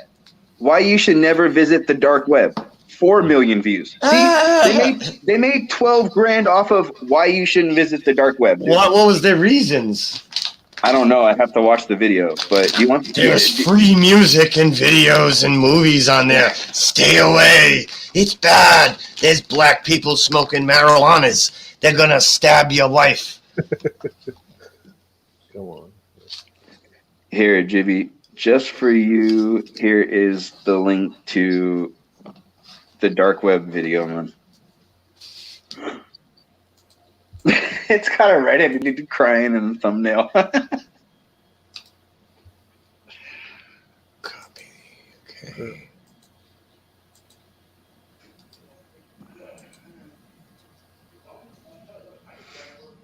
Oh, I knew it. It's marijuana black people. I'm This scared. episode is brought to you by Dashlane. All right. Let's shout out the sponsor. 4 million views. Is this a shithead? That's the first thing that popped in my head is shit on his head. That does look like the shit emoji. Something criminal. In some ways, this corner of the So this corner of the internet means you're doing something criminal. I see. What if you just want privacy? Oh, we got to do anarchy. So the first thing is a girl with pink and purple hair who's all gothed out and wears a very common outfit. Is she's tied to anarchy? Is that Of course, there's a globe in the background. Of course there's a globe. Yeah. Next to the books. Yeah. And now Catwoman. Catwoman's going to get involved. What in drugs are they anarchy. on? He likes the Punisher. I don't know why he's getting talked shit about. Now we got Tartaria in here even. Huh? Yeah. School of Dark Web. What? Very cool. They made sure to put the pillars in. Why didn't The do this? pyramids are Internet, part as of- we know it, 10%. Deep web not indexed by search engines such as Google. Oh, you mean what's censored by Google? Yes, I'll go with this. I'm on board. You got me. So we're part of the dark web almost already. Yeah. Public web information that you would normally find on search engines. Okay. Whoops. Oh my God. Information that is not indexed by search engines and does not require authentication. Deep web. Information that is not accessible by normal internet browsers. Dark web. Sure. Okay. I'm telling you, whenever I come across a guy who's got a coat full of merchandise, I buy it. Why does it look like he's Why? trying to sell 'Cause him it's condoms? 90% off. What's It looks that? like he's trying to sell him condoms. the aforementioned illegal substances or Illegal substances. Even though if it's a guy in a coat, you're getting a 90% off, whatever it is, usually. Because it And fell off the drugs, back maybe of the not truck. so much, but. Oh, this is what comes up when you try to put in my flat Earth shit from 2015. Where is might it? just be because they're living in a country that has very oppressive laws on speed. In the dark web, you'll find sites that in with .onion. These websites are Oh, the Onion. not accessible using your regular. Yeah, this is Jibby Jedi's 2015 flat Earth stuff. 404 not found. That's what I always come across now, and I try to look up those because I put some great links in that, and nah, I can't find them anymore. It's disgusting. Well, why are you on there, cat lady? Now we got gingers. Now you're gonna talk shit about gingers. This is Artez. He's alone on his computer with his beard, and he's on the dark web smoking marijuanas. What? I don't even know what's going on here. With 15,000 window tabs open. Mm-hmm. Weird stuff. This is just your regular like commercials on channel 10 or 12. This is what it's like for me. Oh my God, they're making people. Oh, it's really terrible. This is nonsense. So it's propaganda basically for adults. It's your fundamentals of life. Stay away from the dark web because of marijuana. These guys smoke marijuana. They're gonna rape your wife. Dude, if you believe the mainstream right now, people are dropping like flies with this fucking coronavirus. I know, and there's like hundreds of people dying a day, I guess. Like, yep, clearly. Whoa. I haven't heard this with the swine flu before either. Nope. Yeah, no. I haven't heard this before with many other SARS. I didn't hear this before with I mean it's mad cow disease. Mad cow. Yep. Had to kill all the pigs. Had to wipe out all the meat at the market. There were naked shelves in the market in the 70s, in the 80s, and the 90s. They do this kind of shit all the time. And I got to ask, where are all these diseases coming from? Where does coronavirus come from? Where does SARS come from? Where does swine flu come from? Where does influenza come from? Where's the origin of influenza? So, according to the, let's look it up. What's little known about the CDC? All flu comes from swine. So the whole swine flu thing was like a big joke.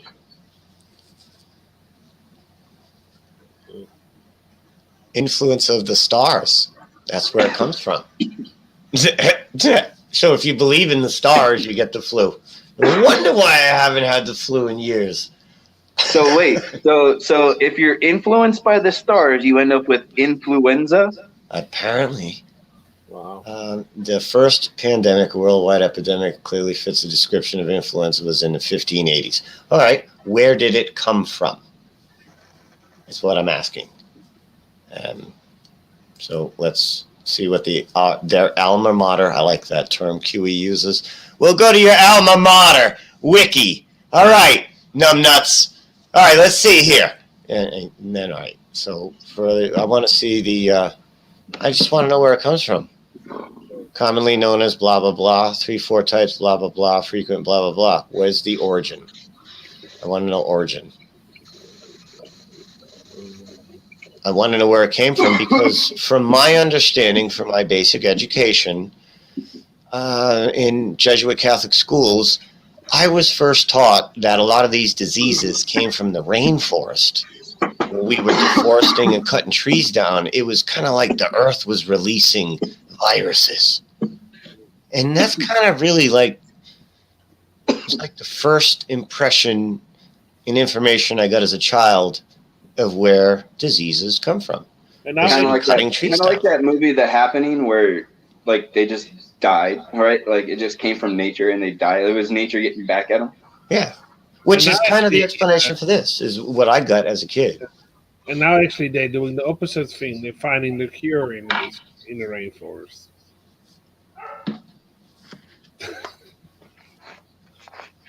That makes sense. If it comes from there's probably also the cure there. So, I mean, if they're claiming the first onset and pandemic and whatnot are from the 1500s, what does it say? So where did it come from? Was there no influenza before that? And, what happened? Like, how did it stay dormant and spread throughout the world for 500 years and keep me? It doesn't even make any sense. I'm a little confused. Let me look something up here. Merck. primarily refers to the German Merck family and 3 companies founded by the family, including the Merck Group, German chemical pharmaceutical sciences company founded in 1668. Hey, that's like when they discovered the speed of light. That's interesting. That Merck's is still around today in the same business? Huh.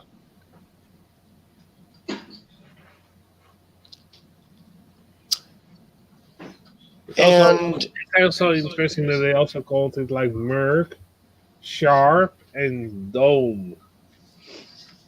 See, Merck yeah, is it's known as little- MSD, Merck, Sharp, and Dome. How come there are? I mean, am I mistaken in saying that there are viral strains that have a patent number? Hmm. Am I mistaken? Viruses, Oh, patented number? No, patent number. Let me. Could be mistaken. you ever looked at the logo for Merck or not?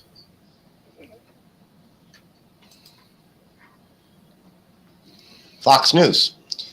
Coronavirus patents are from older viruses, not current strain. Huh? What? What? Well, yeah, because supposedly it only affected animals before. Yeah, that's what they say. Yeah.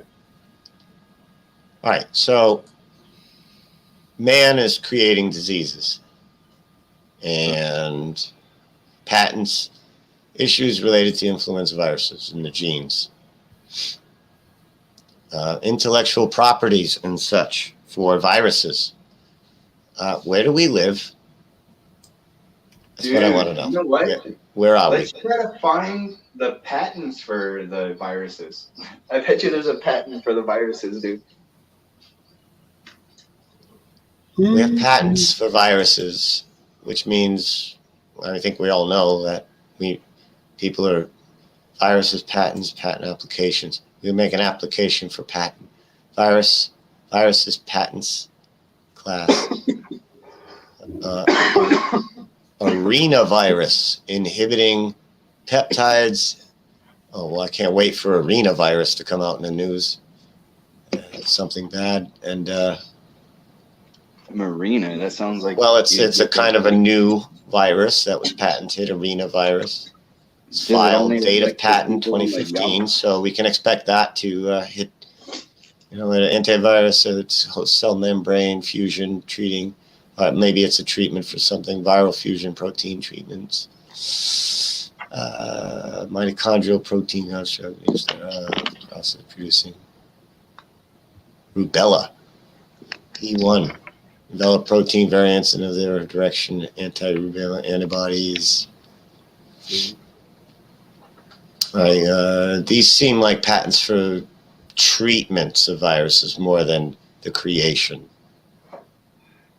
Yeah, it's all about inhibiting this and inhibiting that, and anti-HIV spectral T cell induction. No, wait, what? Well, Jimmy, what if that's how they're spreading the viruses is actually through the vaccination?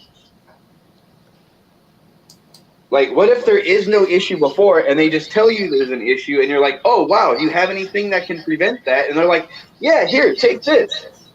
Because, like, most people that get vaccinations for shit, like, when they get the flu vaccine, they get fucking sick, like, 3 days later.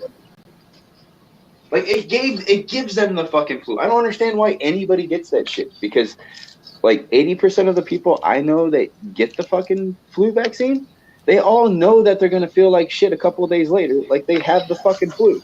I only have experience getting one influenza vaccine, and I drank alcohol that night. Probably the only thing that saved me, but I was sick right away. And that night, I remember feeling, I never felt like this before. Something's really way wrong here. And I did get sick. I did have the flu. I told the doctor, I said, I got the flu from that shot. And I had to sign forms and, like, we're not responsible for anything. Sign here. Well, now it's free. Ah, okay.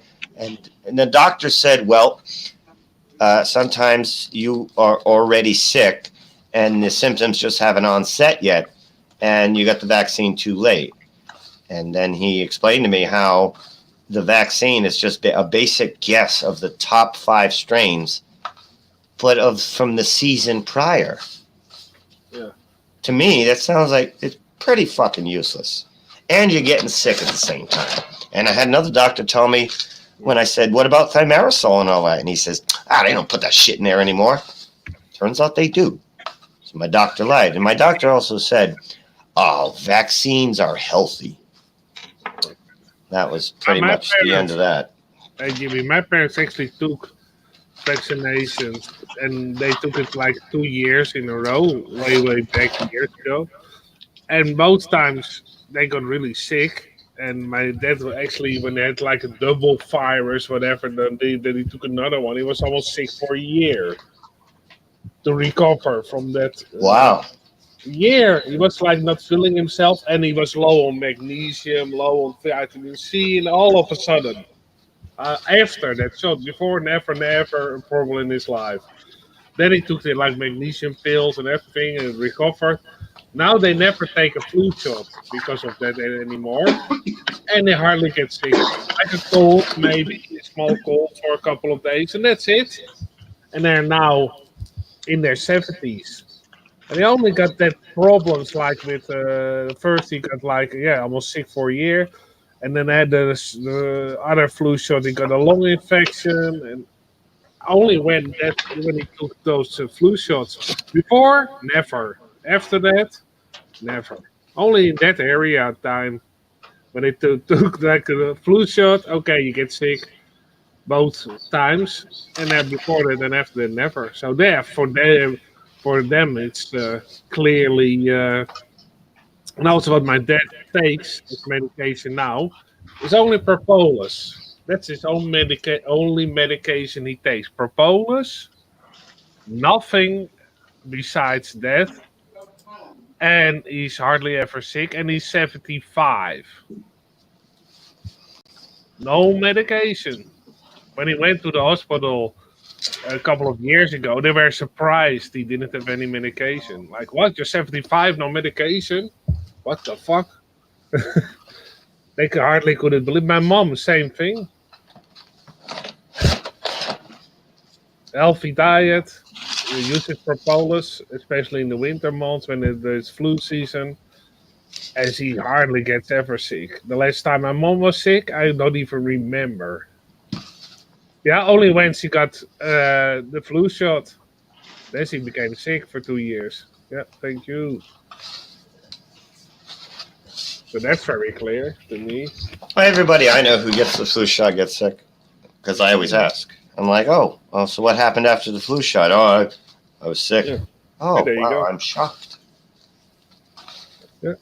For my parents was the same thing. I never ever got a flu shot. Now, going through testimony, not what's written down on paper for, scorekeeping, for going through testimony, getting a flu shot is ridiculously risky. And even if there's a 10% chance of Guillain-Barré syndrome, that certainly isn't worth it when you can just fucking power through the fucking flu. Of course, it makes your immune system better. Elderberry and colloidal silver, and you will be just. Yeah, or just propolis. Like, I've had the flu dozens of times and never vaccine or whatever. Like, I get over it in 3 days to 5 days, and you power through it. You get some NyQuil, you get some Dayquil, you sneeze, you blow boogers, you sit on the couch, you play some video games, you stay nice and warm. And then when you get better, you feel great. Like that first day of recovery, it's like brand new cells. You feel really, really good. But now, supposedly, you just built the antibodies to that strain of the flu. You will not get that strain again because you've had it. Your body has built the antibodies and beat it, and you're good to go. That to me sounds like whoever made these bodies had a mechanism built in there or a system the immune system to take care of such invasions of the body naturally, well before man came along and decided to improve on whoever created this place and us as creation. And apparently this God is sitting back very silently as people jab their kids, and God doesn't participate. He's just going to have a reward system when we're out of here. But in the meantime, he's just sitting back and letting us fuck up his place in any way we want. And he's cool with it. But he's going to give us a spanking, or he's going to give us a lollipop. It's going to be one or the other. Hey, Jimmy, wrap your mind around this. What if all this is actually happening, like, all at once? It is. But to us, time is counting circles of light. It appears that it's slow because we're the only ones that time matters to. Like, outside of us and time, it doesn't matter. So this could all still be the same instant, whether it's now, 50 years ago, 100 years ago, 200 years ago, 1,000 years ago. What if it's still all? The best guy who describes that has got to be Dr. Manhattan in the latest Watchmen series on HBO. And he's like, they're like, where are you? Right now it's 1961, and I'm eating chocolate with you. Where are you now? Well, right now it's 1984, and right now I'm done. And he's having a conversation with somebody in the future, in the past, as if it's the same time, and he describes it as, I do not understand the concept of then or now.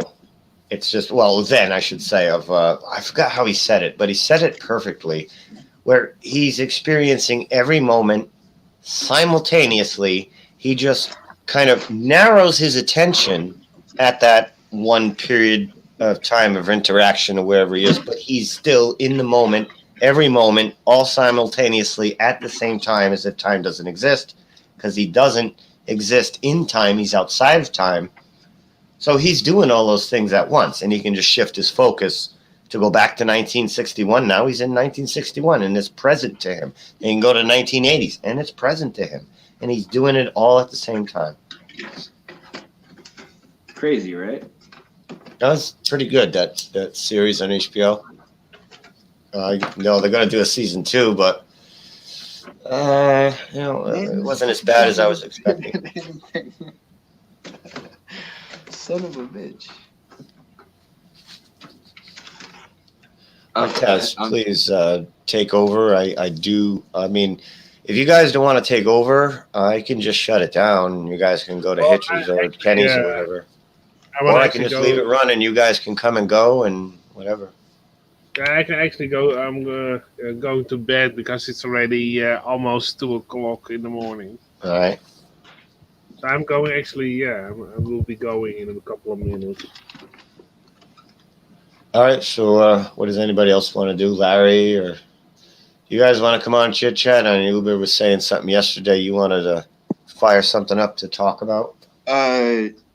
Here, actually.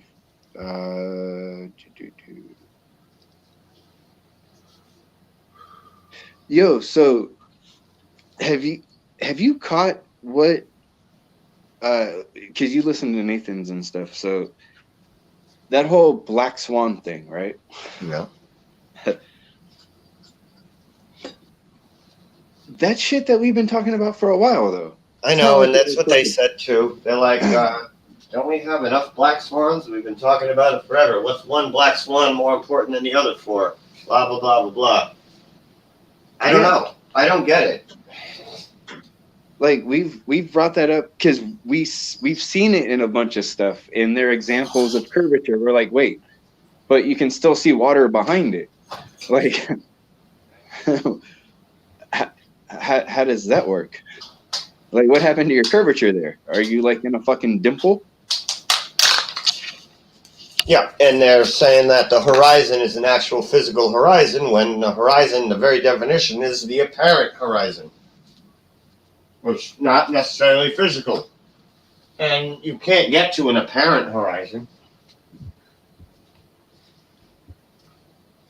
I don't know. We're supposed to be able to say those talking points correctly. And exactly.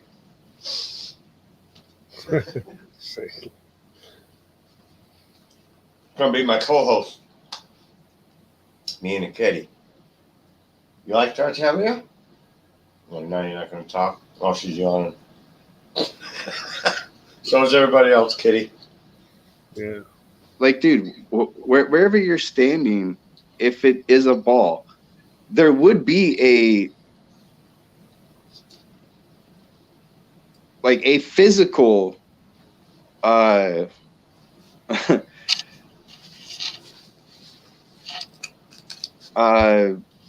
horizon line, though, right? When you look out, because there would be a line at a certain distance, right, that you wouldn't see on, like, going around the edge, going around the curve of something, dude. You know, like, granted, it's really not like an edge, because if you go higher, then you get like an advantage and you have a higher vantage point, like you can see more because you can see over it now. But like, even then, no matter how high you go,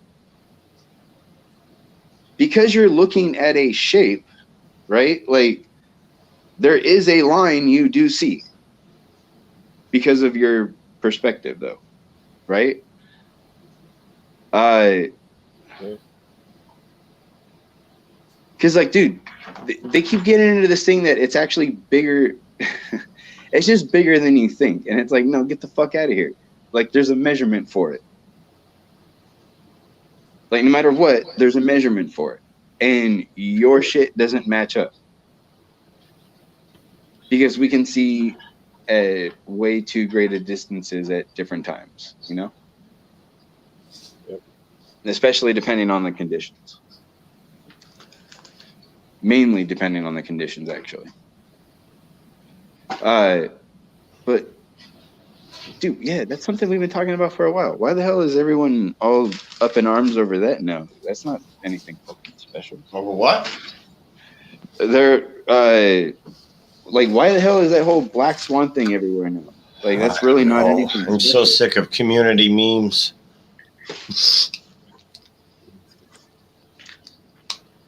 And then, like, I clicked on a video that popped up on Nathan's channel, and I thought it was going to be serious. And it turned out to just be a joke. It was supposed to be a military conversation. And I was like, what the fuck is this? Although it was funny. Okay. I will give him that. It was funny. But I was like, what the hell?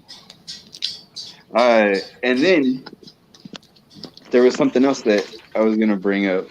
Neil deGrasse Tyson, all right, is at it again. A couple of days ago, he put something out about flat Earth again. The man never disappoints. But yeah, where's the return on the investment for paying Neil deGrasse to fly all over the country to reassure you you're on a globe? You know, Well, before sorry, go for it, man. I'm gonna go to bed anyway. But before I go, just asking, do you know the channel Subphotronic? I don't know. Okay, well, he's basically similar mindset as GBS, very similar. Oh yeah? I already like him. Yeah, and he's yeah. I will. I have it actually on my Facebook. It's, but I can also pop the link. He's funny. Also, he's a good sense of humor. Well, And that's where he's got me. I don't have that. and but he also had like a philosophy about a certain thing, and then he found out that it was a little bit different than he thought, and then he admits, okay, yeah, you know, but that's the journey I'm going through, trying to find out what the fuck, why are what kind of shit we are living. So yeah, sometimes he will go in a direction, but yeah, if something is presented to him that is different and changes his opinion, that happens. But some people say, "Oh, you first said this, and now you said something else, and therefore we don't believe you anymore." No, he just finds some other evidence, and therefore he's changed his narrative a little bit. There's nothing wrong with that. I've subtracted a lot of things I used to say in different areas. As soon as I had that information corrected or polished, I'm like, okay, thank you. Yeah. Now I will stop spouting the incorrect thing, and now I'll give you the corrected version.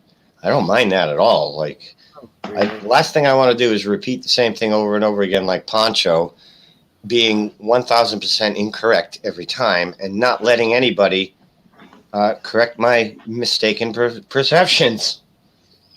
He's just going to be running in circles, incorrect, and just topping himself more and more as time goes by. Like, pretty soon, doors are going to be transvestites and refrigerators and shit. And it's just exponential because he's not letting anybody in to say, no. You either agree with him or you're banned. Yeah. And that's just a cheering section choir, and maybe he needs that or feels like he does right now. I don't know. I don't care. After a while, you don't care anymore. He's not in a good place, and he wants to feel better, and these people help him feel better by agreeing with everything that comes out of his mouth. So he's going to keep doing that because it makes him feel good. Yeah.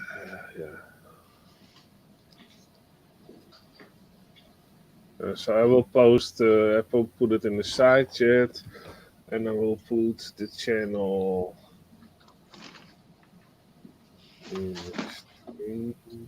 Frequencies, it was saying at the beginning, like he thinks like Poncho's now transvestigating plants or something. What? Well, I mean, it's good for, I guess, marijuana strains. It's like, hey, is my plant a male or a female? Oh, good, I want the female. So that's fine. Transvestigate marijuana plants. I'm all for that. I posted some of them, they do switch sexes, don't they? You screw up the cycle of cross-pollination. It goes from female to male. It's transvestite marijuana plants. Some insects supposedly can also do the same thing. So. Right. So I guess gender's not really black and white objective anymore. I guess it's whatever you want, whenever you want. Yeah. I put the link to his channel in the chat. And he always says, I don't mind if people share my videos, so or share parts of it. Does he speak English? Yeah, he's an he's not your everyday kind of guy. But that's what I like about people, a little bit different. And I'm surprised that he can talk for 3 hours, Yeah, there you go. Surprised he could talk for 3 hours. I think I just did 4.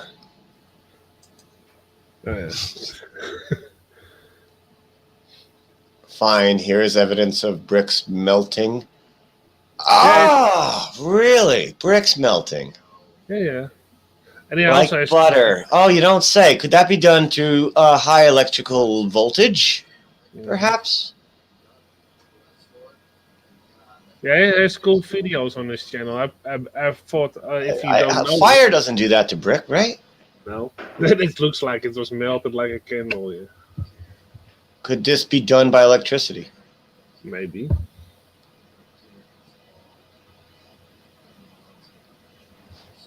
Yeah, it's an interesting channel. Why do I feel like I've seen this shit before? This kind of stalactite drippage of brick. I feel like I've seen this. Well, you have those caves where you have that kind of...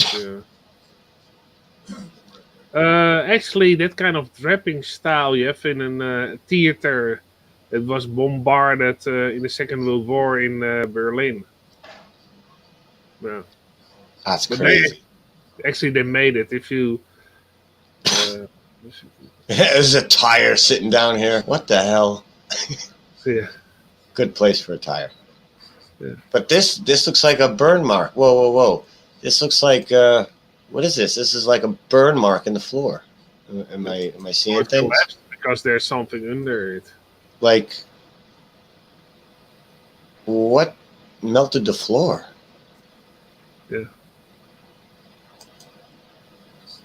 Is this arcing electric energy weaponry, or what causes this? He comes up with pictures that I'm like, wow. He does a lot of research, this guy, a lot. Like, This is how you get this to like. This is crazy. he also says, well, he doesn't look at like one picture or two. No, he tries to find as many as possible to prove to himself if he's on the right track. That's the way it's supposed to do it. Exactly. That's what he also says. And he's also on the same page, roughly, where you stand on religion. Same kind of mindset he has. Oh, I gotta watch this guy. This guy is, I've been watching him for almost a year now, so yeah. there's a lot of interesting things. He might Some- have a perspective. things I just that he could definitely help my perspective out a little. Yeah.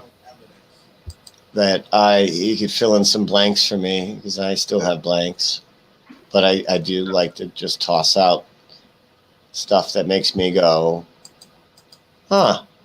Mhm.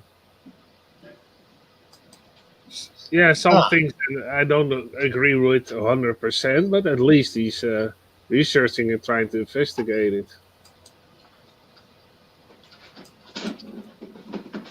Very interesting.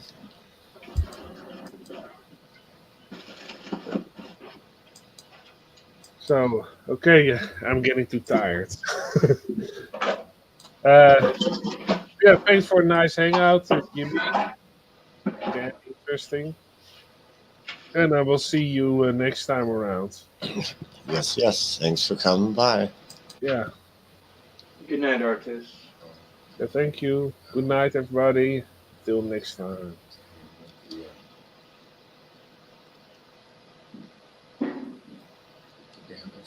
This was a building. I know I thought of a tree stump before, but it doubles. Oh, he's changed his mind on the tree stump and now thinks this was a building. For trying to figure out the truth, I thought it was a tree stump at first. What's that? We're in the trees. Oh, do tell. I believe it's a building now. You know, I mean, the evidence is telling me it's a building now. I mean, this is a square doorway here, square window here, doorway. There is a mark there. Yeah. Dripping. What's yeah, up, Larry? like the rest of it. Hey, how you doing, Josh? Hey, Jake. That you get. So what do you think? Is this a building? Oh yeah, nothing like zapping me the second I walk in, huh? I've been watching. I've been listening. It's actually there's actually some really good questions, and I would have to look into them further. Maybe visit the actual Devil's Tower. Where's that one in North Dakota, isn't it? Was it Arizona? I thought. Be that intense. No, Devil's Tower is north, I think. See the doorway, look at the handle, look at dripping, but this is clearly, I mean, a window door here, another square. Look at Wait a minute. He thinks there's a window door in the only remaining piece of this thing. He thinks that's a doorway. How about it's an axe mark or something, or whatever cut it down could have left a mark, no? To assume a door to a building? Ever take a tree down and it's full of carpenter ants? That could have been from a very large ant. Well, if something cut it down, why couldn't something have made this mark there? I don't know. It bears no resemblance to any kind of building like this. Bears resemblance to, I don't know, 1,000 tree stumps I've seen. Not a building, though, to me. And if he's just basing this building theory on a mark here from like what he thinks is a door, that's loose. Because he's gonna show similar things here to that, I guess. These are all hit right here. All hit. Damage. Hit. Yeah, I'll go with that. These are all damaged and hit with something. Yeah, The clearly. inside is crystallized. Like, look at this thing. Yeah, like this. The inside is Fuck. This right here. This looks cut sharply. But did God make this rock to put it here? Who knows? He might have sat down to take a little break on that thing. You never know. Yeah, he made trees, he made wood, he made dirt, he made bugs, he made people, he made air, he made influenza, and he made useless rocks. And he just put them wherever. Well, I mean, come on. Don't you think he sat down once in a while and was like, oh, man, let me make this rock and sit down and have a cup of coffee? Make a rock that looks like a throne or a chair, maybe, you know? Well, he wanted to keep it simple. crazy.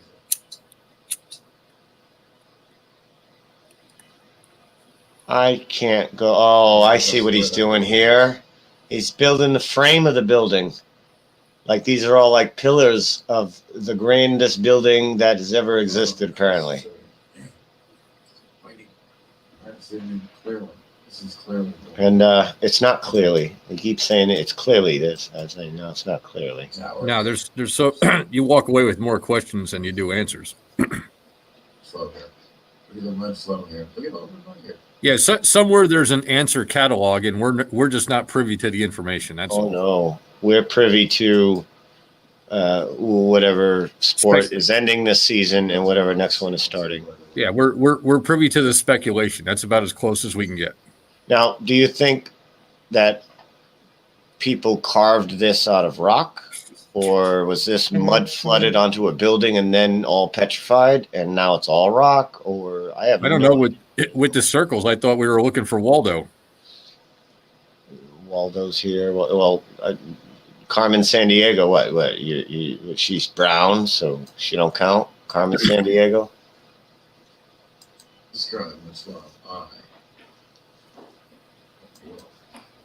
I don't know. I don't have any answers, but well, it would no toilets in that thing either. So that's all. Well, it'd be nice to see something, of size, like maybe a couple people standing there, so you can get a perspective of how big or small this thing is. I mean, for all we know, some kid might have built this on the beach. It might be 1.5 feet high for all we know. I mean, come on, some of these things are very, very difficult to discern what they are. Yes, they are. Oh, my feet up now. It's gonna get chilly. Yeah, sorry I missed Artez, man. He sounded like he was here for a bit. Yeah, I've been here since the beginning, and unless people want to continue talking, I don't know. Why leave it running? Yeah, there's been anywhere from 10 to like 17, I think, at one point. Well, pretty good. Talking about stuff, and but if none of you guys want bar number 2 to chit chat in tonight, I could just shut it down for the night, or I could leave it open. It depends what people want. Yeah, leave it open for a smidge. See if anybody else will join in. Because it'll be dead air. Because without me, it seems, unless people want to, come in, come out, I can sit in the lobby and leave 6 spots on the panel, and I'm not like gone away. The stream won't end, even though I'm not on the panel. The stream won't end because I'm in the lobby. And that frees up a spot, because if I'm not going to participate, I can just sit in the lobby and let it run and still have controls or whatever needs to be done or whatever. But I was planning on just not sitting on the computer that long for this. But yeah, 6 free spots could be open. All right, no, dude, no. If you want to go and get some stuff done, man, by all means, no problem. You gonna grab the mic? Well, I got it now. Hopefully Josh will be here. I don't know if he's working, so it could. I'm just packing stuff up and getting ready to head up towards Covina. I got a doctor's appointment tomorrow, but that's not till the afternoon. Still. Okay. And yeah, I got appointments all week, and I'm not gonna be able to crank one out tomorrow. Maybe Wednesday. I'm definitely not gonna be able to be at all on Thursday. I'll be in Boston. Probably gonna be doing a lot of shopping and errands and shit Friday, so I might not have time to crank one out until at night Friday. So I mean, if you guys want an alternative bar, pub, lounge, you guys can crank it out yourselves on those days because I'm not gonna be around. Yeah, I gotta find out that whatever issue that was, because whenever I said, yeah, go ahead and send me the code, it went to somebody else, not to me. Well, no, it goes to the Flat Earth. Yeah, I know. Yeah. No, Gmail. I don't want to say too much, but I'm just I gotta figure out a couple. That's the only place the code goes. When it says need a code, go to the Gmail and you get the code. Yeah. Well, for some reason, I'm not sure what I hit, but it went to Josh's phone. It's not. There was not even a phone involved when I sign in to StreamYard or whatever. A phone never even played a role. Yeah, you keep talking about sending to your phone number and everything, but phone wasn't even involved. It's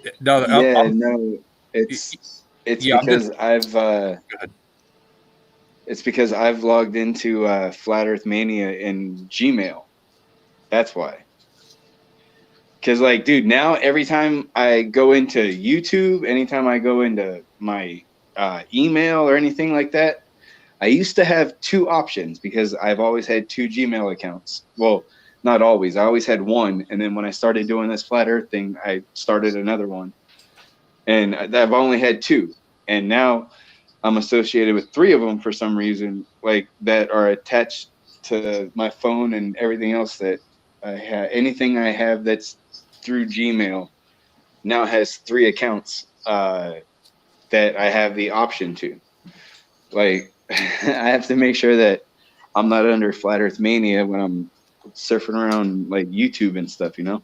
Why not? No, you can. It don't matter.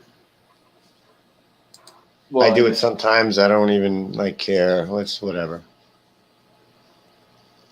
I just have to, and I'll do it when I'm offline. I just have to figure it out so that it works on the device. I got a pretty good idea. I'm waiting for a call back from you know who, my computer consultant.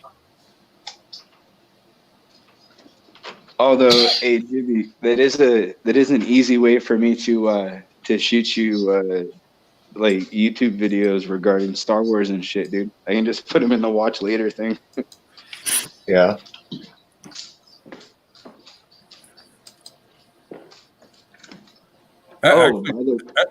Actually, that would save a couple steps.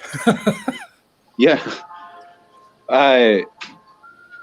Dude, by the way, I have a couple audiobook files that I have downloaded. I need to shoot you.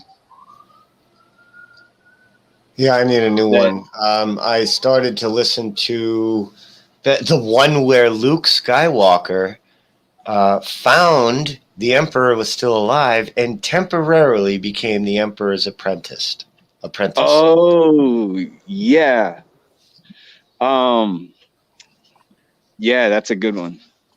It was short, though. I think it was only like one book or whatever it was, and Han and Leia were in it, and the voice actors for it sounded pretty good, except for Han's, but Leia, I thought it was Carrie Fisher. It was so close. Yeah, some of those files on YouTube are only partials. This got to the end, though, of it. It was already like Luke gave up the, he's like, I just wanted to learn what my father was so, interested in the dark side. What was the answers my father was looking for with the dark side? I must know. And yeah, so dude, he got close. He got close, yeah.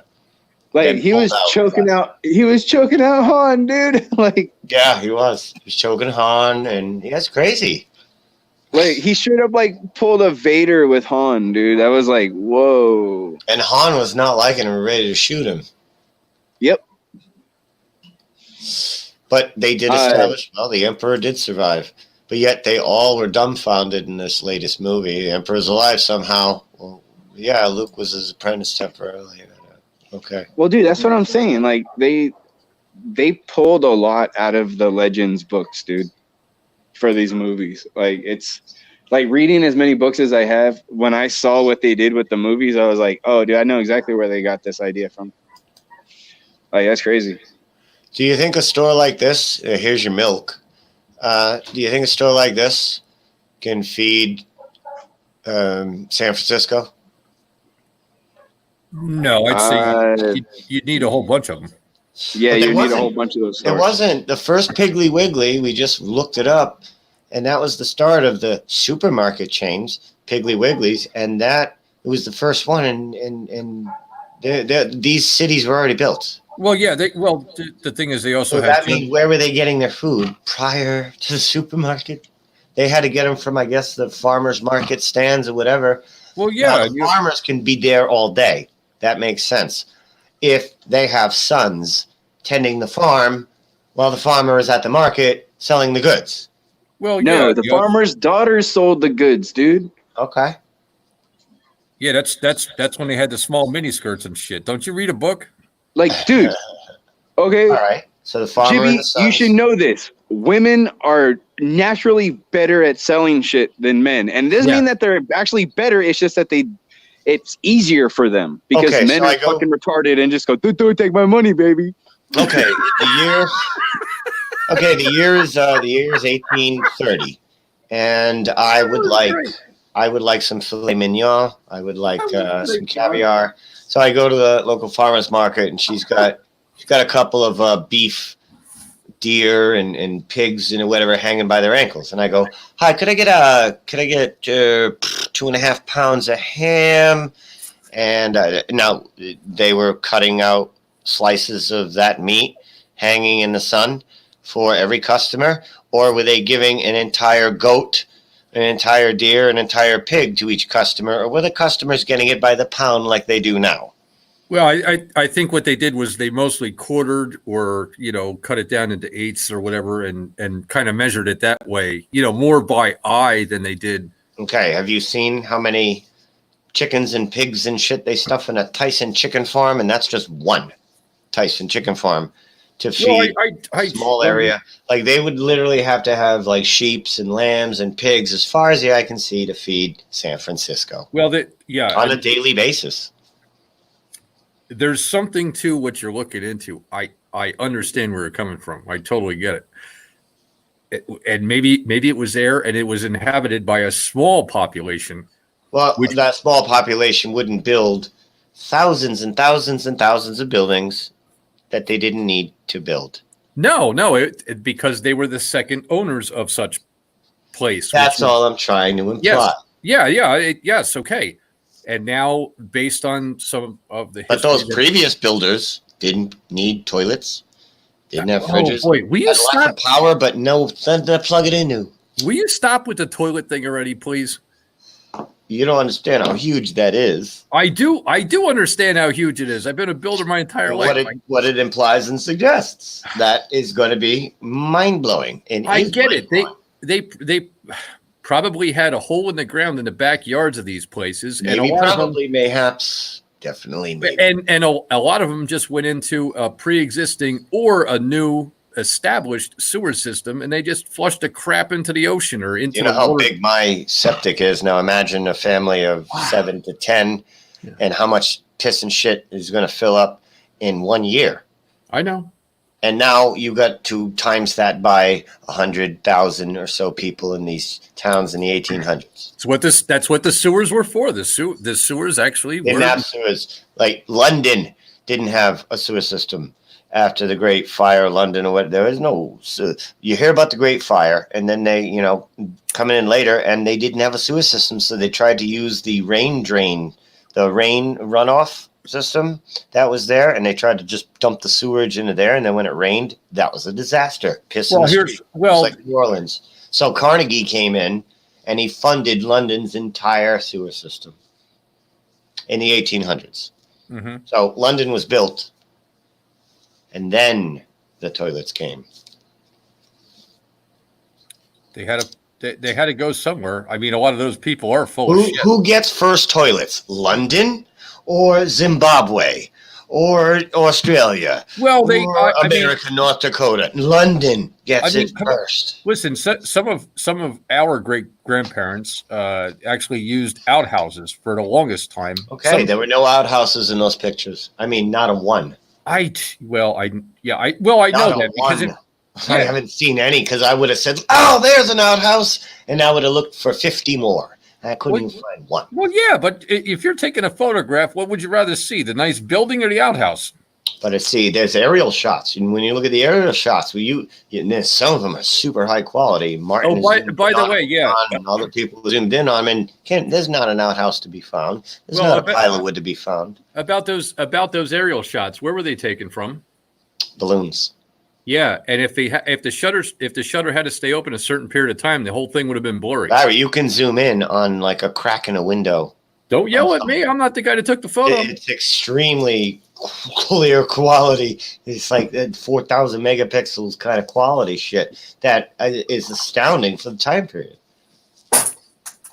Hey, and how did they do that back then, though, dude? Like they did it on a moving balloon, mind you, a balloon, not stationary, and crystal clear, crisp aerial photography on a moving balloon in the 1800s. Yeah, how?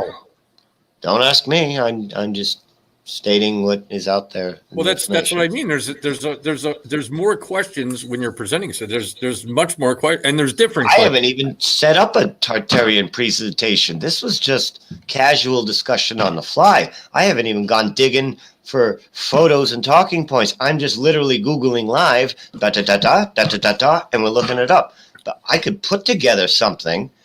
But I just didn't like. I'll do that soon because I haven't done a Tartarian thing yet. I casually talk about it because there's so much unknown still. Yeah. But I could put something together that's going to make you go, huh? And now you're going to be interested. Well, I'm already interested in a couple. Now it's casual, and you're interested. I can put something together good, and now you're going to get Martin numbers, 700 viewers and shit like that during. Well, I was actually interested when you were showing the step forts too, because they were symmetrical to the point where that's not required if you're doing that kind of a build on something like that. No, the ones with the steps. Well, what do you think of these? The star forts with the water crystal patterns. Oh, that's a snowflake, and they're all six-sided. I listen a lot. But what do you think of that? Like, what's the odds of that? You got ancient structures, and these star forts just happen to be like identical snowflakes. Because of around the time frame and of the weaponry that was being used around those time frames, say 300 years ago, mostly before some gunpowder and different things were available. You're talking bow and arrow and shit. That would be a good way to defend yourself if you had your own little commune thing going on or something like that. I don't have. We're repurposed for that, logically so. Yeah. I clearly don't have all the answers. I'm just saying that there are some explanations for some of these things for other purposes. I don't know. The one with the there's actually some really nice ones. The one with the water in between, with the moat around the outside, and like one or two. They mostly have moats around the outside. Some of those are gorgeous. Some are dried up. Yeah, they're really nice. What the fuck is this? New York City, the city of forts, the Bowery Boys, New York City. What? This is some creepy shit. That's out there. I don't know if it looks like an island. New York building on an island. Wait a second, where the hell is that? Is this fresh after the Great Flood of 1850? That might be on Ellis Island, where the Statue of Liberty is. Yeah. I think it is. Yeah, because they're trying to say that's the footprint of the Statue of Liberty before the French brought it over here on boats. All right. Mm-hmm. Yeah. So look, there's definitely something to it. I don't have all the answers. I mean, there are some things that are explainable very logically. Other things, absolutely not. It's very difficult to wrap your head around and explain them.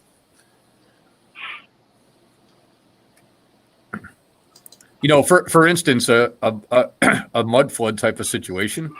And I know, you know, obviously Josh is a better one on me than to answer this. With the great flood that supposedly happened, the biblical flood. Well, mud flood would make sense, and it probably would bury the first 8 to 20 feet of a building, of all the buildings that were here prior. And then you have to ask the question, well, if those are buried that deeply, how long ago were those damn things built? It's not the 1800s or 1700s like we've been told. It's much, much earlier. Yes, and we're supposedly advancing, so we're supposed to be getting better and better horses, better rope, better everything. But yet, way before the horses and the rope that we're aware of, we built that shit. Unless you can start right now, drop everything. And who dug all this out back in the 1700s too? In every city, guys with shovels, they dug all this out and then bricked and then built the city above. You know, the story, the mainstream narrative is ridiculous. Out of that door. Well, that's an archway to his city. An archway to let the horses in. Right? Yeah, that's what I've heard. Well, that must be a big ass horse. Mm-hmm. What is it, Trojan? Now I can see a large group living in a castle type structure surrounded by a moat. Yeah. And then there's like serfs, fiefs are all around or whatever, and the castle is your protector, and then they all come around for your turnip tax and shit. I could see that, and that's how I pictured it. Of course, didn't you see the movie Shrek? They had that little introduction in the front when they entered the castle, the nice little puppet show. We passed by something, Larry, on the way to one of those locations looking at real estate. Yeah. I got some pictures of it, and it's still on the P900, but it looked like Harry Potter's castle met Lord of the Rings. Yeah, it was on the right-hand side of the truck. Right-hand side. I was like, wow. Yeah. I want to go there. We gotta look it up. When I pull a picture, I'm gonna try to do an image search. It's in New Hampshire, but it shouldn't be that far east of me. It was about, I want to say close to halfway. I want to go in there and get lost in the basement with the camera around my neck running. So when I get caught, I say, I was just looking for the bathroom. I couldn't find it again. It's you know, you get, what are you doing down here? You're not supposed to be here. Oh, I didn't know. Versus, can I go down here? And then you go and then you get caught. Yeah. I saw. Josh pieced out his phone's burning up. He said his phone runs super hot when he's on these hangouts. Mine was too. Yes, it was. Holy shit! Because I was at the mini mart the other day with the cat waiting for the lady on this thing on my phone. Yeah, it did get hot. Now I'm thinking about it. Yeah, that's what. Yeah, he was telling me yesterday because remember he called because he was asking if I was the one trying to get, and I did say yeah. I said it was me. I said so, and he was the one getting the ping signal, if you will. So he's going to jump off for a few. He'll be back on soon.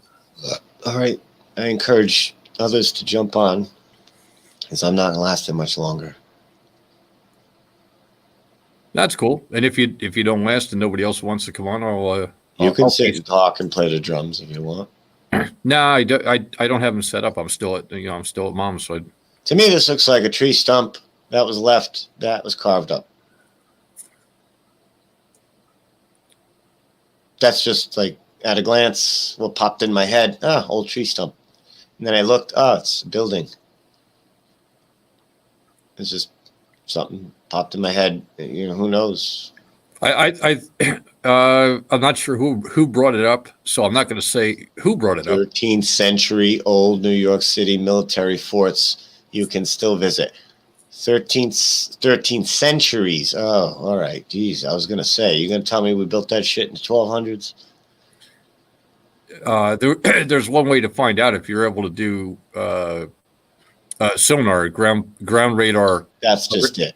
To go under the trees and whack it and see if there's roots. Yeah, see if there's a root system or see if there's something below. Right, who's got that equipment to do that? Who has that equipment? Do they want to do that? For something that big, dude, you would need military for that. Right, and they're not gonna be No. whacking the Devil's Tower ground No. with it. So how do we investigate those sites? Well, they can't whack it. You know, Spielberg is probably doing Close Encounters 3 or something at the top of it. They're not going to mess with him.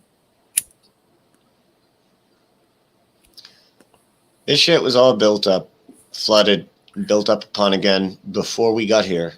Actually, now it's bugging me. Where the hell Devil's Tower is that Wyoming? Look at this shit. But this is kind of looking like the thing we passed by almost. A little bit. I know it was bigger and red, I think, but it was more like this, I think.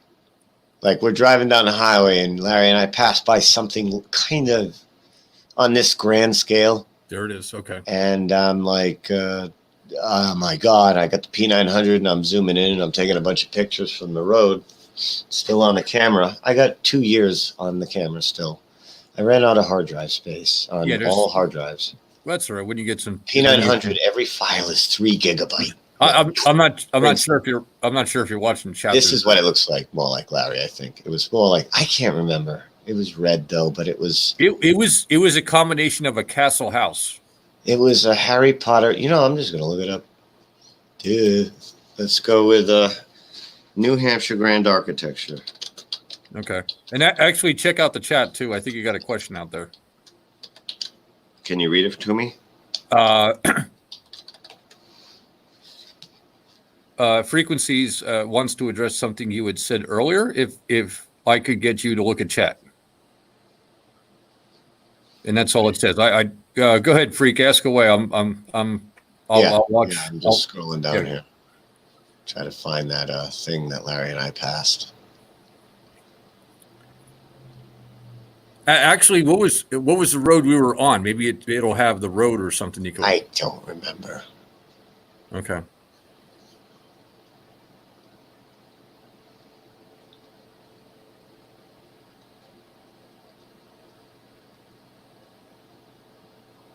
No, it wasn't that kind of red. No. It was kind of up on a hillside from the road. Yeah, could this be it? No, no. This was Harry Potter looking, that I remember.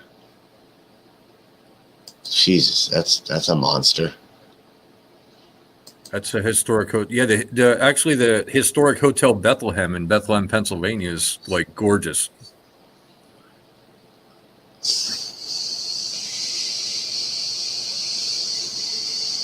Is he typing his questions? Whatever. Oh, let me check. Hold on. My bad.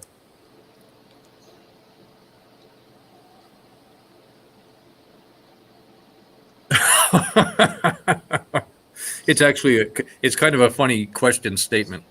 I'll read it verbatim. Frequency Illuminating asks, Poncho's transvestigating is getting so out of control. I was just making a joke about him transvestigating his houseplants. Yeah. And I was saying he should apply that to marijuana. Yeah. Look at this shit. It is wow. The most iconic building in every state in America. And yeah, that's a search term, definitely. This looks more like it. Maybe that looks close. That's Baltimore though. That's actually too far from the road. It was a lot closer. Far from the road, but on that kind of scale. Yeah, it was definitely on that scale. Like as soon as both of us saw it, we're like, "What the fuck is that?" Yeah, it was like on that kind of a scale. Actually, that's the abandoned mansion. Yeah, I've actually seen abandoned videos on abandoned mansions. Well, I'm going to squat at that abandoned mansion then. Oh, hell no! I'll shit in a bucket for a year, and we'll see how that goes in Tartaria. Dude, the boogeyman lives there. I ain't going there. Yeah, it's not coming up. We were in New Hampshire, right? We didn't leave New Hampshire. Well, it's got to be because, I mean, shit, once you click the border, it ain't that far. I mean,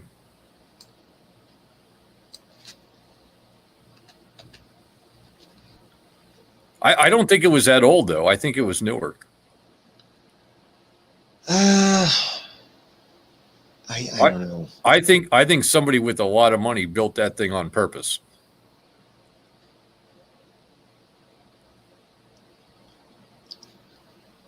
Kind of like that. Was that it, Larry? It is almost the kind of the correct distance from the road. If this, yeah, that's a mental health asylum. Well, that's what they do with these giant buildings. They turn them into mental health asylums. They do that in Europe. I don't think so. A giant thing like that into a mental lunatic asylum. For some reason, I pictured a dude going to work in a helicopter from this place.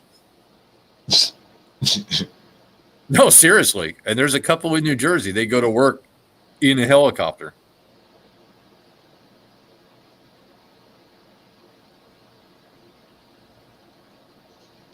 Yeah. Got one of these rare babies. Yeah, nice covered bridge here. That's pretty nice. Not too many left. The Hurricane Irene took out most. No, the one that's by you, man, is like absolutely gorgeous, dude. I was the in last awe. pristine originals. Yeah. Like that kind of thing. From the last pristine original, old school. Larry was afraid to take his truck across the bridge. Well, yeah, dude, it's almost a 4-ton truck. I was like, dude, we're gonna sink. Yeah, I was nervous about it. So yeah, we didn't test it. I do see cars coming down that road. Yeah, you were nervous about the one over the train tracks, let alone that one. Yeah, I'm not very trusting. I stopped up on the top of it. You're like, can you get off the bridge, please? Get off the bridge. Get off the bridge. Get off the bridge. Now, it takes me about 10 years to trust my family member. Never mind, like any of you people. Oh, I didn't take any offense to it at all, dude. Not a second. It was kind of like on that scale, I think, and it was something like that. Like I was like, Governor, can you go to Harry Potter's house? It was something like we're driving by it, and it's just, and this is apparently a photograph. So what the hell is that? Now that I'm thinking about it, that's it's a mud flutter too. Well, I mean, come on. Some of these houses are buried pretty deep because they have to support what's on top. That shit's near a farm. Yeah, well, yeah, it's near a farm, and Harry Potter's wizard school next to a farm. It's not a Harry Potter's wizard school. What's wrong with you? Well, it could have been the worst witch. You got to go see that one. The worst witch. Man. It did look like they had stables and some different things down there. Yeah.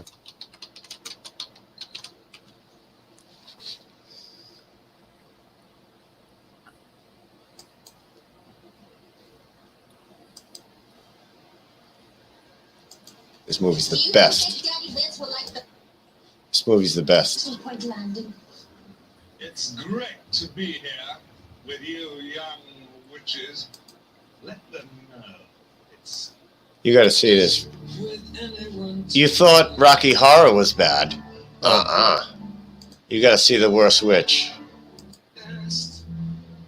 Oh, holy crap, that is pretty bad.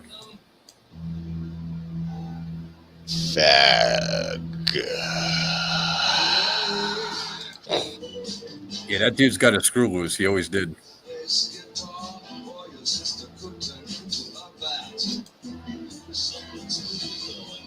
Oh, is this a music video? This is a movie. Oh, it's like part musical, part movie. You know the way they used to do that. I just want to see if it shows the building that the witches were learning witchery in. Oh, good. This is. Oh, there you go. You just had it. Yeah, I did. So, yes, my memory, despite a few decades of marijuana, seems to be spot the fuck on with making correlations of shit that I haven't seen in decades. I haven't seen this movie since the 80s. But I remembered the castle. And, actually, you got to have that. You got to get that downloaded because I mean, it was absolutely gorgeous, man. Yeah, no matter something like that. Yeah, it was pretty awesome looking. Well, I've been trying to find it here, and this is all New Hampshire. Yeah, that's why I'm saying their older structure, architecture, That's needle in a haystack. Putting in that in New Oh, Hampshire. hell, oh, definitely, dude. I'm gonna go with hospital because that could be a hospital of some type. Okay. See, now we're getting somewhere. There it is. I'm telling you, Larry. I think that was it. Well, I mean, it keeps coming up.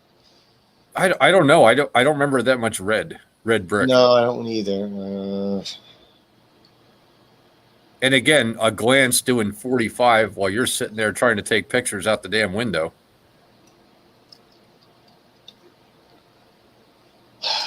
It's on whatever freaking main road we took from one to the other. It was Yeah, this is getting near Concord, and we were up near Concord, so that doesn't look like on a hill.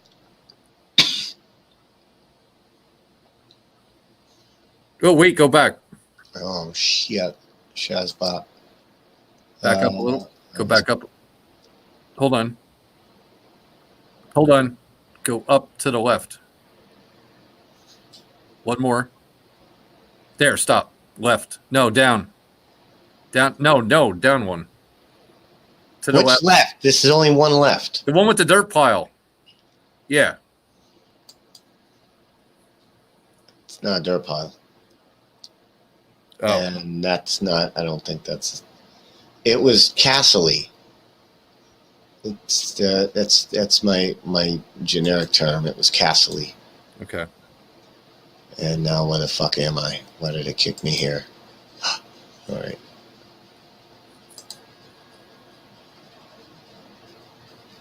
It was Castle-y. Fuck. Yeah, you got it on. I know you have it on the camera. You took about 6 or 8 shots of it. I think I hooked up to the camera on ponchos just to show everybody that I left it on there. I wouldn't be surprised if that's it. Maybe like that? No. No. No, that's too big and ridiculous. And while I'm thinking about it, what the fuck? How old is that shit? And who built it? And why? And before toilets? And you know what I'm saying? Just, what's your priorities? It's the insane asylum. They just took their poo and threw it at each other like monkeys. It's what they still do today. Go look in the chat. On some channels, they actually do that. Yeah, Larry, I think this is it. I don't know why I think this is it though. That's Hudson River. That's in New York, dude. No, there's a Hudson, New Hampshire. See? Like, well, no, that's fuck. That's not a. We need the picture from the road, or does nobody maybe took a picture of it from the road? That's why I'm seeing another end of it, maybe. Yeah, I doubt anybody around is going to have a picture of that, dude. You're probably the only one who took a photo of that. And I think it was newer construction. I don't think it was this old. It was old. I could tell. Well, I took a picture. I think it was old in the sense that's maybe new paint. It was something like this. I'm telling you. It was something like that. It was, what is that? Mary Hitchcock Hospital. In New Hampshire. Yeah, but it's an old postcard, so the house is gone. Not necessarily. Larry, this is got to be it. So many keep going back to that. I don't know. Anyway, it was like that. I had one of these bastards in my yard, and I was on the phone with Larry.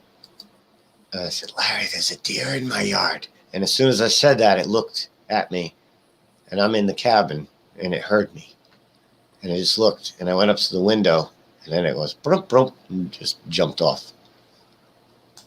I told you, it was probably from Brooklyn. It's like, who the fuck you looking at? There's so much cool architecture in New Hampshire. Well, I think a lot of states in the North Atlantic region and New England region, there's a lot, because this is where it was first supposedly settled, or at least abandoned and then resettled, whatever you want to call it. So yeah, there's a lot of really nice, good architecture. They're showing houses. Oldest Vermont architecture. This is number 2. Yeah, break. Like, what about this dude? Oh, that you got a picture of? That's an old water wheel. That's an old mill. Oh, wait, go up a little. That looks like the water wheel by your house. No, this is the one that does right here. The one that no, nah, it's a smaller. like that. Yeah, it's a little smaller, and it's also the roof line's the wrong way, but it's close.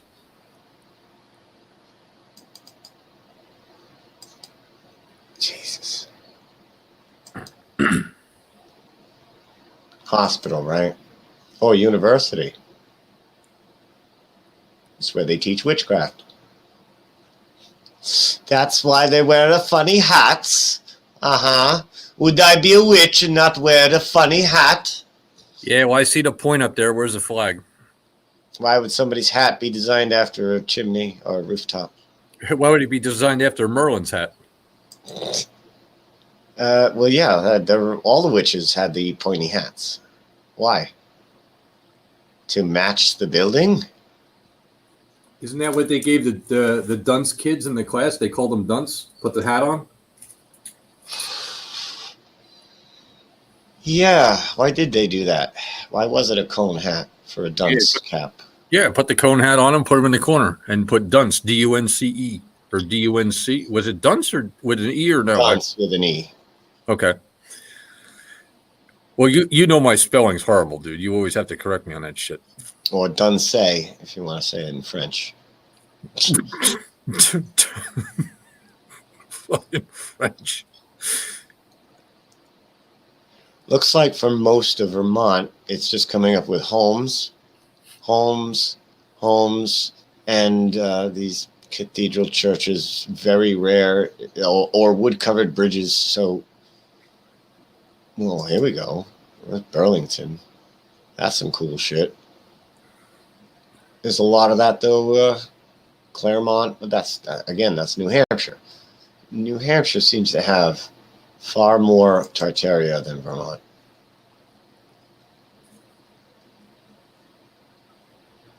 There's your columns. Where? Right there in the White House. What do those columns do? I have no idea. They're for decorative shit. Decorative purposes. I don't know what they would be doing. And the ones that have like the it's actually called flute. They call it the term they use it as fluting, where it's not just a round column. They actually put the flute or the grooves in it. It's called flutes.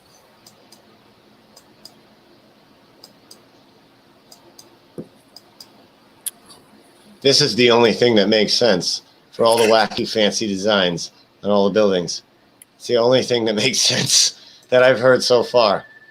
Of why did they get so intricate and every little detail of the columns and all this shit? Now it makes sense. This to say like starving people with no toilets and hanging goat in the salt pack. We're building this. I don't know. For starving people, they look pretty healthy to me. Farmer's diet. But no, they all had you couldn't see because women weren't even allowed to show an ankle. So who the hell knows? But they definitely weren't fat. The only fat people pictured in those days were the fat bankers.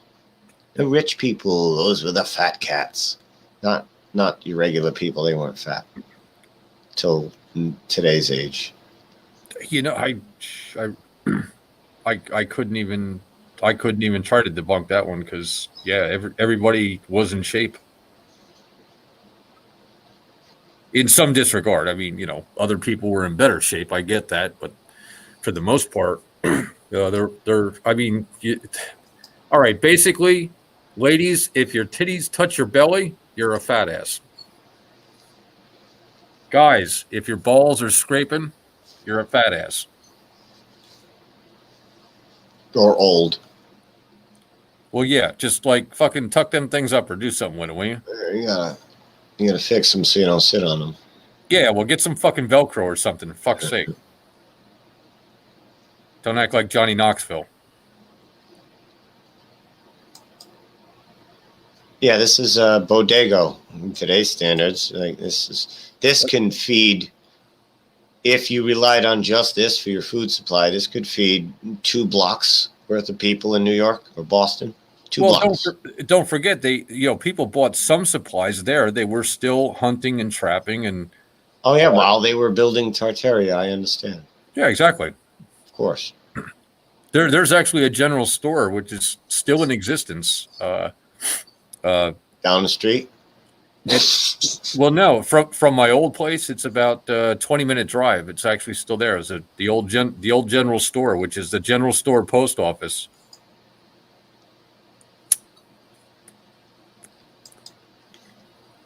It's a good 100 years old. They got pictures of it, like when it was first built and how it is today. Larry, is this it? Nah, it wasn't that big. I don't remember the steeple that high. That's a courthouse anyway, dude. What are you trying to do? Yeah, I don't remember the steeple that high, but that kind of scale. Yeah, get me away from the courthouse, please. Piggly Wiggly. Yeah. Well, that was the first chain store. That's what they're trying to talk about. Supermarket, not America's first supermarket. Yeah, well, yes, and there were other general stores and country stores besides Piggly Wiggly. That just happened to be the right. That were hardware and clothes and clothes and hardware and hardware and clothes and drugs. Drugs, people's drugs. Actually, the hardware store that you got it was funny because I said to you, let's take a few minutes because I saw the downstairs and man, you got down there, you're like, holy shit, they got everything. I told you some of those old stores, man, 2nd, 3rd, 4th generation, man, they got everything you'll need. This fucking guy, Dr. Charles Gordon, he's a surgeon and a dentist.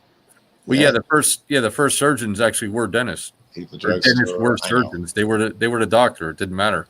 See, Coca-Cola's come a long way.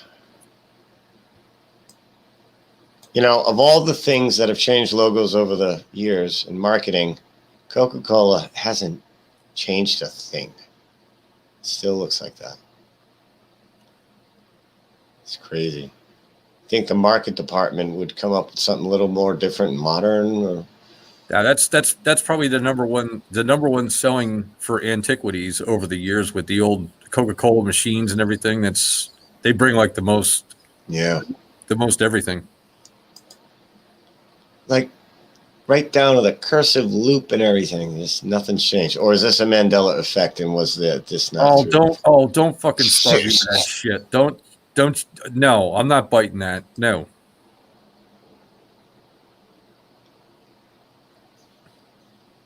I have to tell you though, in those old stores, you could go in, probably eat off the floor because they were that clean. That's when people took pride. Doesn't sound like there was a lot of customers then, and it didn't rain. Yeah, right. You have customers and it rains. Those floors, you're spending a half hour closing.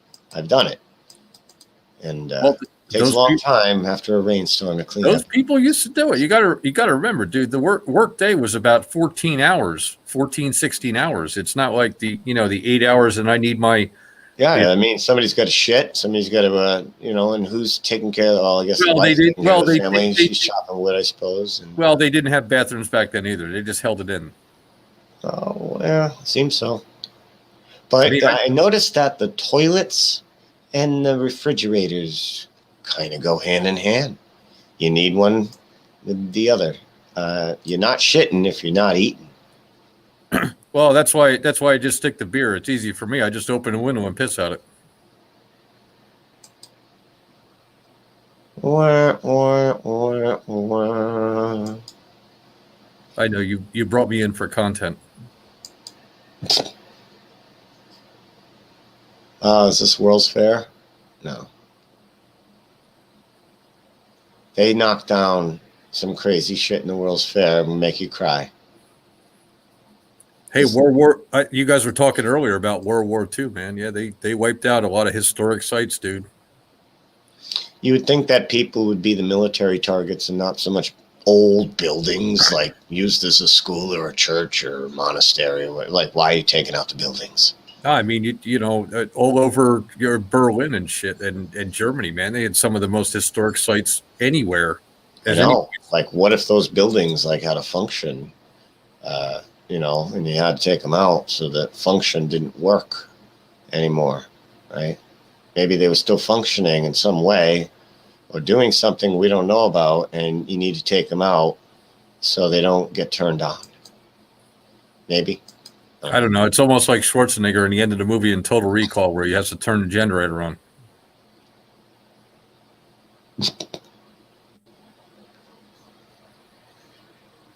All right, who wants to come on?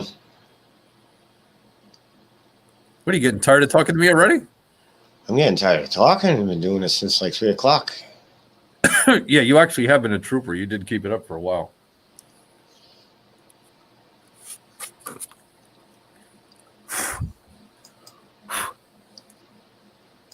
It's either here or Kenny's. Well, Kenny said he was talking to you about doing some, I don't know, something later on tonight or something. No, he said he was just doing TNT Thursday. Oh, he said something about doing something at 10, like a new topic at 10. Oh, NASA News. Yeah, the NASA News thing. So I guess I'll shut down then.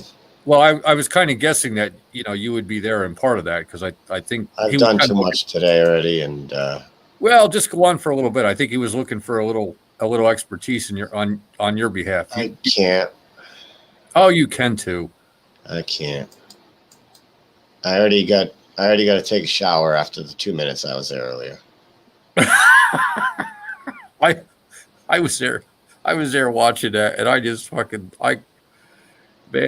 I was actually on the phone, and I had it running on Kenny's, and I heard your voice, and I'm like, no. I was like, there's no. And I looked, and sure as shit, it filled up almost like we had spoken about. I mean, you couldn't have written it down on a piece of paper any better and shown. Well, I saw that they had less than 10 viewers, so I figured I'd boost it up by making an appearance, and then sure enough, mission accomplished. Yeah, that was, and then you pieced out and like, oh man, I don't know what happened. I don't know what happened. And then there was, you know, obviously troll accounts that were, you know, being very hateful with the names of the channels. One got banned, and then all of a sudden, you know, one of the players, one of the high rollers, is like, "That's it. I'm not playing anymore. I'm out of here for a bit. I got to go work." Good for him. Her. Oh yeah. Once one of his troll buddies got banned, he's like, "Okay, that's it. I'm done. I'm not playing." I get it, Larry. I get it. See, this is an example of, I call it two tenants. His first tenants, his second tenants, and we got no toilet, we got no fridge, and we got no fucking heat. Well, we got to burn wood in these pristine fireplaces. So now we got to put chimneys in. Now we have heat. This is a double hit right here. Two different architectures. I'm pretty sure when they built that, they had a big wood supply to burn in the fireplace. Of course they did. Of course.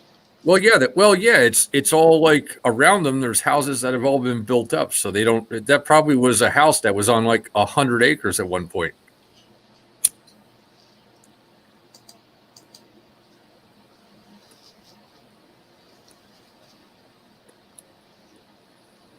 I, deal with wood, and I know the process, and I know how long it takes and what it takes for one dude and his son to go get a whole winter's supply of wood with your axe. Not with your chainsaw, with your axe. Now you're going to go axe some trees. because you're going to start probably in March. Well, they had hand Maybe by September. Maybe by September you have enough. If you They- work throughout the whole summer, chopping them into logs that you then split, and you're all doing this by axe, or maybe you got into town and you got one of them fancy bendy long saws. But before those fancy bendy long saws, you had an axe. A lot of times they had the 2-man saw, and you were able to go through that pretty good, man. You get the hell If of a you work. had one of those saws, but a lot of pioneers didn't. Actually had one as an antique on. How long does it take before that thing rusts and dulls? Probably pretty quick, seeing how you're basically building a house. No, I just told you we had one hanging on the barn, the house behind mine, which was my mom's house. She had one still hanging in the barn. It was an antique, probably I don't know, turn of the century, and the thing was still sharp. Well, they don't make them like they used to. No.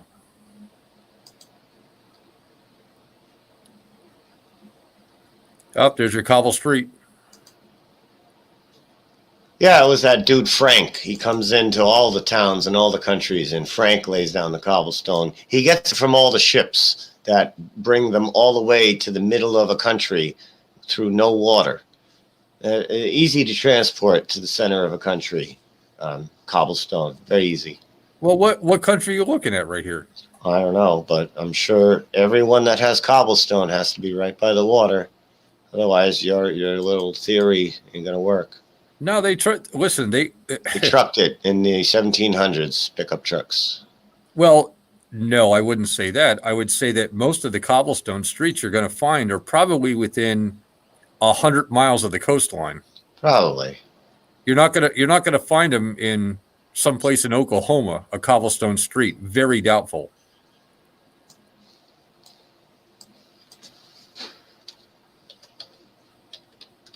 Oh boy, here we go. Well, yeah, of course they have them now, ding dong. South Carolina. Yep, within 100 miles.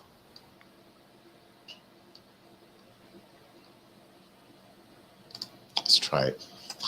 Let's try old.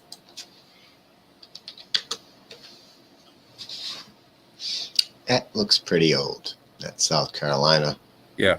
That's red brick. That's not cobblestone. Yeah, brick different. This one is Paris. Paris, right near the shore. Yeah. Well, yeah. I mean, think about it. The Appian Way was built by the road. That's the first segmented road that was ever built. The Appian Way. Whoops.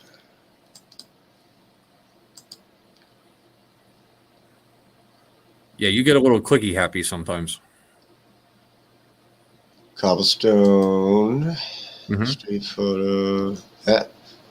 That's not really the kind I'm thinking for. Well, that's a smaller pieces. I mean, you're talking about the larger cobblestone, the big boys, the jumbos.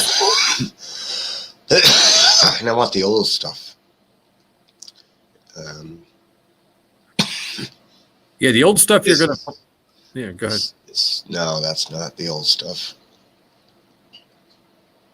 Most of it is on the East Coast. Most of it is probably within 100, 150 miles of the shoreline at best. And they used to use it for buoyancy on the boats because the boats came over to get goods from here. When they came over empty, they would come over with cobblestone because they had abundance of it. They weighted the ships down for buoyancy. Name another state that wouldn't be near the coast. Well, shit. Kansas.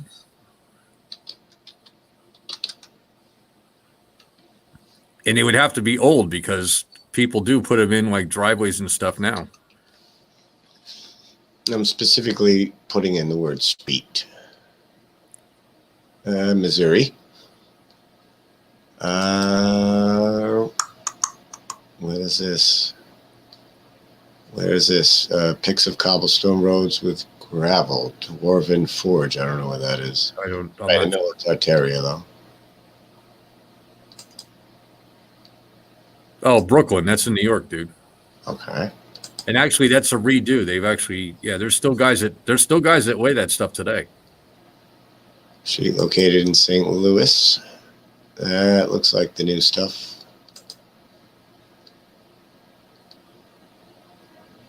That's the old stuff. Well, that's not even cobblestone. That's not even that's not even cobblestone. That might be the old stuff. Yeah, I already looked at this in South Carolina. That comes up. Streets of Kansas City, streetcars. That looks like mud flooded, burned cobblestone, kind of. A little Bernie. Kansas City government pouring bleach for the homeless. That's not really cobblestone. No, it's newer stuff. And you got pavers, which are segmented. They're new.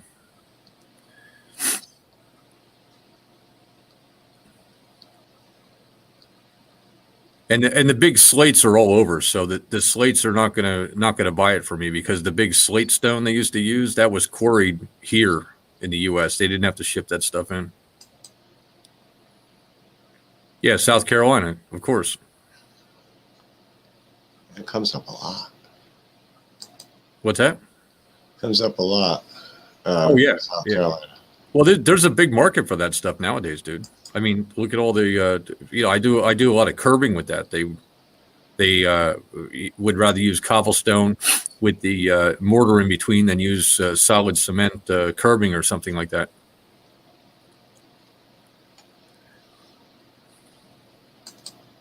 Again, South Carolina. Yeah. So most of it I'm seeing in this particular state seems to be modern cobblestone.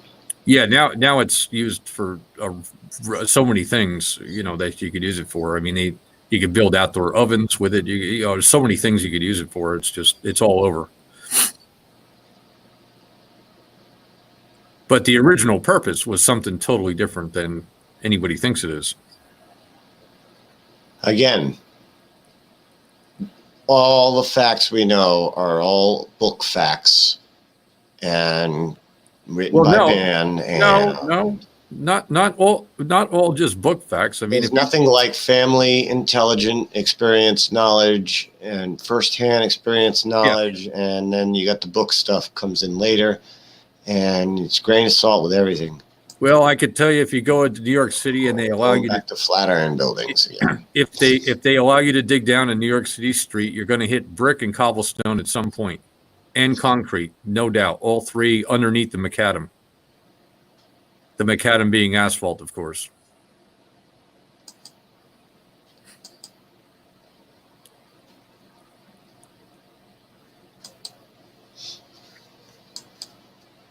Yeah. All right. So we've thoroughly answered nothing today, and I think that is good. Mission accomplished.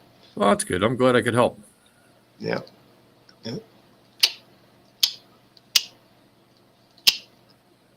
So I hope I implanted something retarded in your brains, like I did with Flat Earth and a lot of other things. And, the crazy, crazy shit, like NASA's lying to us. That's crazy. I mean, yeah.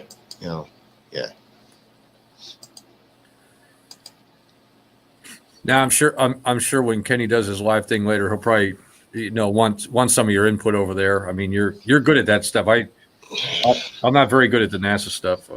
No, because it's kind of like what's the term?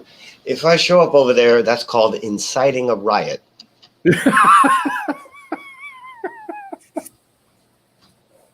Am I wrong?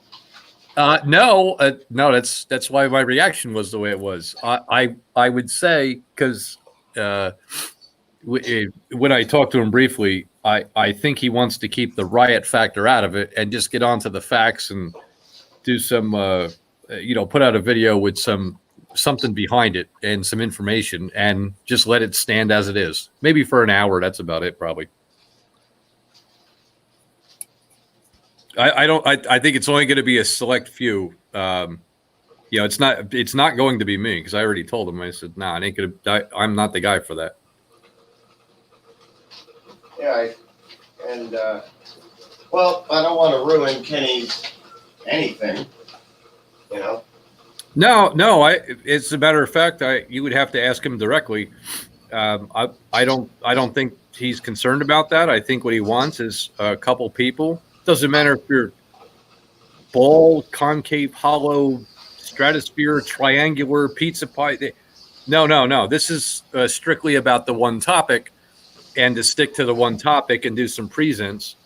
And the only advice I gave him was, just watch a copyright, because it seems that any time you're pulling the NASA stuff, man, they're hitting it hard. So, just maybe talk a little more after doing a present of a picture or a video stream for a couple seconds, and then keep it to the conversation mainly, not the photos and pictures. It'd probably be a lot better on copyrights and stuff.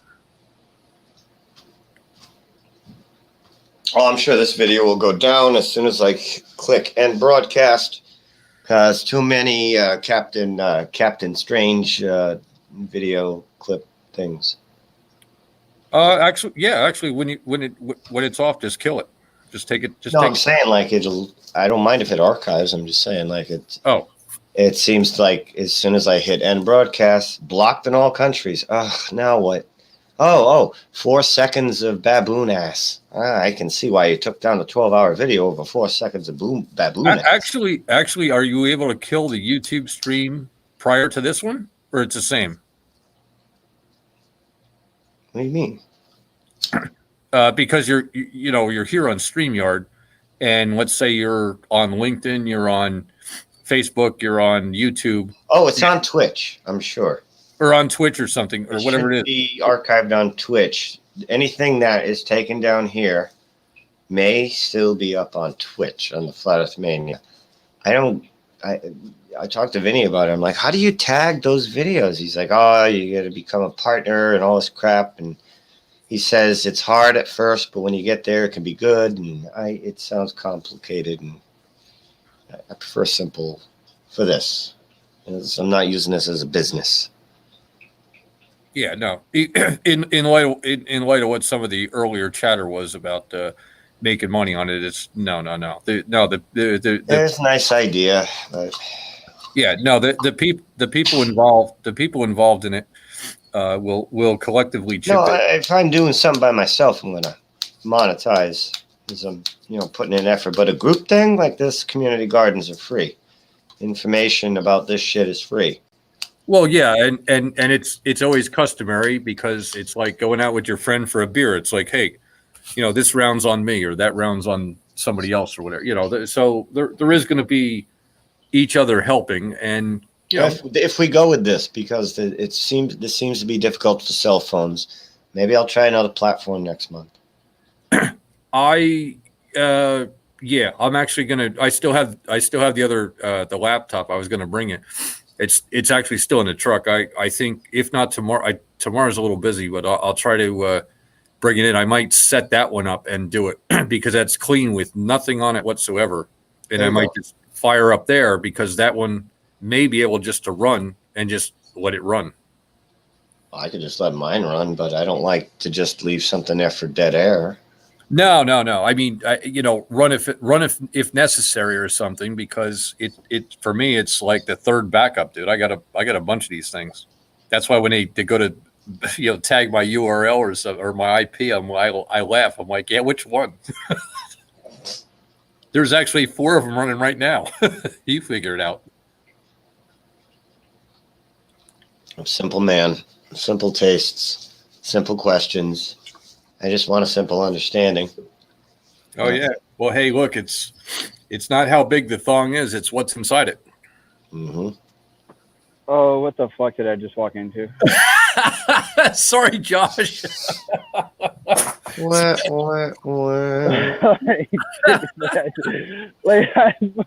My headphones connected, and the first thing I hear is Larry say, "It's not the size of the thong; it's what's in it." And I'm like, what the fuck? Yes, no, it was tagged to something we were talking about. That was my response, and you just had. As soon as I saw it change the to 3 instead of 2, I was like, uh-oh, and then it's you, and I'm like, oh, whoops. I love you guys. That shit's so funny, dude. Oh, whoa. So my phone finally cooled off. running this through the internet browser on my phone fucking eats up my phone and burns it up. Like whoa. Yeah, Matter of fact, yeah. Just when you left and you left the message, I let Jimmy know what was happening, and he said the same thing. He had been out the other day and had done, he had this running at his house and then also joined from his phone, and he said, yeah, the phone got like hot, like physically. yeah, you last night, right? Like you almost can't hold it. It gets so hot. Like that's dangerous for your battery, dude. Like your fucking battery can blow up. Yeah, there's something going on where obviously it seems to be the laptop or a desktop computer or something is probably the best way to go, unless you pop in for a little bit on the phone. Totally fine, that'll work for a little bit. Just know that it's going to burn up, like you just said. It's going to burn up your battery real quick and heat up to the point where, man, I got to go before this thing blows up in my hand. Yeah, I think there's an app I can download where, like, through it, I can manage and shut down a bunch of the different things, like, in my phone that I don't need while I'm on the Hangout, like, while I'm talking to you guys. Like, I can keep my internet and stuff like that up so I can surf things. I can keep, like, Hangouts up. I can keep YouTube up. But I can pretty much, like through those apps, you can close, like, everything else in the background. Like, earlier, I actually set a bunch of my apps to shut down as soon as I close them. Because, like, I was going through and there was, like, a bunch of stuff that was still running in the background. And I was like, why the fuck? Like, the Google Play Store is running in the background for no fucking reason. Like, so I set it to where when I close out of it now, it shuts it off, like, totally. And so the more I do that with the different apps, as soon as I'm done with them, it should shut them off, hopefully. Which will free up, like, space and everything in my phone, which should make it run cooler, hopefully. Okay, hopefully that'll do it. And you'll be set up in a short time to run from your desktop again or your laptop again. So yeah. Well, and actually, dude, I'm not gonna have my computer or my laptop set up for probably another like 2-3 months until I actually build the thing that I'm building. I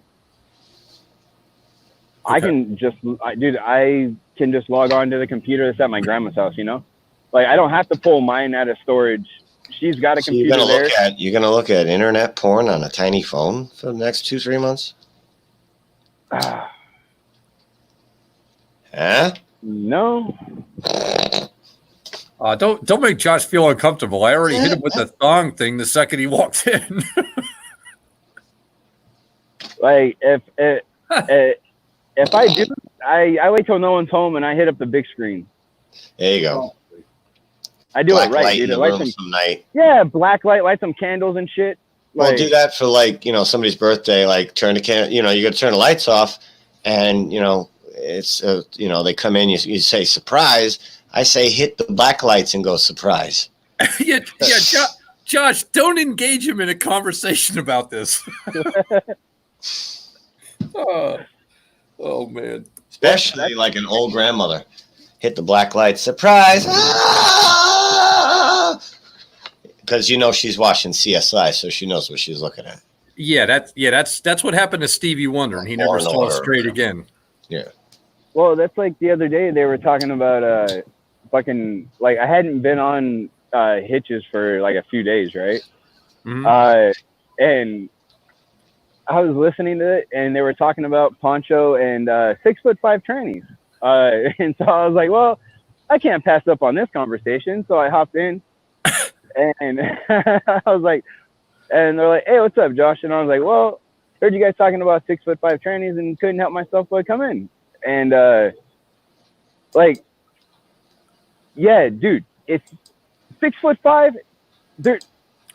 Women don't get 6'5". Normal, like, try to name a woman that you know of that's 6'5", guys. It's not that often. There are a few because different things.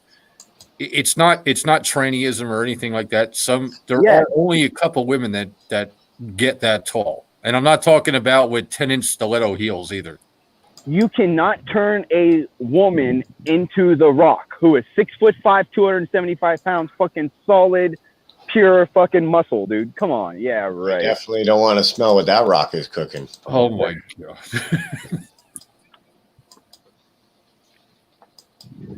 No, it's just I get. Oh man, yeah, that. It's a little bit of what's that term that's kind of lost these days, guys? Common sense. That's right. Common a little bit sense. of common Yeah, sense. absolutely. I don't know what this is that you speak of.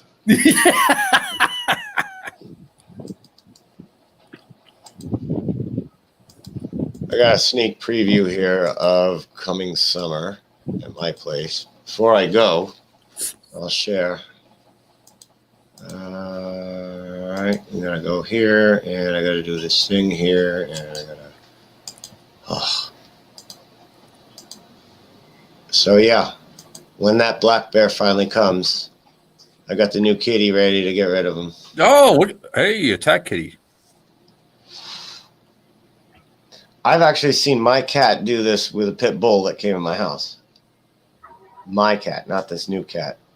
My neighbor's pit bull comes in the house, and she come out of nowhere. She's like, "Get out of here, bitch!" And the pit bull ran. Cats are fierce, man. Cats will fuck up a dog. Unless the dog gets the cat cornered, and then the cat's fucked. Well, it's just got a rabid dog, but I expect to at least encounter a black bear in this current year to come. I'm in prime area for a black bear visit. Got a lot of bird seed out, and no birds because birds don't exist in Vermont, really. Well, just have your camera ready, ready to go, just in case. Cabin cam. Yeah, cabin cam. That's right. Cabin cam will be broadcast from the second floor porch when it's warm out. I literally can just have a laptop running outside all day and just capture everything like a 24/7 kind of thing, cabin cam. And I'll catch all of it. I'll catch any kind of Bigfoot, UFO, Sasquatches, swamp gas balloon satellites, everything. Yep. I got the laptop, man. Just a matter of me. All you do is run that wire from the first floor outdoor plug up to the second floor, like you said, drill a hole or whatever. Yeah, oh yeah. Up there, and I don't even have to drill a hole though, Larry. I really don't. So let's see if we can get this show to stay up on YouTube, though, huh? Cabin cam it'll be 24-hour cam. We could use as a just chat while the cam is going. You can't see anybody on the panel or anything. Or just use this channel or whatever. Yeah.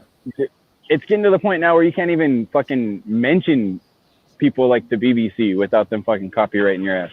Oh man, yeah. I saw that too. Somebody else posted BBC for like not even like 7 seconds or 6 seconds or whatever, and it's like, got a strike again. Here's what and then showed it on a different social platform, which were on different ones, and this is what I showed. What the hell? And it's like, just something in general, or even you can get it put back on, but if you take the BBC to court and then argue fair use, that seems to be where fair use has gone.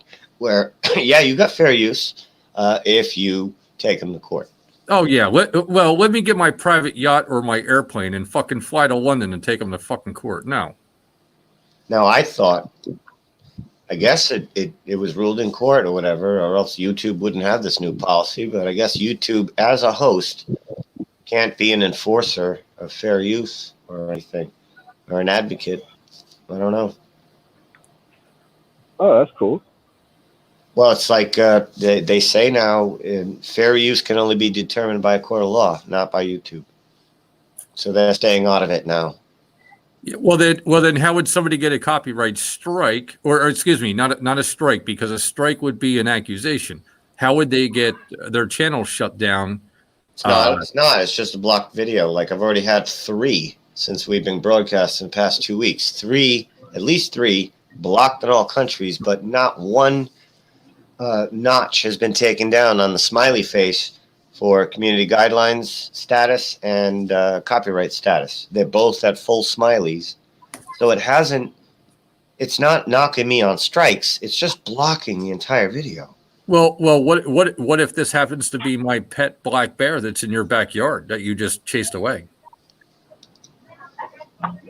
You didn't copyright this particular video. The video belongs to me. The bear belonged to you. Now, the bear would have to argue likeness, privacy rights. The bear would, not you. Unless you signed papers as the power of attorney for the bear. And we can get into it. Oh, boy, that's it. That's it. After we're done with this video, I'm going to talk to Sally.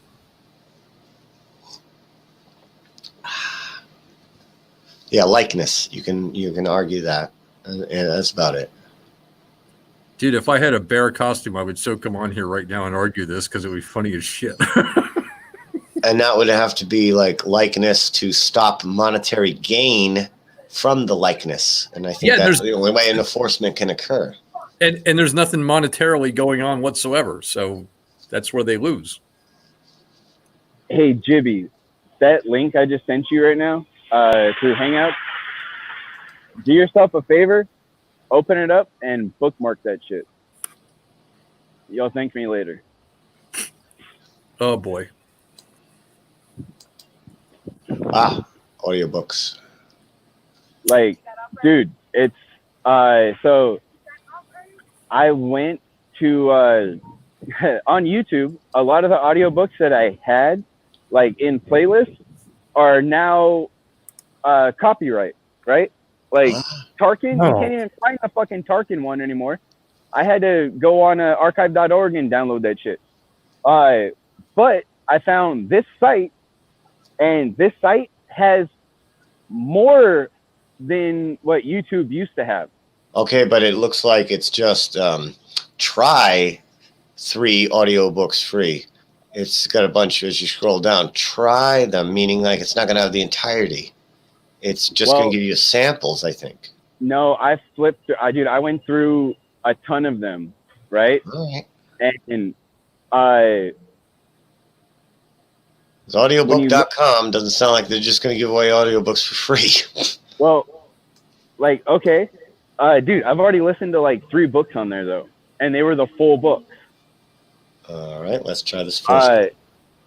47 minutes. Okay, not bad. And then the second one, 43 minutes. So this first book seems to be 3.5 hours long, this Dark Journey. Some of them aren't. Some of them are.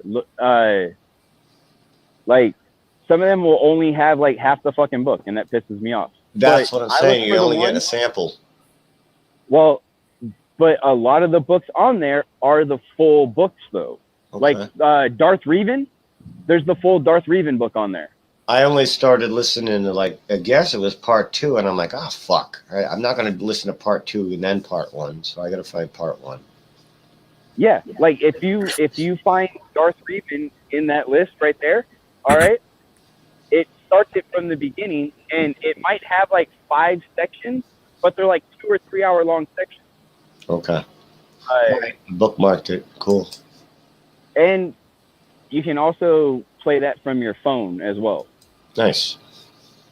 You bookmarking it on the computer, but I have to now send it to me myself in an email so that I can listen to it on the phone.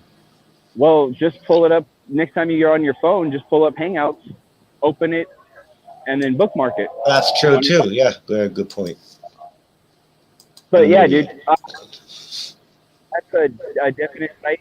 Surf that shit, and I guarantee you'll find all kinds. It's even got like the book for the kids, which is awesome. Those were my favorite. Actually, was about On and Later Kids. Chewbacca as well. Chewbacca had a fucking kid. Of course. Luke ended up getting married to Mara. They had a son named Ben.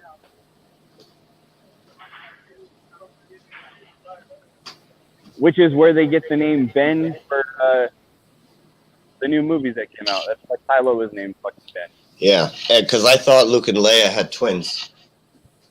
I mean, Han and Leia. Han and Leia had twins in the book, I thought. Yeah, you're thinking about the wrong book if Luke and Leia had twins. But yeah, no. Yeah. Yeah, if Luke and Leia had twins, that was a Tennessee version. We don't use that version. Yeah. Hey, so speaking of Tennessee and shit. Oh my God, that reminds you of something, Josh? Yeah, it did. Oh man. Well, because of Trolls versus Trolls, okay? And by the way, okay. I love the shit that Trolls versus Trolls comes out with because it's not really trolling. It's kind of interesting. I'm learning a lot by watching his shit about stuff that happened in the past. Like, who was the dude that used to have tits? Sean,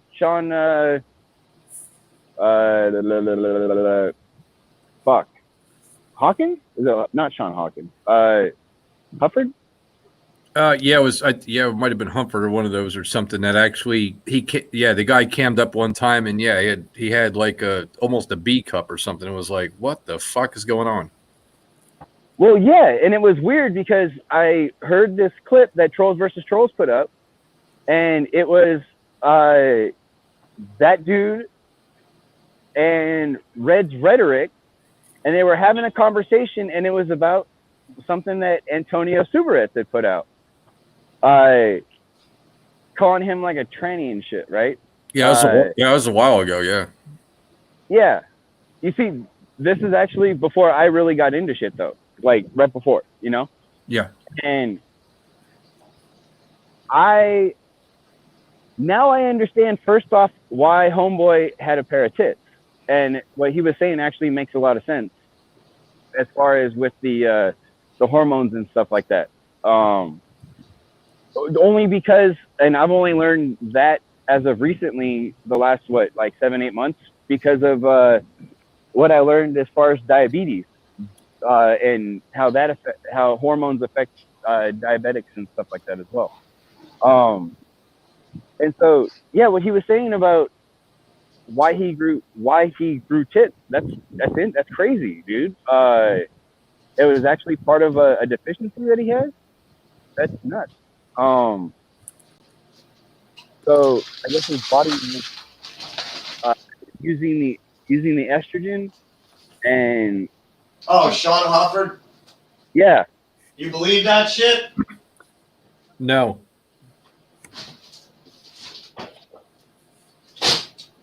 I think it was on purpose. I think he just couldn't find a girlfriend. He's like, okay, I'll make myself my own. Hang on a sec. Well, because he doesn't have it anymore, though.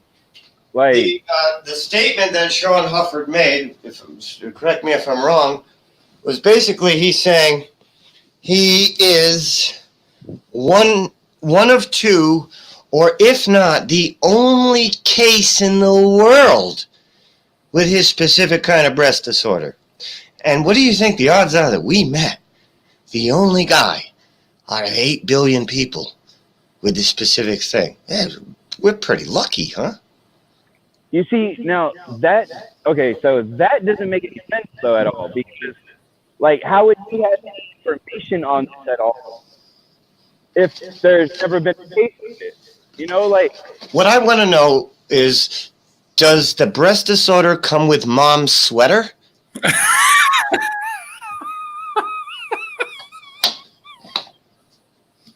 Because if you didn't notice, from the waist up, he's your auntie. Yes. Yeah. Yeah, dude. I mean, I date women like half my age, and even I look at that dude and I'm like, yeah, that's creepy. If it was a disorder that wasn't intentional or anything he wanted, I think he would have wore like denim shirts and shit, maybe with like a fake belly to level off the tits thing so they're not so noticeable, instead of wearing a tight, warm, huggy winter mom sweater. Why couldn't you just do what Hillary Swank did in Boys Don't Cry? What'd she do? Tape them up. Tapes them up. There's another thing you can do. Tape them up instead of wearing a bra that accentuates the pointiness, like a 70s bra or something. True. At least when I saw, it looked like he was wearing pointy bra because they were Like- perky. Like, yeah, buying a Victoria's Secret push-up bra probably is not helping your cause. The guy is, yeah. No. And as far as like him saying that he's the only case and like that legitimately makes no fucking sense if there's like information out there about this. How the fuck is there information if he's the only case? Like, because okay, my grandpa suffered from something like at the time that was really rare, all right, called alpha-1 antitrypsin enzyme shortage, all right, fucking long ass name. Okay, when he was diagnosed with it, there was only like 150 cases in the U.S. All right, and they knew fucking nothing about it, dude. Like nothing. He was a straight up guinea pig for years. Well, they apparently figured out Sean's unique thing. They forego it's Hufford's disorder, the name. That didn't happen. And they came up with the remedy. All cheap, non-surgical, healthy. Yeah. Yeah, all his entire story seems very valid. Yeah, but that's what Tennessee reminded me of right now, Larry. That I don't know why it triggered that in my head, but like, Gotcha. Yeah, backwards ass hillbilly with tits, dude. It's okay because it does make sense in the scheme of yeah, it does make a lot of sense. It just especially if you knew how my mind works, man. Like, now, does he spell his name S-H, Sean? Who, Sean? I think so. Sean Hufford. I don't think he spells it like Sean Grantham does. No, I think it's SHAWN. Oh, it's SHAWN. I used to know a guy. Yep, okay. And it was spelled SHAUN. Yeah, there's several ways to spell it, of course. Yeah. Okay. Let's see. What the fuck did I come in here for? Cat food. I'll be back 1 second. What are you looking up, Jibby? Well, apparently he's got a Twitter. that was such an evil fucking laugh. Yeah, he's got a Twitter. I don't have a Twitter, so I can't sign into Twitter. But let me pull this.